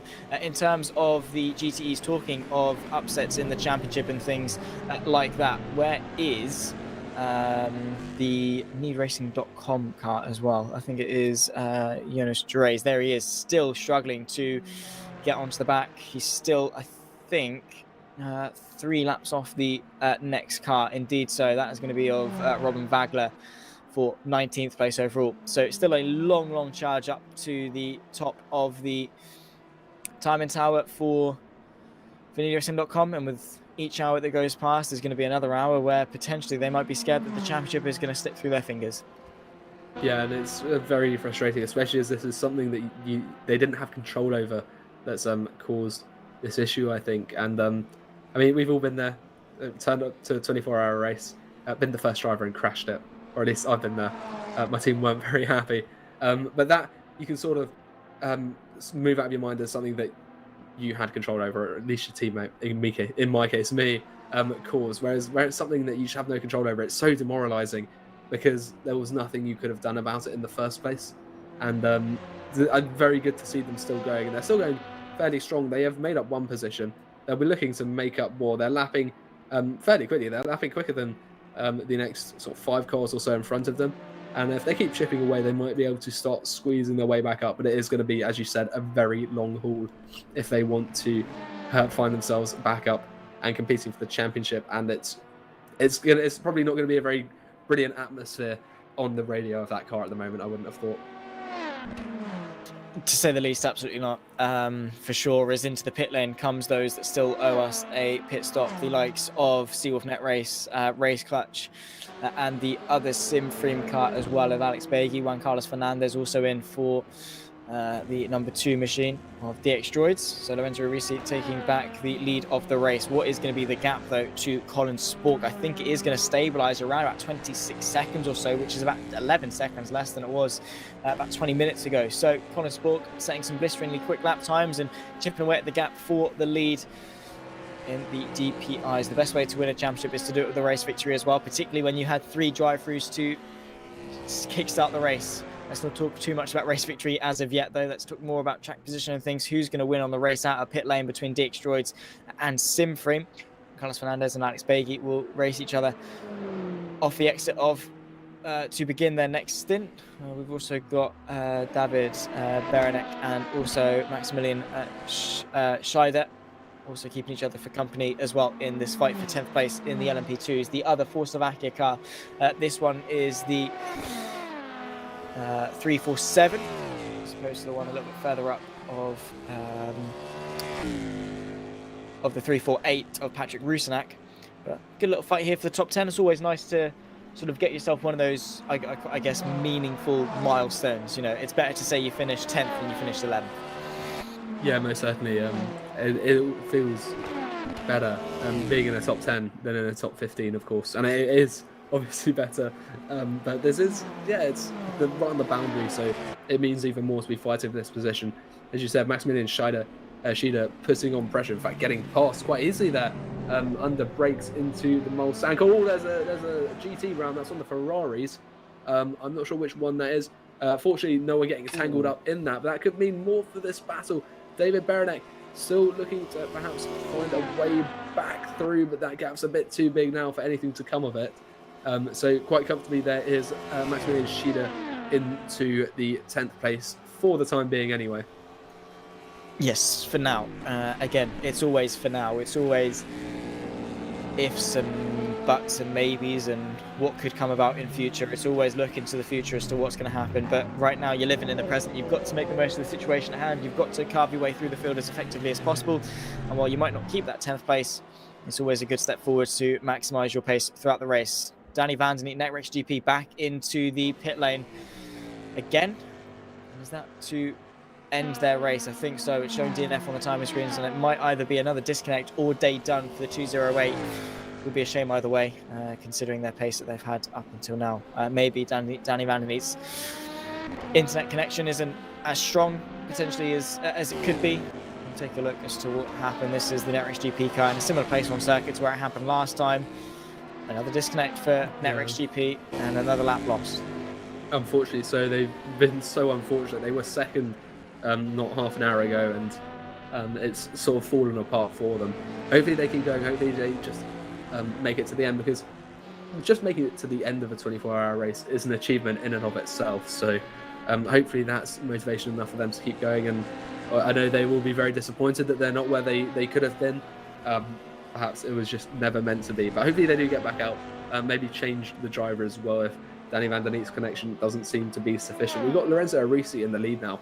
Only 25 seconds clear of Colin Sport, who has just made a pit stop, I believe. This is a battle that we could see, perhaps, at the pace that Colin Sport's going, within the next hour. Within the next hour, sort of unfolds. So we'll keep an eye out on that. But what's very interesting is the way the calendar has fallen is that we've had the shortest race of the season happen right before the longest race of the season. That's provided very interesting juxtaposition, because they've gone from essentially, well, by comparison at least, having a sprint race to having a very much a proper endurance race. And it's made it's two very different approaches that you take to those sorts of races, a 4-hour versus 24. And I think very nice juxtaposition, especially to watch, because you have these two very different styles of driving, but also maybe a bit of a head scratcher, because it sort of puts them out of shape. Perhaps they're not. Rather than having a long endurance race followed by a longer endurance race, it's a very short race followed by a very long race. Creates an interesting dynamic, I think, and I think it was a good feature of the calendar. Absolutely, and flexing your English GCSE there with a good old juxtaposition. Oh my word, I got sick to death of writing that in my exams. Oh my word. Oh, I never had to do them. Oh, what really? Oh no. COVID, weren't you? Yeah. Lucky. I was the first year back of exams. Fantastic that was. Oh, what fun. Yeah, absolutely.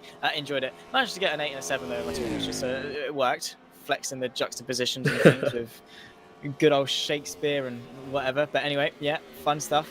Funnily enough, actually, me and Lewis spoke about Shakespeare on this same race last year, about Romeo's unrequited love with Rosaline. Anyway, that is besides the point. That's back when I was actually doing GCSEs and not tinkering with cars in college. But anyway, yeah, absolutely, it's a fantastic juxtaposition between the shortest race of the season, followed very quickly by the longest one, because it is a very opposing spectrum.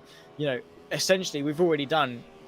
We're now into the final hour of Bahrain, if you will, and yet we've not even made a dent into the 24 hours that we've got here. So compared to Le Mans, Bahrain was the sprint race leading up into Le Mans. So yeah, very, very quick, very, very sprint-esque.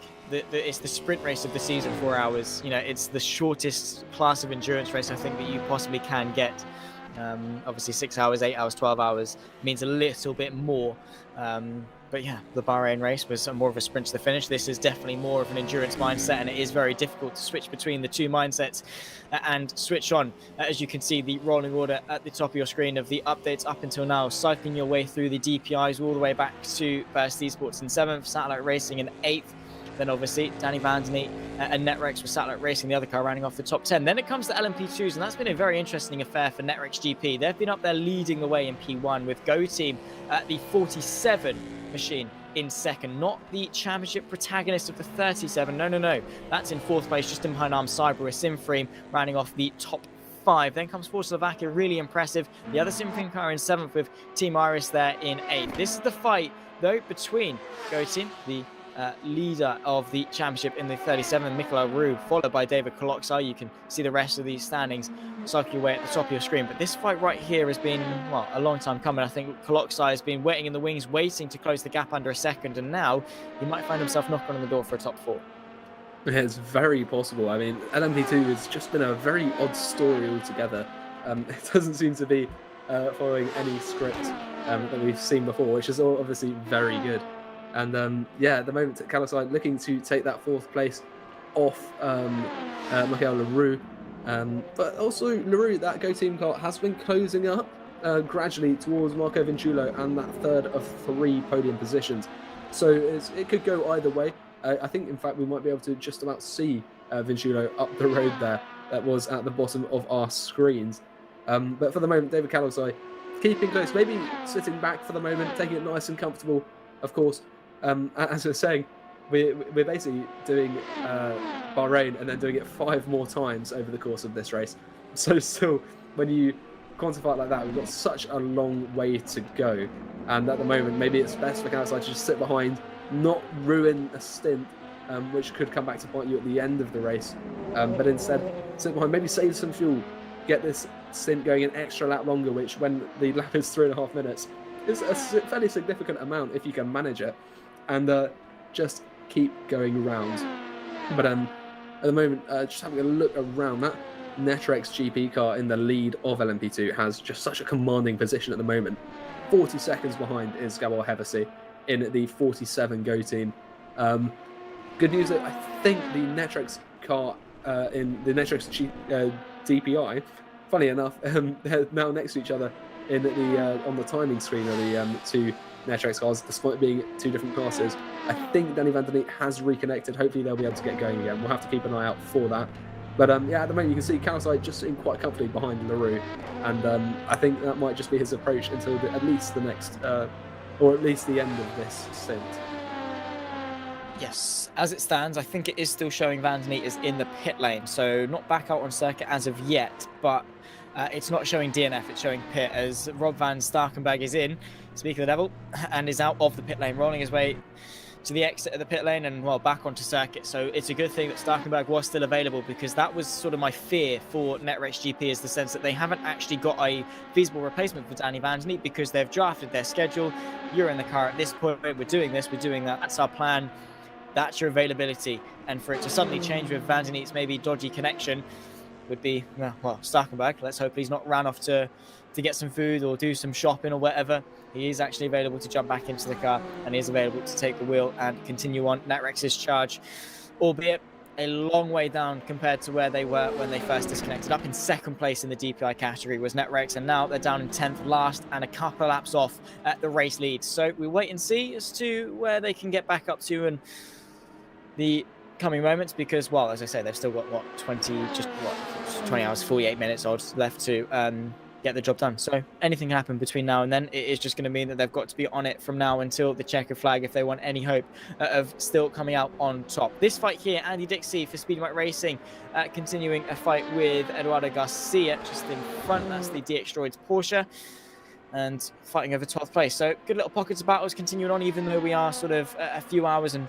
very sort of cemented into this race. There are still these pockets of battles with people still close together. Yeah, and I'm just having a look at the rules at the moment. With Starkenberg getting back into the Netrex car, the rules stipulate that one driver cannot complete more than 70% of the race. And at the moment, he's already done 1 stint and he's back in. So hopefully they have a 3rd driver as well. They can sort of share the load between. Obviously, you can have between 2 and 5 drivers per race. So it will be interesting to see about that. I don't think there's a minimum distance a driver has to complete though. So that sort of balances out. But we're going to go down to Thomas Ahrens now with Scuderia Leone. A car we've seen a fair bit of throughout the course of this race. Currently in 16th place, looking to improve that to 15th as it's the CFAT car once more that they find themselves in a battle with Martin Uleman at the wheel of that vehicle. We can ride on board with him now, currently the number 277. Looking over the rear wing, you can see a DPI passing on the right-hand side, and now we enter onto the straight, and hopefully we'll see this gap get closer and closer. Fortunately, the spoiler almost acts as a marker to see whether that gap's getting bigger or smaller. At the moment, it's staying pretty much the same. As they get up to speed, the slipstream becomes more and more powerful as air resistance on that lead car increases, whereas it doesn't really apply so much to the following car, that's Scuderia Leone, as they go into the braking zone for the first chicane. Doesn't seem to be an opportunity there. Looks like a slightly later apex for Uleman, which could give a better exit and more speed onto the straight. And it's looking fairly comfortable actually along these straights as that Porsche, with that Corvette following. For sure, yeah, absolutely. I mean, the Porsche and the Corvette, I think, are probably fairly even in terms of their balance of performance pace.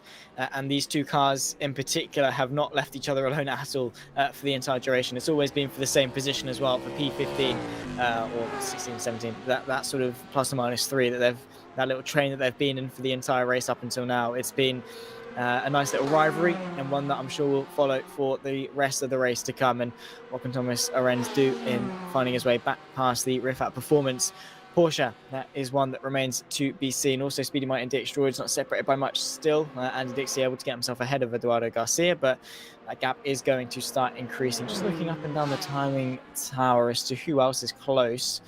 Colin Spork able to close the gap by about another second or so. Every few minutes he's able to claw back some more time. The gap about 23.5 seconds, but that chops and change in terms of traffic. And that's the thing now. Colin Spork, I think, has met his match. He's not significantly quicker than Lorenzo Arisi in order to charge his way through like he's done with the rest of the DPI field. Lorenzo Arisi is able to keep him honest, and I think it's now coming to a point where the gap is going to start to stabilize, and some fluctuations will be done with traffic and things, and obviously differences in pace, because Colin Spork, I think, is ever so slightly quicker than Lorenzo Arisi, but not enough to really make much of a dent. I think the gap between Sim Freeman Race Clutch is going to be one of those ones that is going to be decided in strategy and clawed down bit by bit over the next few hours. Yeah, most certainly. I think that it's going to start to even itself out now. We have got a proper spread across the whole circuit of everyone. The race is really sort of finally settling into, I think, its overall structure for its the remaining section of the race. As you said, Colin Spork not really closing up anymore, maybe chipping away ever so slightly, but that rate of change has really gone down, and I think maybe just settling in for the long run. Doesn't really have to worry about Jan Kattau behind him. That Seawolf Net Race car is about 37 seconds behind, and that gap's still going up, I think. So for the moment, Colin Spork maybe just settling in. Of course, the gap is still going down, but he doesn't need to push so hard, because of course when you push, there's increased risk of mistake. And Lorenzo Arisi still got a fairly comfortable gap behind, but we'll have to start getting a little bit worried as that race car gets closer and closer to them on the circuit. Absolutely. Lorenzo Arisi is in no form to be getting complacent. He's got to be pushing that car to the best of its limits and trying to stabilize the gap or grow it, because that second here and there is going to add up, and it could be the difference in 20 hours time when they've about to make their final pit stop and about to charge to the checker flag. It's a long way away, but you've got to be thinking about it now. You've got to be thinking which of your actions are going to have which consequence. How is the branch of the race going to change as Victor Ivanov is into the pit lane for LMP2? And is he going to be followed in by the likes of Hevesy, LaRue, etc., in that LMP2 field? He's been able to put himself in such a position where he is able to dictate the strategy a little bit more and chill out, I suppose, is the crudest way to put it for Victor Ivanov. He's had the gap as Visceral Esports come into the pit lane as well. Go team in the form of the 47 Gabba Hevesy going into the pit lane also. So, well, plenty of strategical dynamics to sink our teeth into across all three categories. Yeah, and it looks like Michael Leroux in as well. Will the Force Slovakia follow suit? Is my question, because they don't seem to like following the rest of the order. But we shall see. Patrick Rusinak in the winner that guy, he does go in as well. So it seems that for the most part, the LMP2s are on a pretty even strategy. More so than can be said for for the other two categories. But yeah, as you said, Victor Ivanov back out in front. That Netrix car is just rapid in LMP2 and still looking quite comfortable, whereas really contrasts with the lead of the DPI class, which is strong, but it's not necessarily commanding, because we know that race Dutch car has the capacity to close down the gap. Although that said, it's still staying around 23 seconds, so looking a little bit more comfortable at the moment. And brief yellow flags out as quickly as they came out, rather. But at the moment, yeah, things seem to be settling down a little bit. I think LMP2 is where is going to be our source of drama for the next little section of the race anyway. David Kaloksai very close now behind Marco Vinchulo. That's just 0.3 seconds before the stops. That was much greater. So we'll move over to that battle now as they're heading up the hill towards the Dunlop chicane, on the exit rather, through the S's. This is fairly close between them, and also we've got we've got battle for fourth place. David Kaloksai here putting the pressure on that gap now, just 0.2 of a second. We saw these guys battling quite closely. In fact, Michael Leroux has got past Marco Vinchulo and is now on the podium positions, reuniting the Go Team cars on the leaderboard. And it looks like David Kaloksai is looking to get past Vinchulo as well. So this could be quite a bad lap for the Arms Surba outfit. Yeah, absolutely. Maybe so.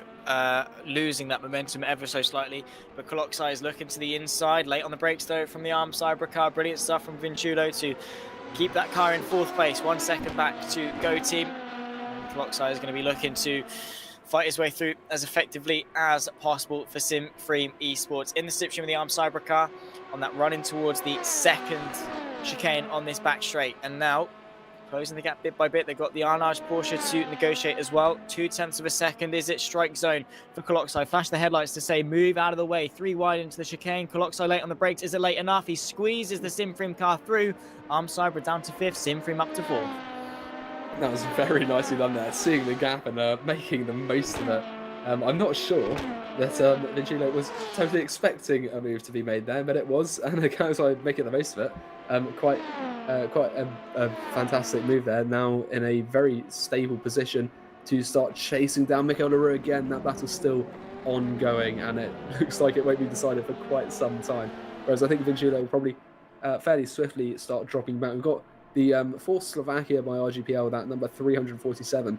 Owes a pit stop, I think, behind Vinchulo, but it's not really closing up at the moment. It's about 10 seconds back, so that seems to be fairly stable for the time being. But Kaloksai still on a move up the order, looking fairly good, I think. Yes, for sure. I think it's looking okay, but you can never get too comfortable when it comes to endurance races. As I was saying on, as soon as you slip into that mindset of complacency, the sooner that things can go wrong, essentially. So you've got to make sure you're keeping your mind fresh and not falling victim to getting comfortable. Always expect the unexpected. Always expect something to go wrong at some point. Always expect things to not go your way, and be ready to deal with each and every single one of those situations. How to recover best from them, how to maybe avoid them, see them coming, preempt them, and, well, hopefully not tumble your way down the order like we've seen time and time again. NeedRacing.com and Netrex GP and the GT and DPI respectively. You've got to make sure that you're keeping yourself honest and making sure that you're not falling victim to slipping into any form of lapse of concentrations. We're now approaching about 3.5 hours in. We are waiting for the next round maybe of DPI pit stops in the coming moments. But as it stands, nothing major to talk about on-track action apart from David Kaloksai on the rear end, maybe, of the Go Team car of Michael Leroux, who is up now into 3rd place in the LMP2 standings, which is still ahead of who they need to be ahead of, which is the 36 SimFrame car, who is, as it stands, Rick Van L, all the way down here in P8. So, at least for Go Team, it's not beating their sister car so far, but it's beating who they need to beat in order to secure the championship. Yeah, they have just got to keep it going and keep it comfortable Speaking of things going on track, it looks like Colin Swalk has renewed his surge forwards. His last lap, a 3:13. Now he's got the gap under 20 seconds now. Obviously, we're not going to see the fruit of that for some time yet, especially if we're expecting the next phase of pit stops for the DPIs. But at the moment, it seems that those who are looking to win their championships, at least in the prototype categories, are on the way to doing so. The same cannot be said for GT, of course, with it not going too well for needracing.com. They're still sitting in 20th with a long way to 19th in front of them. This is Rick Van Eller here in the Sim Freem car in 8th place in class, which is 18th overall. At the moment, 7.5 seconds behind Patrick Rusinak in the Force Slovakia car, and a fairly decent gap behind to Sven Goldherd in Team Iris. So a bit of a way to make up for Rick Van Eller if they want to start challenging again for the championship.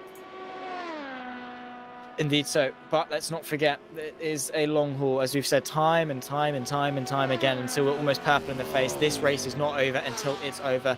20.5 hours left to go. That is still 8 hours longer than any race we've had so far this season, which, you know, despite the hardships that have already happened so far this race, there is still so much more time to recover from it. You have got a vast amount of opportunity between now and then.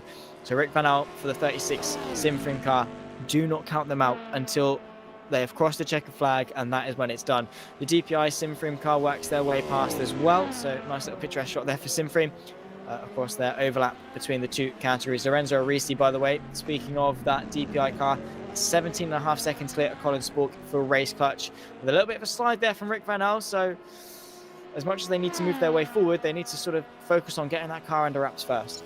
Yeah, maybe keep it pointing forward as well, but managed to hold on to it enough to get away with that. Yeah, it's a long way to go, as you said. Not over till the Fat Lady sings, which is how opera ends, I think. I think that's what that's from anyway. Yeah, until the checkered flag is waved. And we've seen that their disconnections are possible. In fact, they're probable. We've already had 2 cars affected, 3 overall, I think, through the course of the race. So anything can really happen. There's all sorts of things that can go right or can go wrong. So definitely they've just got to keep their heads down and focus on getting to that checkered flag as quickly as possible.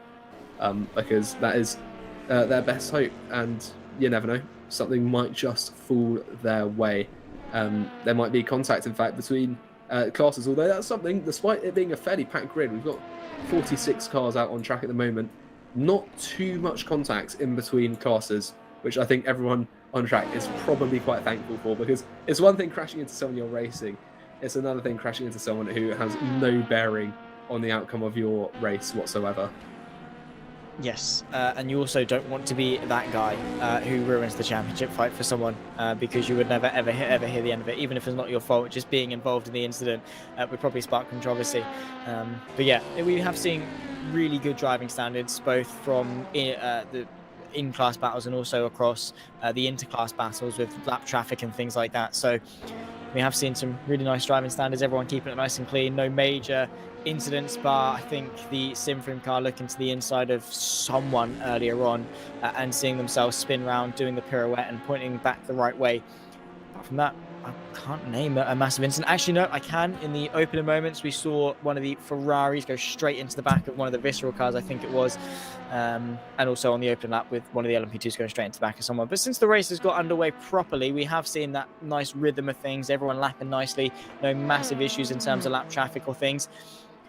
That's not to say it won't change. I think as soon as we get into the night, as we've touched on already, the brutality of nighttime at Le Mans, or any endurance race really, that's where we might see some things change and see some very interesting displays of maybe some lapse in judgment, fatigue, tiredness, anything coming in their way that could potentially maybe cloud the judgment of some lapping cars that might well shake up the order of the race. Yeah, and even in dusk and at dawn, when that sun's low, it does make it much harder to see. I'm not entirely sure what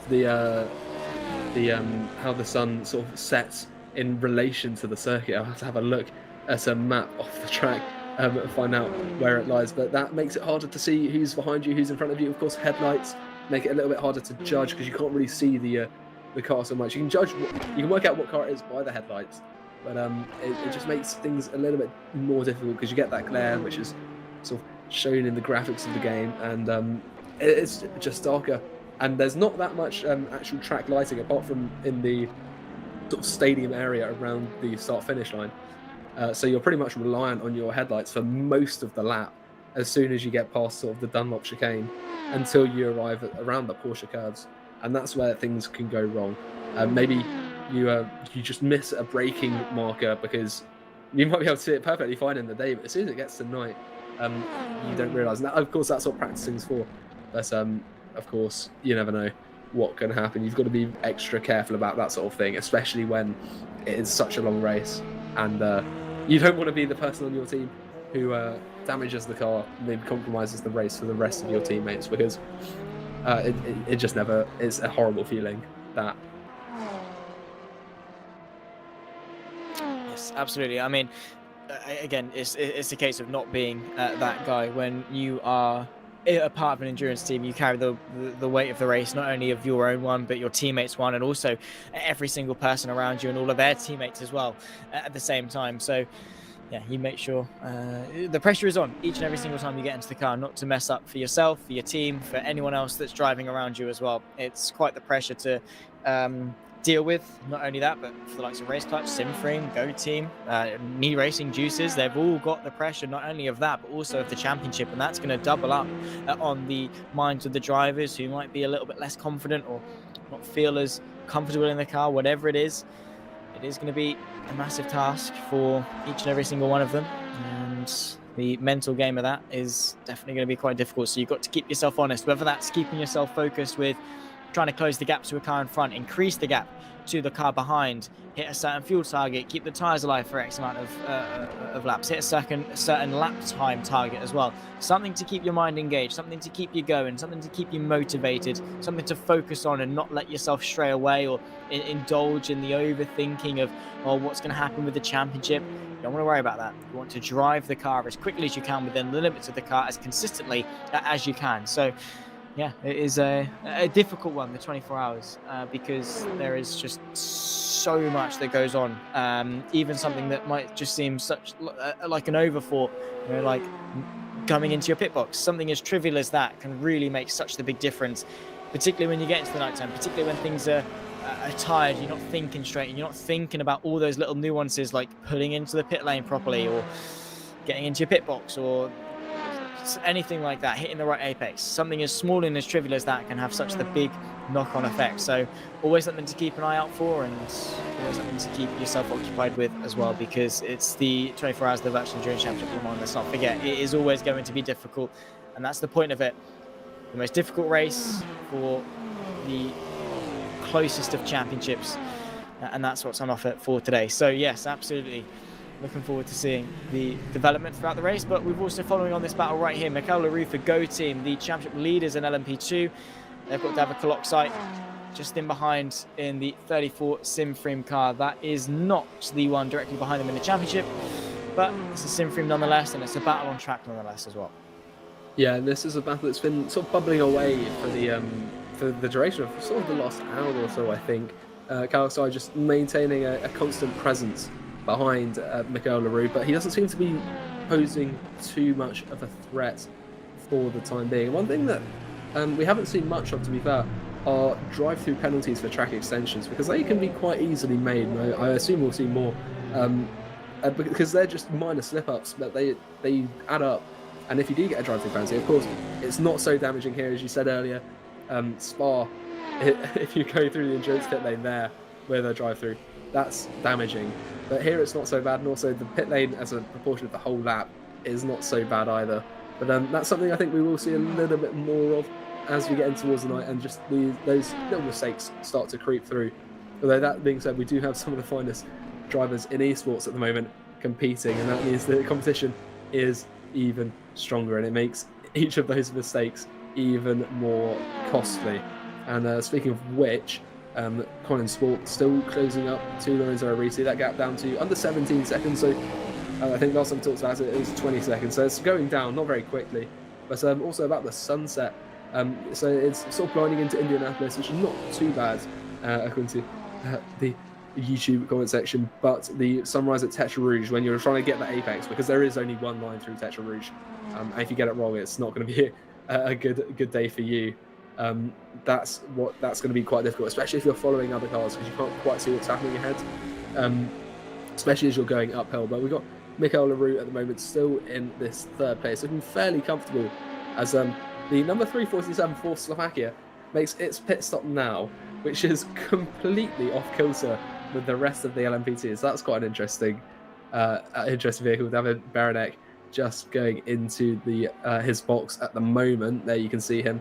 Not sure if they're taking tyres. It doesn't look like it. Doesn't look like it's up on its jacks. So we'll go straight back to our battle with Michael Leroux. And I don't know, Kalopsai looks to me maybe thinking about posing an actual threat now. Maybe getting past. This could be soon at least his opportunity. He's really closing down the gap now. It's up to 3 or 4 tenths of a second now. So this will be interesting to see what Kalopsai decides to do. Whether he just sits behind and stays comfortable, keeps that fuel down, try and reduce his tyre wear for the overall scope of the race. Absolutely. I mean, we've seen that David Kalopsai is not a stranger to being late in the brakes. We saw it with his move past Vinchudo and the ARM Cybercar, and the way that he was very late on the brakes, very committed, saw the gap, committed to it. You can see the difference in line going into the second chicane, in the sense that you saw Michael Leroux use a lot more of the circuit than Kalopsai did, but fairly even in terms of the overall pace of the corner. I think Leroux just able to get a little bit of a better exit, which is very important for him and his run. Enabled to keep Kalopsai at bay, because you've got to be quick on the corner exits, you've got to be quick on the straights, because that is mainly where Kalopsai is going to get the run. But look at how much braver Kalopsai is on the brakes. He's able to close a 1/10.5 exclusively there alone. But then on the exit, Leroux is able to get the power down effectively, and maybe Kalopsai could get the run into Indianapolis. It's just not enough. Kalopsai's there, but he's not quite close enough to see him pass the GoTeam car. Speaking of, meanwhile, we saw the Simfream car go into the pit lane. Christian Malguera now back at the wheel of the 21 Simfream car. Colin Spork into the race lead. He still owes us a pit stop. So a bit of a difference in strategy between the top two in the race and the top two in the championship as well. So yeah, well, very, very good stuff on offer. Back to the fight with Leroux and Kalopsai though, because they're still separated by not very much. And also, we've got Patrick Rusnak for Slovakia, joined in company by Rick Van Elf for Simfream as well. So the two Simfream cars in pursuit. Yeah, and I think something's happened to the number 205 Satellite Racing that seems to drop down the order like a stone. So perhaps a disconnection there. But as you're saying, Patrick Rusnak now at the moment for Slovakia, finding himself once again at the centre of attention. But Rick Van Eller putting on some good pressure here as Simfream look to try and close up the gaps in front and continue posing a threat to the championship that is currently held by the number 37 GoTeam car. So we'll see how this all develops. But Rusnak is under pretty heavy pressure. He was slower last lap by about a second, so one expects Rick Van Eller to get past, but looks a little bit out of shape, does the Simfream car at the moment, as they navigate round that Ferrari, that GT, going onto the grass a little bit, kicking up some dust through the Corvette curves, and now we head towards the Ford chicanes. Neither are expecting to make a pit stop here, so this should carry on into the... Oh, I was going to say, like Rusnak almost thought about going into the pit lane. He's missed the chicane there. That's going to add to a potential penalty for them, so that's not good, but it does mean they hold on to that position for now. It does mean that indeed. I mean, yeah, okay, we'll wait and see as to the consequence of their actions, but who knows what is to come about. Also, that fight a little bit further up, Kalopsai still on the back of Michael Leroux, a lot closer this time. They've got the Porsche just in front, but on a straight line, shouldn't pose much of a threat. Michael Leroux now under threat as David Kalopsai looks to the left-hand side. It'll be the outside for the first chicane, but it ducks back to the inside for the second part if he can keep his nose there. Both go to the right-hand side of the Porsche, and there we go, bringing it to the left-hand side to sweep his way all the way, the long way round. David Kalopsai inside for the second part, but Michael Leroux keeps his foot and keeps the momentum up and keeps the position as they leave the first chicane. Now it's the dash towards the second. Has Kalopsai got the run there? That was well defended from Leroux. Yeah, that was very nicely done. Although one wonders how long is he going to be able to keep that up, because it does seem that Kalopsai is the quicker of the two drivers, given by the threat he's currently posing. As they go towards the second chicane, though, maybe putting off the potential overtake there, LaRue, for another lap, as Kawasai is going to have to recompose himself and try and find another opportunity, which might not come up for a little while because he's been sat behind for quite some time. And that's the first overtake we've seen him make in the last few laps, or overtake attempt at least. But that is the beauty of those chicanes, is that there's an advantage to going down the inside of them, but there's also an advantage to staying on the outside, especially if you're defending. So they offer quite a few options, I think, and it makes the racing through them very interesting. It's not a simple overtake, just get it down the inside, get it past. You've got to get it down, you've got to hold it down and make sure that they don't come back at you, as well as being concerned about the long straights either end of those chicanes. So lots of options there, and Michael LaRue making the most of them to hold on to that third position for the time being. Indeed so. He's still in front as it stands, and that is going to be to his delight, I think, as Koloksai is still unable to find a way through. Jan Katal and Colin Spork both in for the DPIs. They've also got then Juan Carlos Fernandez following them in, so Christian Marguera on the lap previous was able to take the lead, the wheel of the Simfream car, and then subsequently the lead after Colin Spork came into the pit lane. He leaves, and what is the gap between them? I think it is going to stabilize at around about 55 seconds, so maybe taking tyres there, Colin Spork, and losing a bit of time, and has now got just shy of a minute to catch Christian Marguera up. So the difference in strategy has now opened the gap up ever so slightly, doubled it between Christian Marguera and Colin Spork. We'll wait and see the gap now with Colin Spork on some fresh rubber. What's going to be his progress over the next couple of hours? Yeah, I think maybe the race clutch outfit, considering a sort of undercut against Christian Marguera, who runs a little bit wide on the exit of the second chicane there. Yeah, maybe some sort of undercut, get the fresh rubber on early. Of course, if they're not taking new tyres now, you'd expect Simfream to take new tyres at the next stop, which is going to be longer for them. And on this fresh rubber, it was 17 seconds or so before the previous stop. That's a long way for Colin Spork to close up in just one stint, but fresh tyres could be to his advantage in the next 35 or so minutes, which is about how long a stint is for these DPIs. We'll just have to wait and see what he can do, what he can pull out of the bag, or maybe just sitting more comfortably in some clean air again, although he wasn't really in dirty air before he stopped.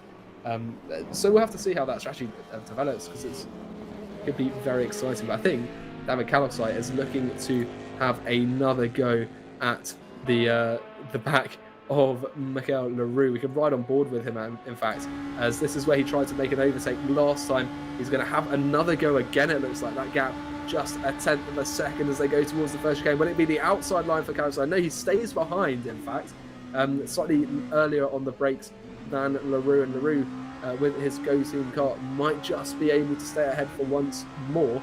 It looks like it's a successful defense again from LaRue.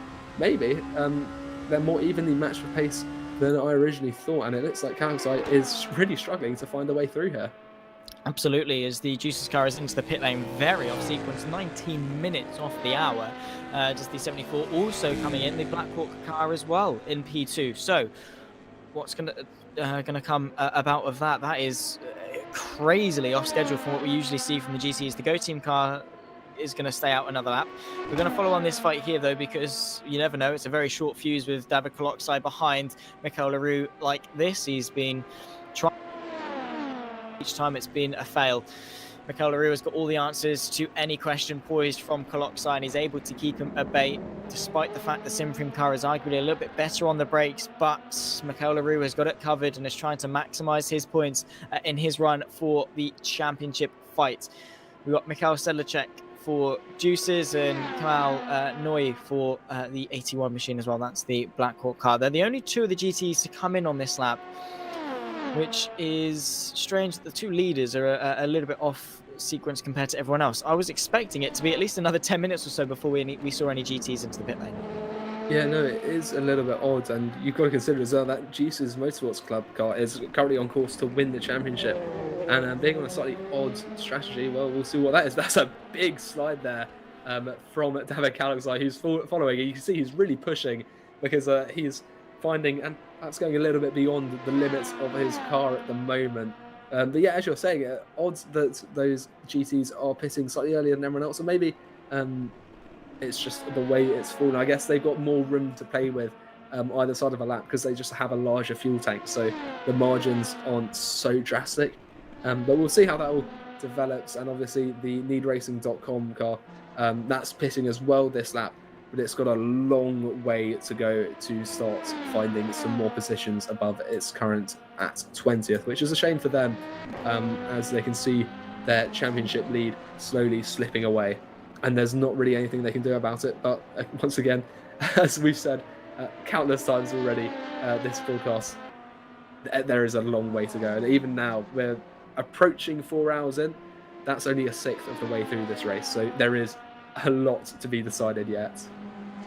For sure. Yeah, absolutely. Still, we've got to do what we've just done 5 more times before we reach the checkered flag. Absolute insanity when it comes to 24-hour races.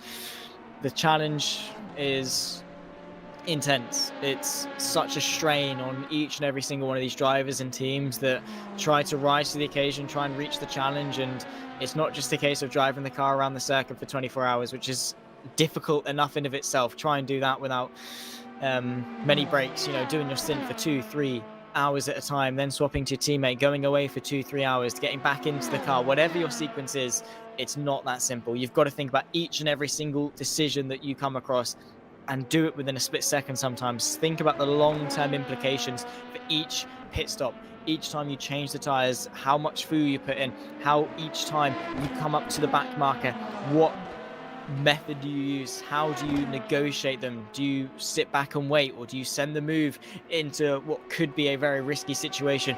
Each and every single one of those variables is something going through the driver's head, that they're not always focused on doing the driving. They're always thinking about a million different other things at the same time as well. So always a spanner into the mix, and that's what separates the good from the great. That is the difference between winning and losing the 24-hour races that we have here at Le Mans.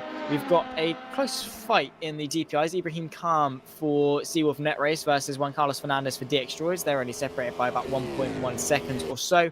As Colin Spork closing the gap to Christian Marguera bit by bit, is trying to regain maybe a chance at the lead of this race. But how eager do you think is Colin Spork and Race Clutch going to be to win this race? Because right now they're in a position where if they stay as they are for the rest of the race, they've won the championship. Would they want to win the race? I think the glory of winning Le Mans is definitely going to play a role in their attempts to win. I think they're going to go for the win regardless, because what better way to win a championship? Not just by winning the final race, but by winning Le Mans as well to top it off. I think they'll be going for it. And I mean, they're really closing that gap already now on this stint. It's now down to 46 seconds. That's a decrease of about 8 or so seconds in just the last few laps alone. If I was them, I'd be going for the lead of the race, because why wouldn't you? If you got the chance to win it, you may as well go for it, I think. Obviously, if it's going to be a huge risk going for that, maybe be a bit more careful. But at the moment, I think they can quite safely challenge for the win here.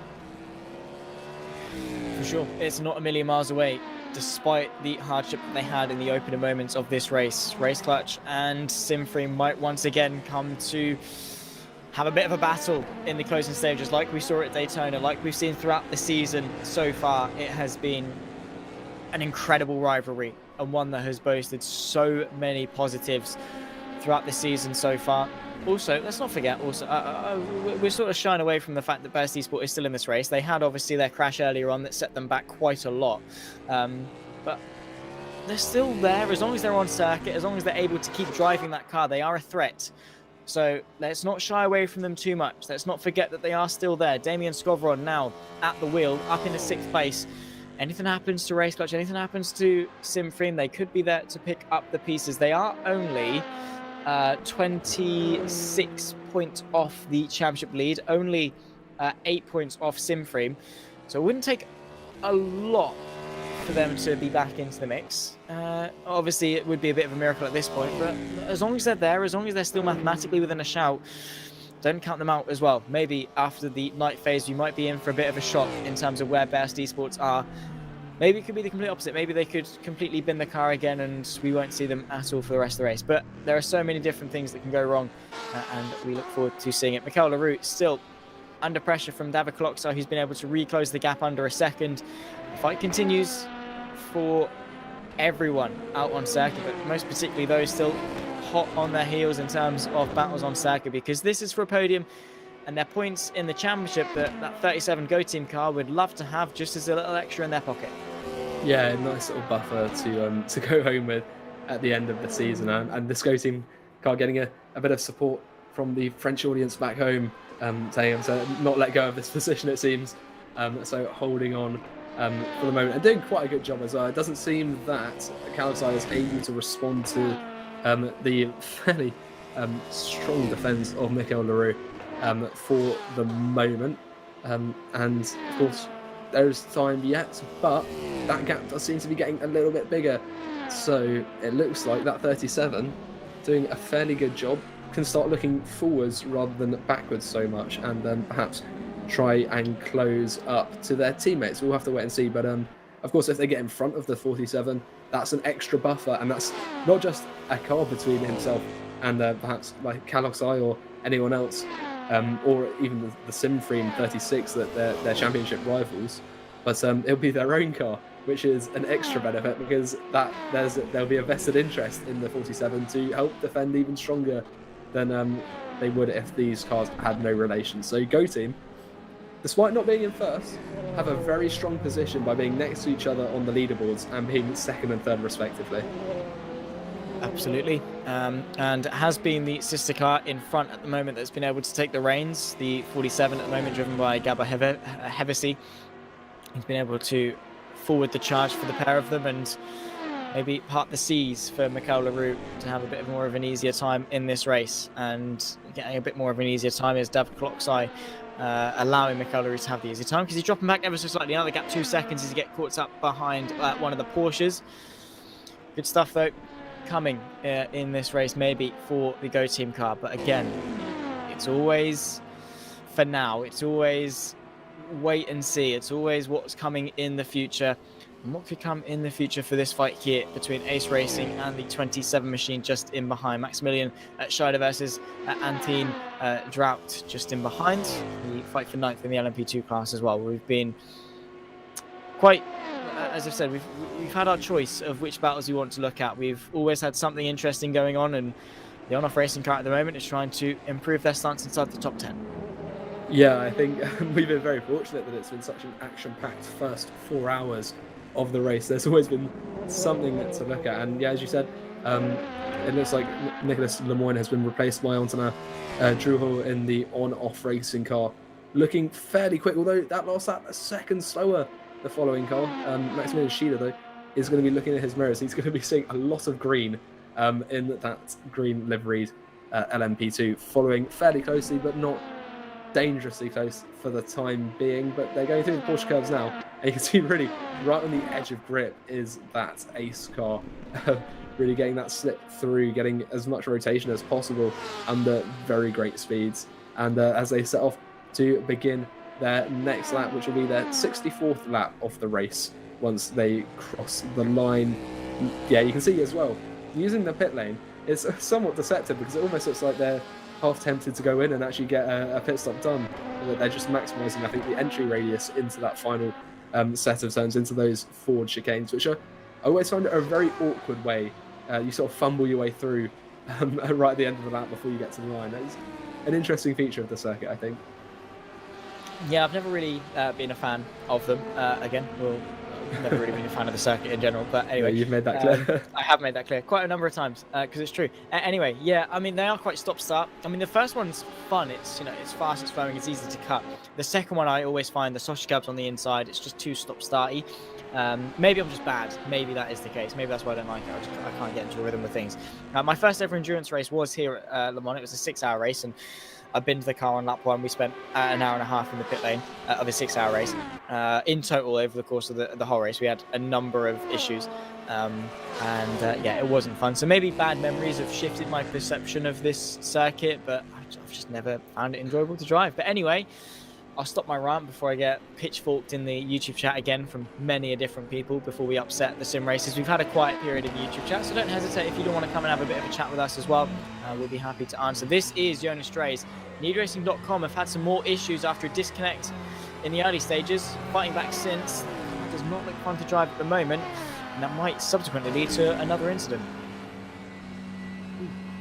Going very slowly, yeah. And then straight on. Okay. What's happened there then? Very odd. Well, I'm not sure. I've not got an answer. Absolutely not. Well, okay. Maybe someone from NewRacing.com can come into the YouTube chat and give us a bit more insight as to what's happened there, because we are perplexed. Not entirely sure as to why the car would just go straight on like that. Maybe a hardware issue or something. As into the pit lane comes the two race leaders of the GTE. We've got Miranda Seastars and Go Team. Juices, the 74, came in a few laps ago. And will probably regain the race lead after this pit stop sequence has filled itself out. They came in way off sequence, about 11 minutes ago now, compared to Miranda Seastars and Go Team Racing, which are now coming in 11 minutes later, almost 2 laps later, which is strange as to why the Juices car would come in so early when you could very easily go on for the extra amount of time. Maybe at the previous stop they didn't put as much fuel in, or maybe they're taking the awkward hiccup stop early on in the race so they can have an easier time throughout the rest of it. I'm not entirely sure as to what the philosophy is here. Any idea? Well, I have an update on Need Racing. They're claiming that the engine shut off, but it could be that the engine died. Of course, that's something we've got to start worrying about, because these cars are getting thrashed around for a long time. So I'm not sure, but that is going to really add to the woes of a race that has just not gone their way at all today, has it? Not a bit, no. We're getting to on the YouTube chat potentially maybe, I don't know, maybe running out of fuel, maybe forgetting to box on the previous lap and then subsequently running out of fuel. Either way, that might well be the nail in the coffin. I do not think, even with 20 hours left to go, there is any recovering from that. They are back in the pit lane and out of the 24 Hours of the Virtual Endurance Championship Le Mans. That is intense, to say the least, and heartbreak for NeedRacing.com, who have looked so good throughout so much of the season. Yeah, I don't really know what to say for them, because they took the first 2 victories of the season and have since posted so many podiums and things and top 5s along the way. Juices, though, have won, as you said earlier on, 4 of the last 5 races, so have been on that charge towards the top. The gap only 6 points, and I think unless something equally as incredibly unfortunate for NeedRacing.com happens to Juices, I think that as long as Juices keep their nose clean, it's going to be their championship to win. Yeah, now it is certainly that 74 cars race to lose and championship to lose. Now they've just got to essentially make it to the end and in a fairly reasonable position. Obviously, a little bit harder in GT considering there's so many more cars. That if you drop down, you're going to score even fewer points. But yeah, as you said, they've just got to get it to the end now. Stay where, just in the top 5. Of course, they'd love to finish on a win. Who wouldn't? But yeah, they've got Henry Selick behind them. He's not too close. We've got Victor Ivanov here in the lead of the LMP2 class with a 30-second gap to Gabor Hevesi and the Go Team racing car. And up front, Colin Squawk has now got the gap to Christian Malguera down to 31 seconds, which is a 25-second decrease since that pit stop phase. And then here comes into the pits the Netrex car, perhaps setting off the next salvo of LMP2 pit stops. We have to see. The Undercover Rasian and the Schubert Motorsport cars are also in the pits. So yeah, seeing a couple of pits now beginning to unfold for the next phase of these LMP2s. Indeed so, absolutely. It's been a fight all the way through. We are approaching the end of the first stage of coverage in terms of commentary. In about a few moments' time, we'll step away and leave you for the next few hours of racing action throughout the night and back in again in the morning tomorrow. But we'll get you through the next stage of pit stops to come as the race is entering its quiet stage. Well, the Q word is used very lightly there. We'll wait and see if it is going to be as quiet as potentially it could be at this stage of an endurance race. But Victor Ivanov for Netrex GP has commanded the lead in the LMP2s. Jake Dennehan did the work of fighting his way through the pack. Victor Ivanov then had the job of extending the gap up front and was able to do so, which, well, is good that Netrix are having some success so far after the sister car in the DPIs. Danny Vandeny unfortunately had his disconnect and unfortunately has seen them out of contention in this race. Rob van Starkenberg is still at the wheel, albeit 2 laps down of where they would want to be, but a bit of an update as to the running order of things. I mean, Christian Marguerite is still leading the way in the DPIs as Victor Ivanov leads the way out of the LMP2 pit stops. And then obviously you've got Colin Sport for Race Clutch, Ibrahim Khan for Seawolf Net Race rounding off the podium with Carlos Fernandez and Danilo Smeriglo in the top 5. Then comes Damien Scovron for Burst and Luca Tavanari, I should say, and then Rob van Starkenberg, Ryan Walker to round off the DPI field. Then comes Victor Ivanov leading the way, Rick Van El, Mikael LaRue, Gabor Hevesi and Sven Gielhode all lined up in the pit lane. Continue on with Patrick Rusnak and Anton Druhout because all of them are in the pit lane almost unanimously in the LMP2s. Not a hell of a lot of variation. A couple of stragglers doing different things like the likes of the Force Slovakia cars doing a couple of different things at different points. And then we go to the GTEs because, well, Adam Baldwin, the 74 machine, looking to win the championship, leads the way. Henry Sinek and Kevin Yeager 2 and 3 from Randy Seastars and Black Hawk respectively. Then comes Go Team in 4th. And, well, beyond that, you've then got this car right here, Casimir Motorsport of Amet Demerken. That's the top 5 in the GTEs, and a very long and extensive GTE field. Still all the way down to 44 runners of the 46 that we had when we started this race, and it's been a fairly eventful first few hours, Hugo. Oh, most certainly. There's been drama pretty much around every corner, and it's a shame to be stepping away because it feels like there's still a lot more yet to be unfolded, but I'm sure there'll be a lot for anyone who sticks around to watch the rest of the race to enjoy. As you said, yeah, 2 DNFs. Surprisingly few, given we're now 4 hours into the race. But I am very much looking forward to rejoining the race at, I think it's 8 a.m. for me tomorrow morning, and see where things stand. Because I have no doubt that a lot of things will change overnight. It's a long way between here and then. So, yeah, a shame to be stepping away, but lots yet to happen. Indeed so. So, myself, Zach Sweeney, Hugo Barreau have been talking you through the last 3 hours. We had Vida Heatley to talk you through the first one alongside me as well. The 24 hours of the Virtual Endurance Le Mans Division 1 here for the finale of Season 15. It's been a sensational battle throughout the last, 8, 9, 10 months of racing action, something along that. August of last year, we started our venture into Season 15. We've started our venture around the world, and it concludes here today. The first 4 hours have been enthralling. We'll pick you back up in terms of commentary, 8 a.m. in the UK tomorrow morning. First thing, Hugo Barreau, Vida Heatley to talk you through the opening moments of the final sprint to the checkered flag. But for now, from us in the commentary booth, we'll keep you with the solemn sounds of some good old engine noises as they work their way around the 13.5 kilometers of Le Mans.